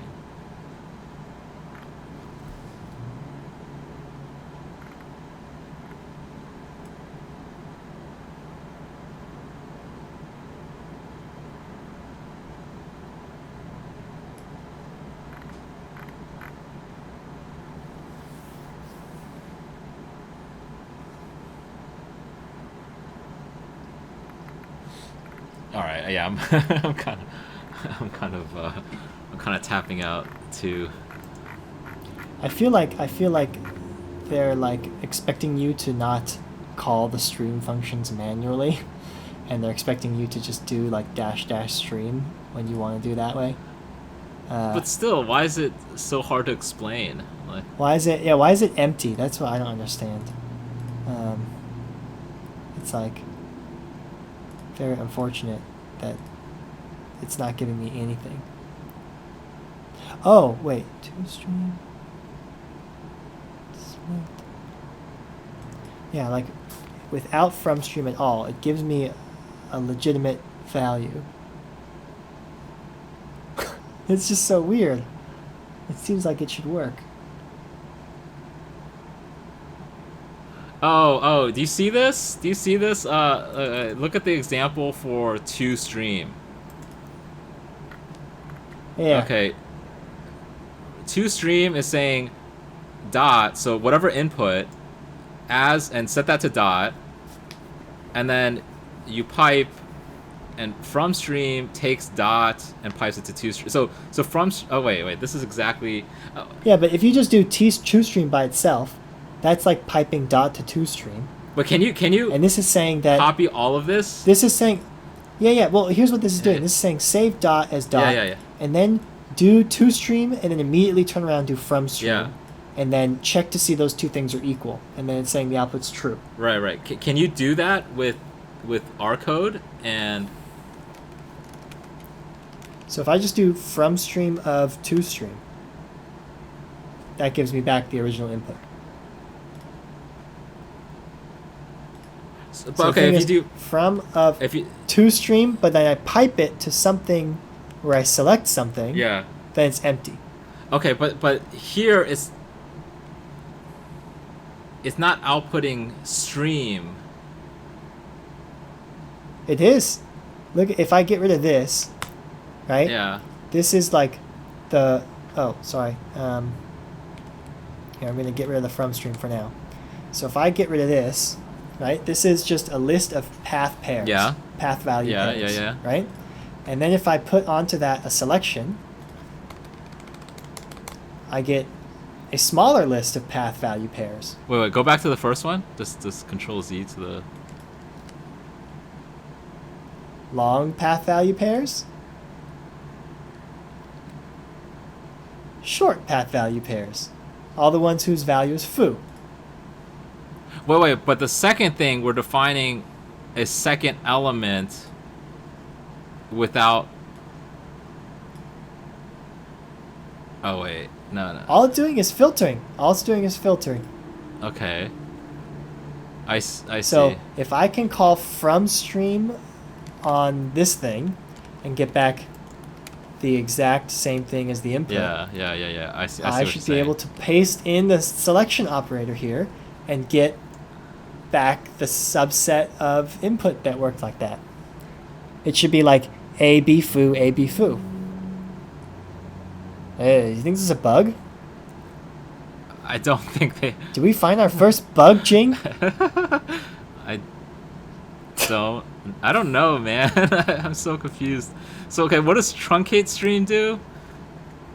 Consumes a number as input and truncates the corresponding number of path elements to left. So okay, let me try that. Let me try toStream pipe.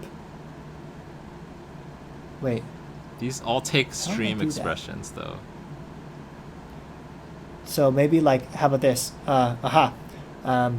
3 as P, pipe to toStream, pipe to truncate stream. Oh. I guess toStream as dot, maybe, and then 4. From stream 4. Wait, okay.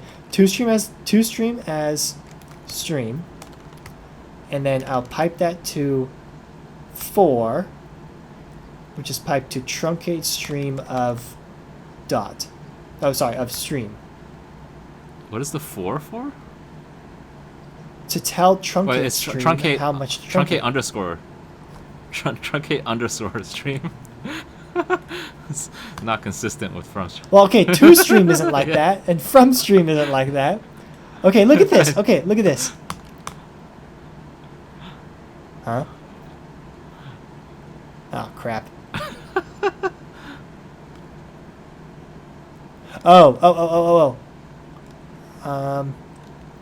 Wait.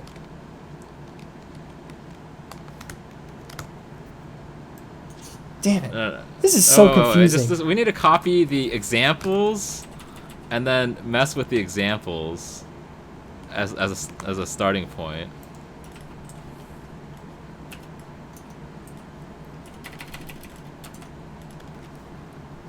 Okay. Okay, here's my example as a starting point. Now I would like to replace this stream input with toStream. And now it's empty list. Wait, why is it one pipe into truncate stream? Like, why would they put the one? Because well, I don't know why, but it says consumes a number as input. Right? But if you get rid of that, so that's where it's getting its input from. But you see, if you get rid of that, it outputs the same thing. So why would the documentation include that? Oh, maybe because it's like it defaults to the number of. Oh, I don't know. No, it outputs. Oh, yeah, it outputs exactly. This might be some of that path stuff that you were talking about before. Like it's like hidden data in there. No, look, if I truncate stream, it truncates it to 0. Oh, no, if I truncate it to 1, it will give me... Wait, you guys changed the JSON to 1. To follow the example. Wait. Huh? The JSON part? What do you mean change the JSON See the to 1? JSON has input 1? I'm overriding whatever the JSON was, and I'm piping. No, that one is a directly different to one. That's not the input one. The input one is in the JSON. So your JSON, just replace that with the number 1. Wait, the input is 1, but also there's a 1. Yeah. I'm wondering what that second one is for. Like that second one, the one in the pipe. I can't hear you, Jing.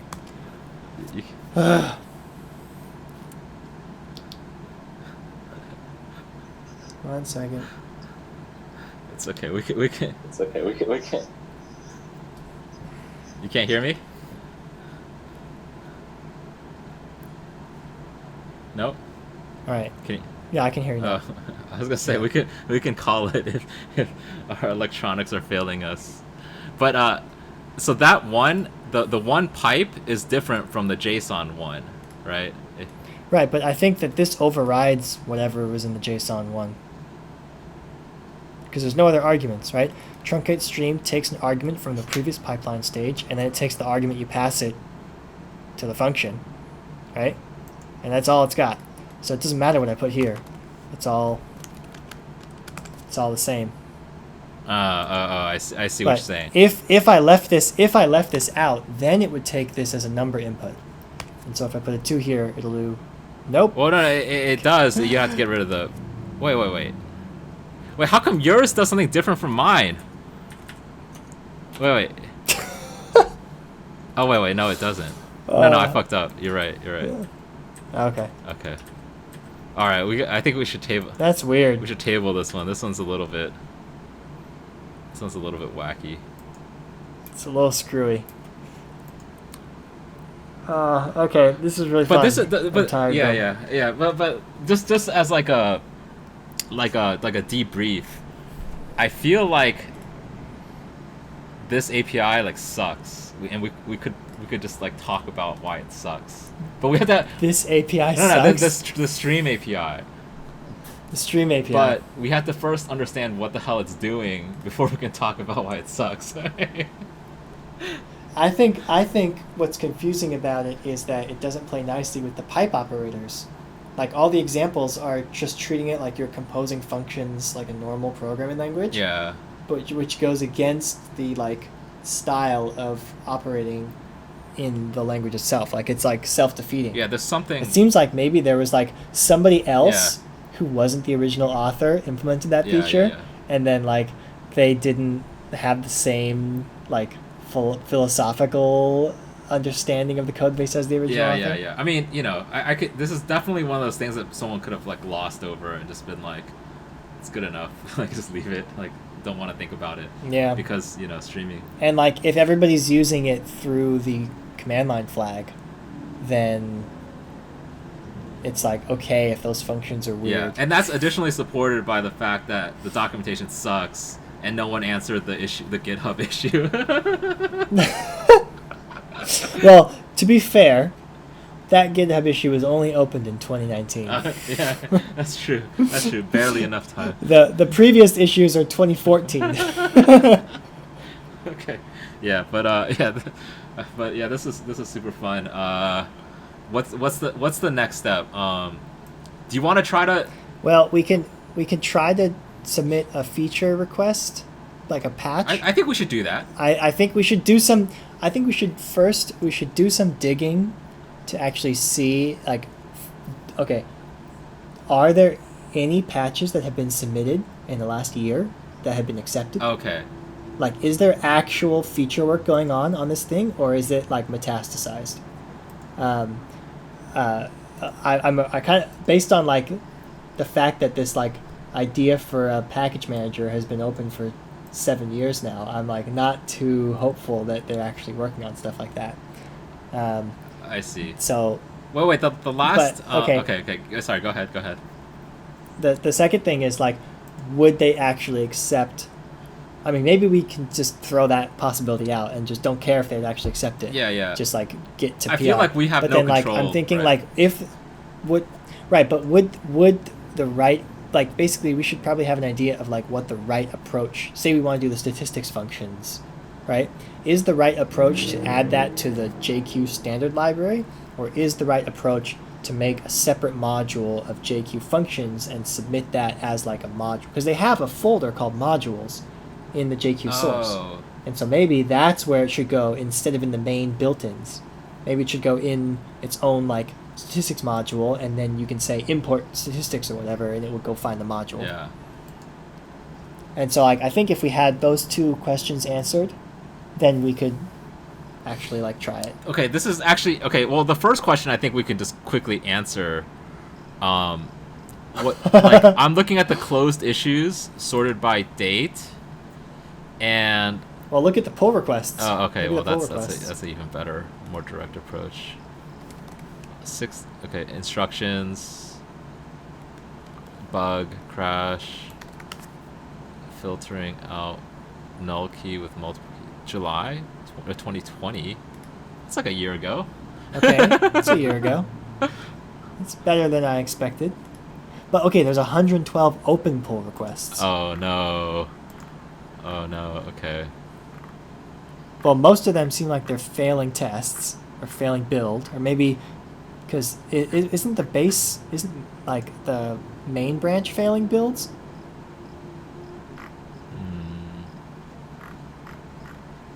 Yeah, main branch is failing builds on Windows and has an error building on Unix. And according to their releases page, the latest release was November 1st, 2018. So they have not released a new, not even a minor version of the code for over 3 years. Issue 2305. The question is JQ is still alive / maintained? Uh-oh, it's dead. It's dead. Hello, JQ is already powerful enough for most of use. It does not need new release too often, but there are a lot of PR for bug fixes and interesting improvements. Is @Stedalon still maintaining JQ? If it's a dead project, am I alone to think about a fork? Also wondering this. Okay. Hey, I'm still around. The main issue is I've been super busy. 16 comments. Thank you for your answer. Wait, you saw from the author? No, not Stedalon, which is like the main. I don't know if he's the main author, the original author, but he's, I think, the W.T. Langford. Yeah. Nico Williams and I are 2 maintainers. I'll chat to see what he thinks. Oh man, what if we stage a coup here, Jeremy? No, I don't want to do that. I don't want to be the maintainer of this thing. No, but I ain't got time for that. A coup for show, you know, like speed run the coup of. Like speed run getting like owner's access to the repository and then changing the ownership. That would Oh, be so much bad blood. it's the game of code. Like Chaos is a ladder. either live or you die. Or what is it? Wait, either win or die. What is it? You win or you die. In this case, I'd be, I guess, either the build passes or you die. Okay, so I think that kind of, that's an interesting result. Like, if this isn't maintained, then I'm less favorable about putting in a FR that has. Oh wow! 9 days ago, he replied. Yeah. This is she. I don't know. This is breaking news. Yeah. William Langford. Breaking news 9 days ago. Beyond that, I need to go review all the open PRs. Mind you, that's 112 PRs. I know there's seen some good stuff coming through my email, and also try to clean up the tracker. So, wow. Wait, which comment? This is. That's it's like W.T. Langford's first comment. Okay. Now the last sentence, I need to go review all the open PRs. So it looks like he's actually. Oh. Okay. Doing stuff. Man. Yeah. And this thing does have like 19,000 stars, so it's. Oh yeah, it's a super popular project. It's just that no one's working on it. Yeah. Could be us, Jeremy. Could be us. Could be. I definitely don't want to maintain it. I want to add a feature. No. We definitely need to. Yeah. Like, what is it called? Like, we need to minimize upkeep, like maximize value. Someone created a JQ maintainers organization. Where is this? JQ? Look at their. I'm looking at a comment about a third of the way down the page by TST 2005, 8 days ago. I create a github.com/JQ maintainers organization. Invite you all to join. Any help is welcome. But what is JQ's maintainers organization? Oh, he's trying. I think it's just he's trying to set up a queue. You can invite people to the organization. No, he's trying to set up a coup. He's TST is cooing. Is cooing JQ. Oh yeah, there's no members in JQ organization or in JQ maintainers. and it's forked. You're right. Oh, okay. All right, I don't know. I feel bad that's someone. Okay. Well, okay. I guess it's. So you remember when we asked that question, we said, man, how do people have time, or who is paying them to work on JQ to make it so sophisticated? The answer is nobody. Yeah. And that's why it's dead. Oh man. This okay. Like, this is the interesting stuff, right? This is like. This is the real stuff. Because it's. I mean, partly it's the code, but partly it's like what's going on with this project, and nobody's like nobody. I'm guessing. I don't know. I don't want to speak out of whatever out of my expertise, but like I'm guessing there's very few YouTube videos on JQ. Like it's gonna be a niche, at least, and probably there's no like people covering the breaking news about JQ needing maintainers. And the breaking news, yeah. I mean, okay. Like this is my model for things. Like if you've heard of it. It's probably like tens of thousands of people have heard of it, right? So it's probably not an unknown tool. But the user space is very different from the maintainer space. So I don't know that it's I think most users are going to be unaware of the maintenance, like the ongoings of the maintainers, or like well, okay, here you go. Itchy NY. Okay. Decisions such as migrating to an organization should happen after deliberation of current maintainers. TST 2005. He didn't react/commit for years. I suppose he does care. He does care of JQ anymore. I will be happy if he answer us. Wait, this is in TQ maintainers or JQ maintainers? Well, TST, the guy who made Yeah. JQ maintainers, is like defending his idea. And then someone said, so these days Nico Williams and I are the two maintainers. I'll chat with him about it and see what he thinks. Yeah. So they might make an organization. Yeah. I mean, TST seems like he just likes this tool and is trying to keep it alive, right? Or do you think he has? Dude, the broken English makes me think that like he's like a Romanian guy that wants to like take over the project and then like inject malicious code to get like botnets on people's computer whenever they brew install JQ. That happened. Yeah. Did you know that actually happened with NPM? Yeah. It happened with what was the project? I forget the package name, yeah.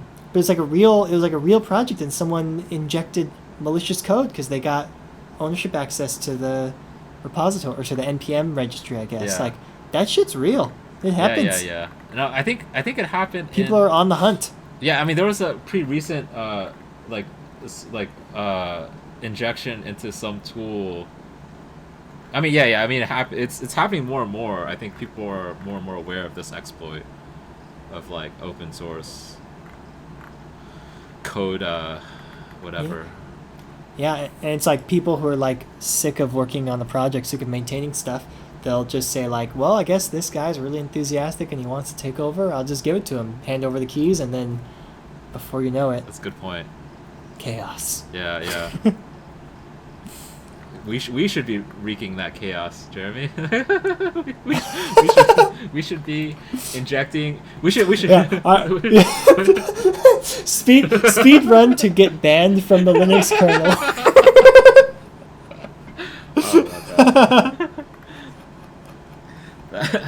I mean, I mean, these are like jokes, but there's like so much potential here, right? Like there's there's a lot we could do here. But this is. Oh, here's an interesting snippet. Someone's talking about getting like built-ins into built-in JQ. Yeah. And there's like an extended JQ that looks like it's like extra functions or whatever. And then someone says, well, we discussed it some, but we're not sure how we want to handle it. Anything like that would be a breaking change for a lot of existing scripts, and that's something we want to avoid. The main reason that JQ 1.6 is so much slower than 1.5 is due to the sheer number of built-ins we added to it and the cost that incurs at load time. Splitting less commonly needed built-ins out into built-in modules would go a long way towards helping, as we won't load those modules unless you ask for them. So that's the answer to our statistics question, is that most people won't use statistics, and apparently it seriously slows down the interpreter to load in all of those built-ins. Which seems strange to me, but okay, fine. Well, I think because he's primarily talking about startup costs or like runtime costs, like actual run. I think startup cost, like startup time, because you want it to be like snappy, right? Yeah. You want low latency for small things. Like Python has a really slow loading time because it's loading so many different. I don't know exactly what it's doing, but like Python has like a notoriously slow startup time. I see. Interesting. But like, how much does a couple functions add? What are we talking about? That's what I don't understand. Like, is it going from like single-digit milliseconds to... Maybe. Well, it might be that it has to actually compile, like translate all of the built-ins to bytecode. Yeah, so maybe the bytecode is less efficient with a lot of functions, something like that. Or maybe if it's just repeating that compilation step every time it starts up, and you've got like 200 built-ins, then maybe that's just noticeably slower. I don't know. Huh. Well. Because it's not like you compile it once and then you keep it around forever. You have to recompile it every time the program starts. It being the JSON input, or it being... It being each built-in. Because the built-ins are defined in JQ itself. Right? Oh. I'm talking about the JQ-defined built-ins, not the C built-ins. And so if you have to compile each of those into their corresponding bytecode at startup time, it's probably slow. Oh, okay. I mean, probably not that slow, but like I bet you would notice if it was like 500 milliseconds. Yeah, I see. So okay, but if they don't compile it, it'd be like really slow at. Well, they could like JIT compile it, right? Or not JIT, not JIT, but like lazy compile, like. Yeah, no, JIT's what you mean. Oh, isn't JIT like more fancy than that, or? It's just in time. I thought it was. So like right when it's used for the first time, you compile it then, and then you keep around the compiled representation for future invocations. Yeah. Okay. Yeah. Maybe we can add a Alright, JIT so module. okay. Is that how? That seems a little difficult. Hard, yeah. A little too much investment. I don't know. I've never tried a JIT. Yeah. Myself. We should. I mean, I've we used a should JIT. I haven't implemented a JIT. Yeah. I think we should minimize our investment for maximum like value or interestingness. Yeah. So. But hey, add a JIT to our list of projects. Pick a JIT. There's a nice JIT called Numba. Have you heard of it? I've heard the name, but yeah, I don't know. It JIT compiles pure Python to C at runtime in Python. So you write Python functions, and then you put the Numba JIT decorator on them, and then it converts them to C functions, and then they're like lightning fast. Okay, but in JIT mode, how is that different? Like what's the difference in characteristics between that and like Python or not Python, Iron Python? Is that's the compiled one? I don't know anything about that. Okay, well, I thought there was like some actual compiled, like Python compilers, I guess. Is that not true? Well, Python's written in C. No, but those are interpreters, right? I think there's actually a compiler for Python to turn it to executable.